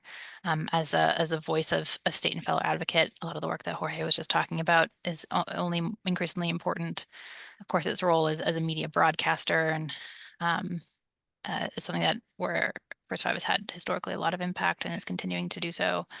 And then its role as a programmatic and research catalyst. So how is it sort of instead of as a service provider, but how is it still catalyzing important programs and seeding what is actually going to work across the state of California.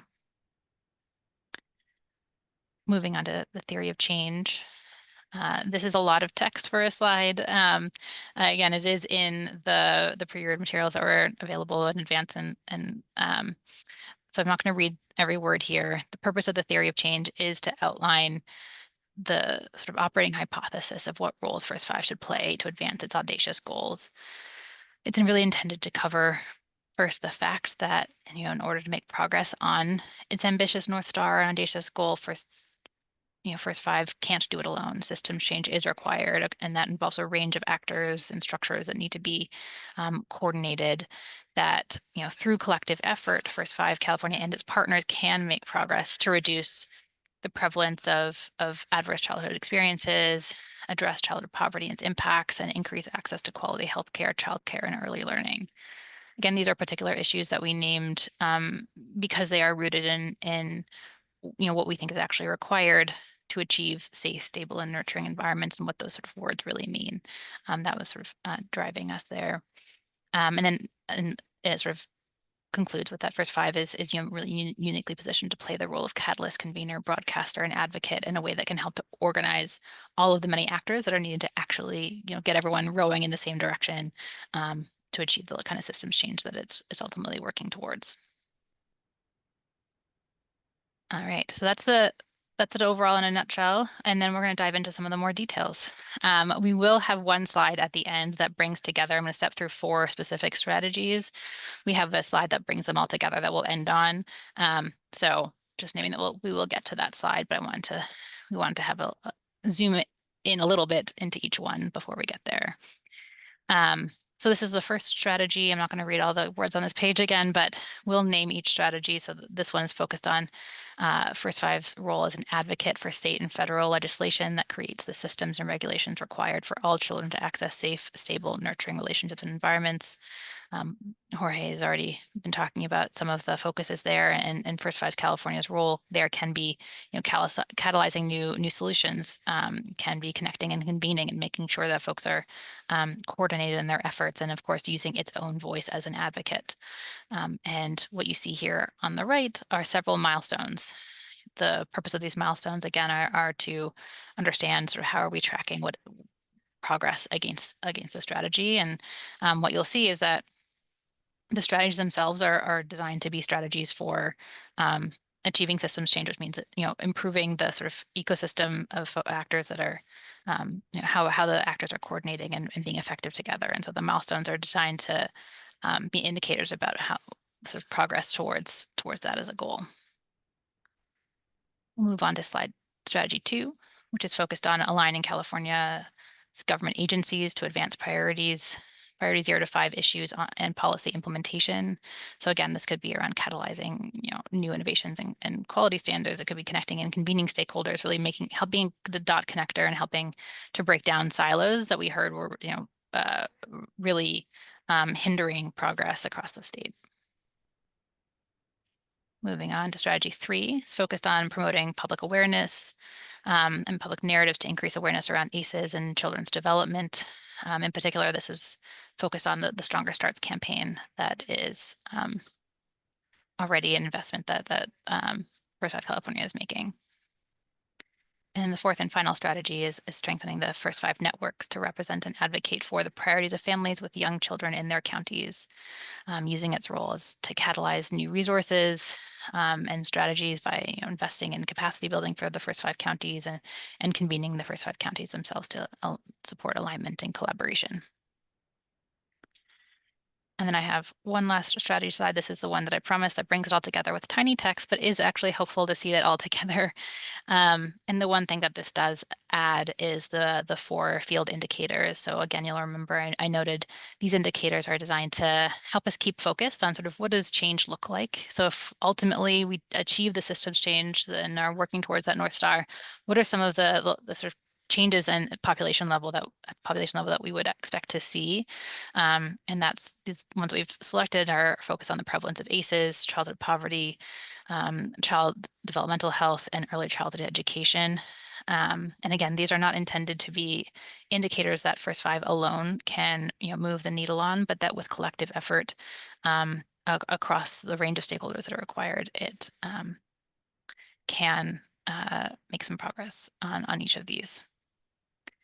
And I'll end with one more slide before handing it back, which is just talk about the next steps in the strategic planning.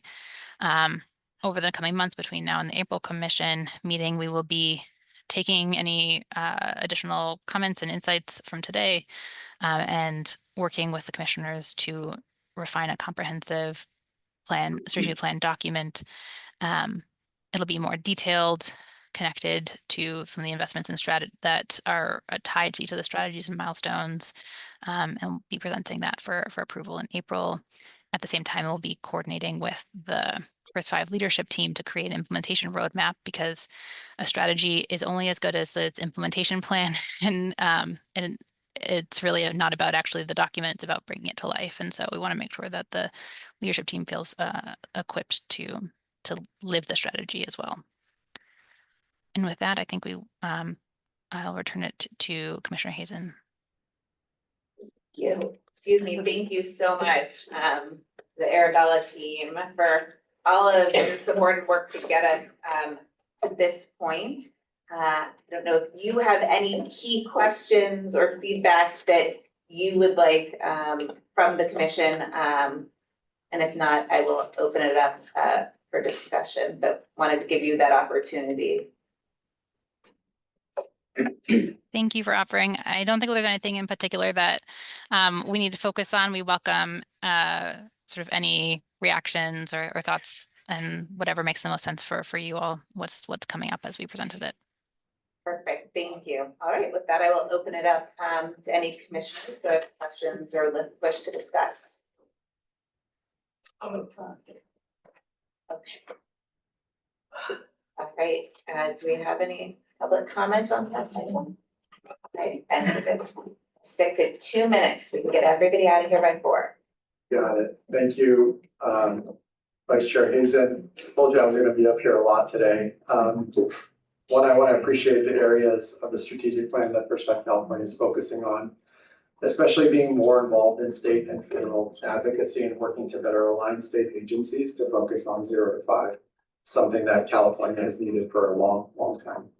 I also appreciate the call out to strengthen the First Five network by investing in county capacity building. And I want to ensure at the same time that the commission doesn't see First Five counties merely as grantees that need capacity building, but as systems builders. Given that every system change innovation in the state and US has its roots in local advocacy and local impact like Head Start and WIC and Children's Health Insurance Program, we are hoping that the First Five Commission can look to the 58 county network as your go-to innovators, your go-to practitioners on the ground, and to help scale and expand what's happening locally, statewide. And then one final area I think that is potentially missing from the framework is some references to the statute, the Proposition 10 statute. We want to make sure that that's not lost in this strategic plan, especially around things like creating and implementing an integrated, comprehensive, and collaborative system, and that system should work as a network. We hope that those items could be better uplifted in the final version. Thank you. Thank you. Do we have any virtual? We do not. And now I'll open up for commission discussion. The only thing I'll add is I appreciate all the work. I wholeheartedly agree with what we've identified as the role of First Five California. And the only thing that I ask as we move into the next phase of actually developing like the how-tos is that we work in partnership with the association who has their own strategic plan, and then of course all of our locals, just to make sure that we're all aligning and truly moving all First Fives in the direction towards achieving our North Star. Yes, thank you. Oh, no, I appreciate the mention of the word silos and how we have to acknowledge that, you know, in the past, there may have been that impression that we are working in silos and then now moving towards more of a, you know, just the dialogue alone that's been happening in this room has been very important in defining where we're going in the future and how we're working in partnership. I know that word partnership is maybe, you know, asking for too much sometimes, but, you know, I think that's where we need to go in order to be more effective, recognizing that there's strength all over, that there's resources that we're maybe not utilizing as effectively. Thank you. And commissioners joining us virtually. Well, thank you. I think the lack of robust feedback means we are going in the right direction. Really appreciate, again, Arabella, the work, and I'm sure you will incorporate the feedback we've just heard both from the association and commissioners in the room as we continue moving forward. I look forward to seeing you again in April. Thank you.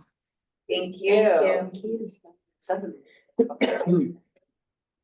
All right, so we'll now move to item 10, building equitable early learning and care systems, also known as BEALS.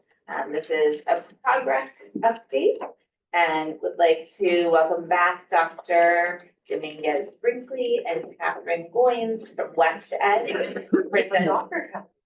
Oh, excuse me. You're no doctor, right? Are you? I'm officially a doctor. Thank you. Okay, for the record, Dr. Catherine Goins. Okay, yes, I'm just. To present to us. Awesome. Well, actually, this is the first time that I presented to this commission. I'm looking at Janice and where we used to work together in Pasco County, and I was thinking it was either 10 or 15 years ago when I presented. All I know is like I didn't have to dye my hair and I didn't get senior discount. That's all I know. So I'm here to reintroduce myself to the commission, introduce my agency, and I just need to practice for a minute with technology because I like seriously have AOL. Okay, boomer. Okay, so we're good.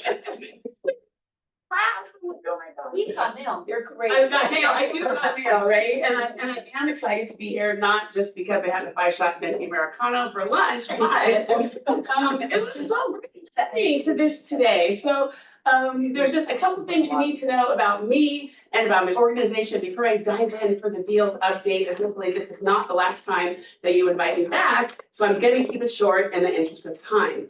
So I guess the first thing that I want to say. We're caught up. You are caught up? Yes. So everyone can tell us. Well, I'll leave you time, Avo, because I know you're gonna have something to say. I got you. So, I want to say just about myself and my organization before I jump into the story of BEALS. And that is, I am a 5th generation Californian. And we have been here since the time of slavery. I actually have the papers that freed my family from slavery, and we settled in Northern California. And so I have roots here. My mom was born in Stockton. I was born in San Francisco. So I feel very rooted to the Bay Area. And I had my early childhood, my K-12 and my initial college education all in the public system. So I am a California girl, through and through. And, you know, I think about, there was this old, okay, boomer TV show, it's called 90210 Beverly Hills or whatever. Well, my zip code was 94124, which is Hunters Point in the San Francisco area where I was born. And it is only because my parents, through lawsuits and a variety of things, because they didn't let African-American folks live in certain neighborhoods back in the 60s, right? I grew up in 94080 San Mateo County. And the entire trajectory of my life changed because my parents got to a different zip code. So every day, the thing that keeps me awake at night and the thing that gets me up in the morning is we still have disparities by zip code. And every single child in California should have the opportunities that I got in early childhood in San Mateo County because my parents moved where my community-rich, resource-poor county of origin was not able to provide those opportunities. And so just as a personal thing, I want you to know that that's what drives me. The second thing you need to know about me, and this is gonna sound weird, this is my 45th year in early childhood education. And even saying that, I started in 1980 as an assistant in a family child care home in the Bay Area. And so I only done early childhood my whole entire life. I ended up as an assistant superintendent working with Janice LaRue, best hire ever. And at one point, I was even chair of the first 5 county Placer Commission and worked with Placer, Nevada. And I've been to Sierra. I heard you on the line. I know it's like an hour to get pizza. It's like, oh my God. It's like, it's amazing. It's such an amazing community. Oh my gosh, I learned so much, right? Like I'm the Black gay girl that is crazy about rural counties. I got it. I got you guys. I got you. I got this. And so it's just that, you know, thinking about this and thinking about, you know, what drives me. I'm an OG First 5, right? I started in 1998 and I'm still here because First 5 California put quality on the map. If it wasn't for First 5 California, we wouldn't be having these conversations about what we need. So I say all that to say a few years ago, left Placer County, I still miss you, Janice, and I moved to West Ed because we wanted to do broader statewide work, right? And so when the opportunity came up to partner with First 5 California and the association, and on this building equitable early learning systems, the question I get all the time is, well, why West Ed? Why y'all pick West Ed? Well, I don't know, but I can tell you why I'm glad they picked us. It's because we have been doing work for the state of California for 40 years in the early childhood space. So we work with CDSS most recently on the alternative payment and trying to get an alternative methodology so that providers can get paid more. We recently worked with the governor's office on helping to create the California Master Plan.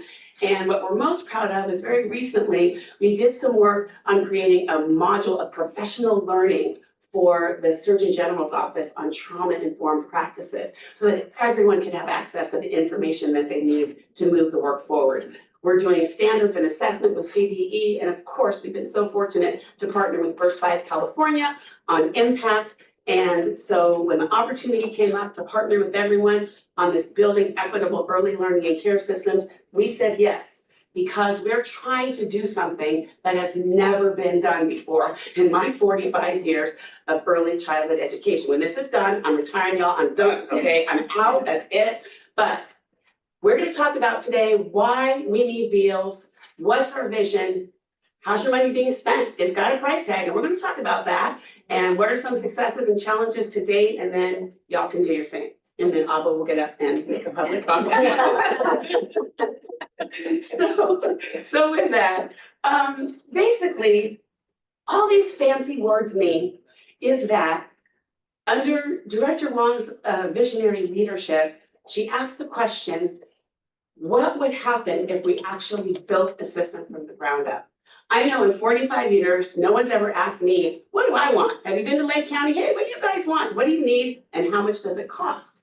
We've always followed existing frameworks, usually from the federal government, because right, the money, well, if you want to race to the top, you have to follow these things and do these things. So the idea is, what if we actually built our own system from the ground up in California? What if we went to all 58 counties, knowing they're all different? Someone said earlier, if you've been to one county, you've been to one county, if you've seen one county. I think that's true.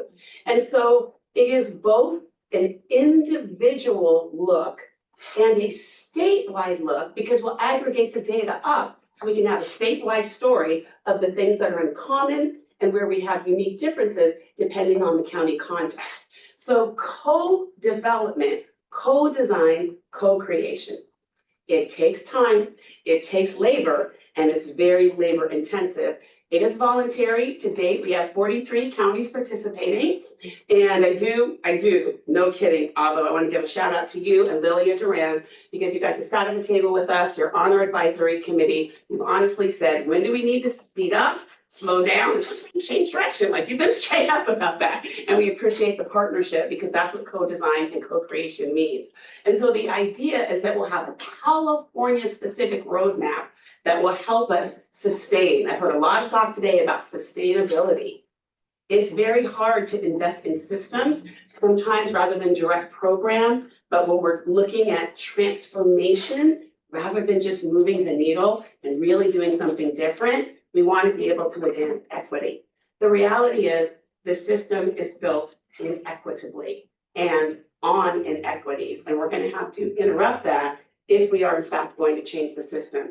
We have about 2.7 million children birth to 5 here in California as of June of 2024. Can we ask who we're not serving? And it's not the fault of the counties, because nobody is working harder than the counties to meet the needs within the resource limitations that they have. And so one of the questions that we're going to be answering is, how much does it cost?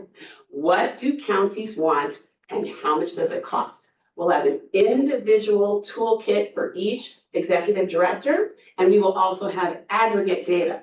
Now, one thing I will say about West Ed is we are not advocates. We're nonpartisan, nonprofit. We will gather the data, and then how people choose to do it is up to them.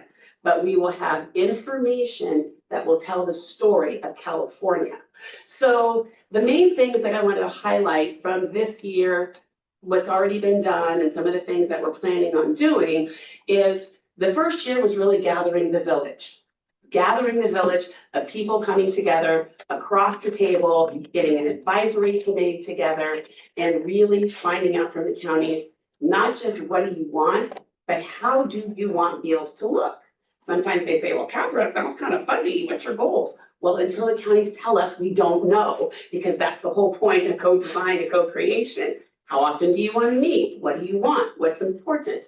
So we're doing research, evaluation, technical assistance, and professional learning, particularly in the equity space, that we can build on what's already happening and what's already there. We're not starting from scratch. The counties have been doing this work for decades. They know what they're doing. They know what they need. We're helping to pull it all together to tell the story.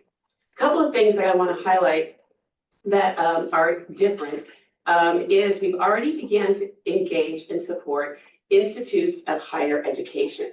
This is very exciting for the 2- and 4-year folks who want to make sure that their students are prepared to serve our children birth to 5. They want to know what's happening and what they need to know so that they can adjust their coursework to make sure that the students are prepared. So this is one piece of the work that's also different, is pulling them together. We're doing training, technical assistance. Those are things that I wanted to highlight, and then I'm going to go into a little bit of detail about a couple of things that are really important to us. So what we've already done is we've already done a landscape and equity assessment. Basically, what's happening, what do you all want? We collaborate with local and regional representatives. We're using existing data. One of the challenges, I've heard it as a theme today, it's a lot of time and a lot of work. Even if you have a third party coming in, you still got to show up. Somebody's got to bring the data, somebody's got to do the work. So we're trying to limit that as much as possible, but also bringing together data that we've already have. And we're trying to minimize the bias of the data collectors and reviewers. So we're really trying to interpret the data through the lens of the community, not put our own biases on it. We believe the communities know best, the families know best, and the first 5 counties know best what is happening. And we're also looking at the role of regional hubs, primarily engaging the counties to see, are there ways that we can get economy of scale? Are those ways that we don't know the answer to that, but we're exploring that with the counties to see in what ways are hubs helpful and in what ways are hubs not helpful. We're very excited about our early learning advisory groups, and we have a very diverse group of folks sitting on it, experts throughout the state. We had an all call, we invited everybody. We wanted to try and limit it to 40 so that we could actually get some work done, so that we could begin to advise First 5 California on how do we address the challenges and the inequities within the system. Child development experts, DEI experts, and systems building experts all come together. Again, we've had 3 meetings because we want a very clear vision of how the system could look if in fact we are advancing equity. And we want the community to design it. So this group meets periodically to come together. They look at the local data, and then they're providing recommendations and advice. So we thought it would be better to have, we have all regions represented, I believe, on the advisory council. Somebody will text me, that's not true, but I believe we have all 10 regions represented on the advisory committee. And the goals are, let's talk about the current systems and the current issues. Let's look at the research, and by research, we also mean the lived experience that the counties have on the ground. It's not just literature that someone said in some fancy university. Qualitative research, the story of what's happening from the diverse communities, that counts as research. What are the most pressing needs across the system? I've heard today over and over about the declining revenues and different sources. We, at some point, as a community, have to prioritize and figure out where we're going to invest our resources. And we want to get the data so that local communities can make their best decisions about where they choose to invest and where they prioritize resources. And then just recommendations about how to maximize the impact of the First 5 resources to build child development knowledge. These are young babies, these are children. And we want to make sure that we're being culturally responsive and heading towards the North Star and the audacious goal. And so we want to help build the capacity and listen to the recommendations from the advisory group. And then finally, we want to support local leadership as they develop their own action plans. So again, this is so ground up, so locally driven, all the things locally, Avo, you just talked about. I couldn't agree more, and I just put an exclamation point on this coming from the bottom not the bottom, but coming from the local level, and deciding on how this is done.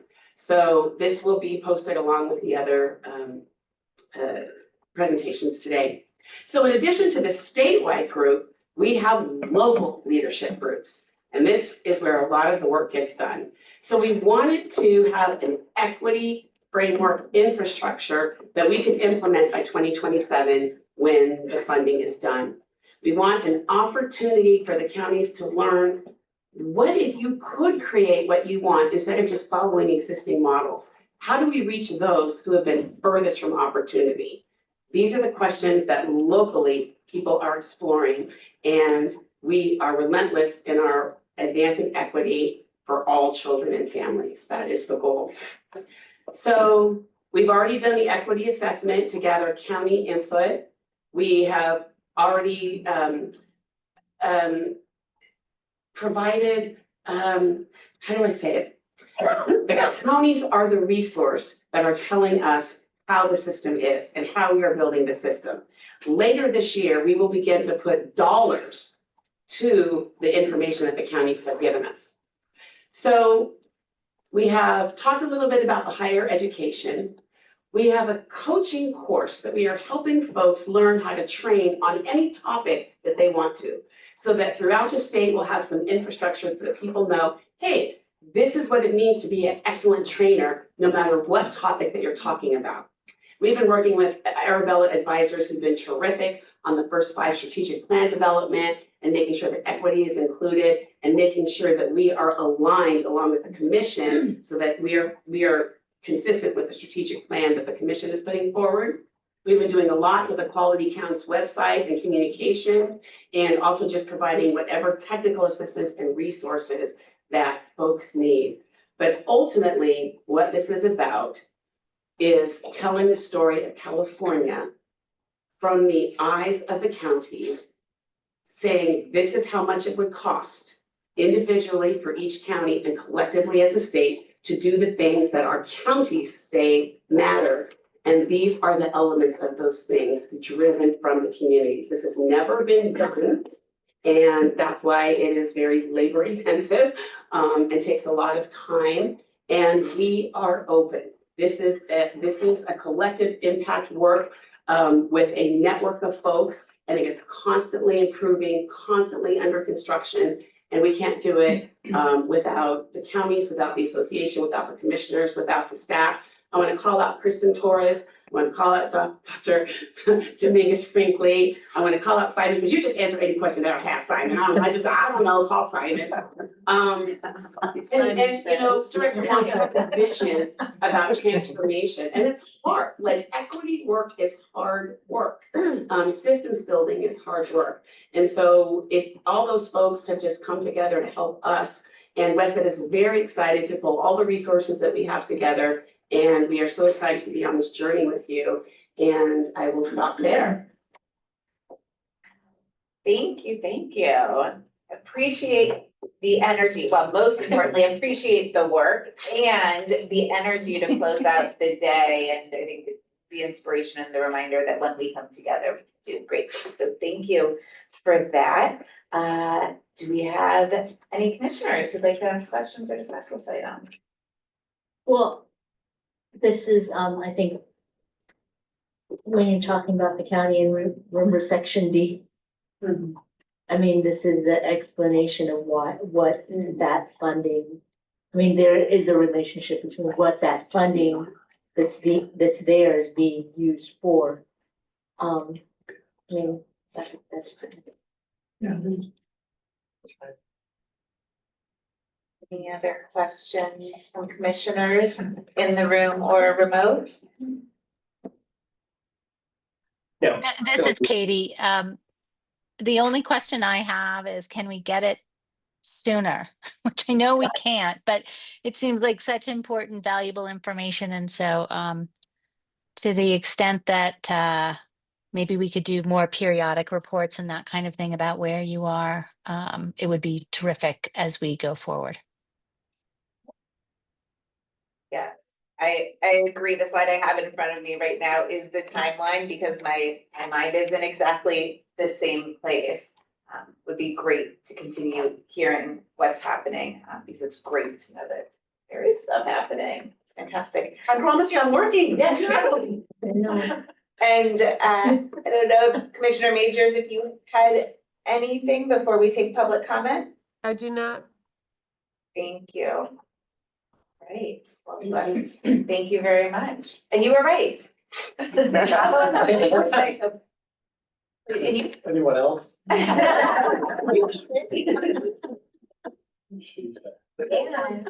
A full 3 minutes. Sure. Thank you, commissioners, again. Let me preface my comments with just appreciation for Catherine and Wested and Wested's leadership over the years. We've partnered with Wested on many things over the years, and Catherine's coming to our annual membership meeting in a couple of weeks to talk to our members about equitable evaluation. So we're looking forward to that.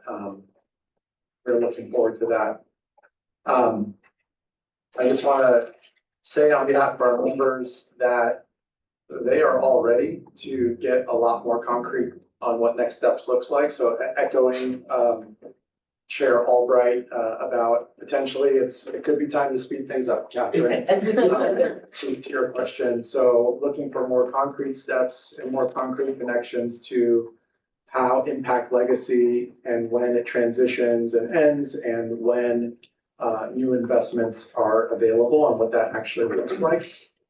I also want to say that to be clear that we're hopeful that this process is not meant to be a county by county sustainability effort. In fact, we need a statewide solution to this work. And so I think you heard that from us, Catherine, from Lily and myself as well. So we're hoping it's not everyone for themselves after this process is done, but there's actually a statewide solution to continue this important work. I do want to mention, and this is hard to mention, but given all my previous comments, is Wested's contract was for several millions of dollars. And it was a no bid contract to Wested. Again, nothing against Wested as an organization. It has to do with some of the processes I was talking about earlier.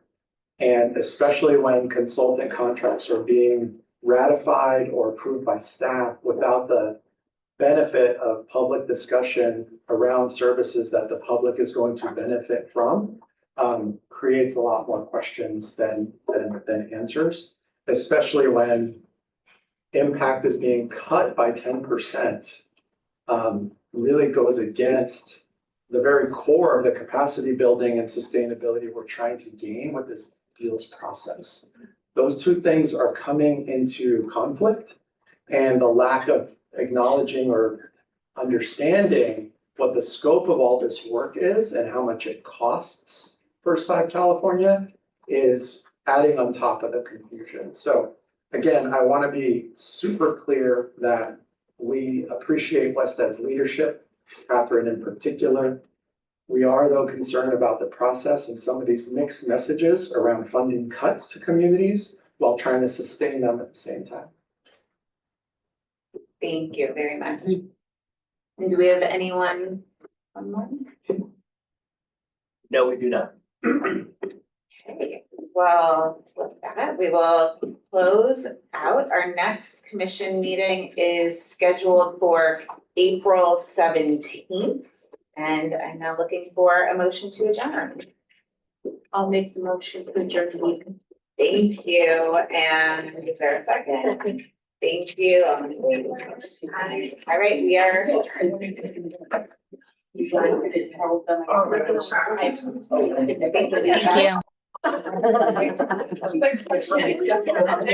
you.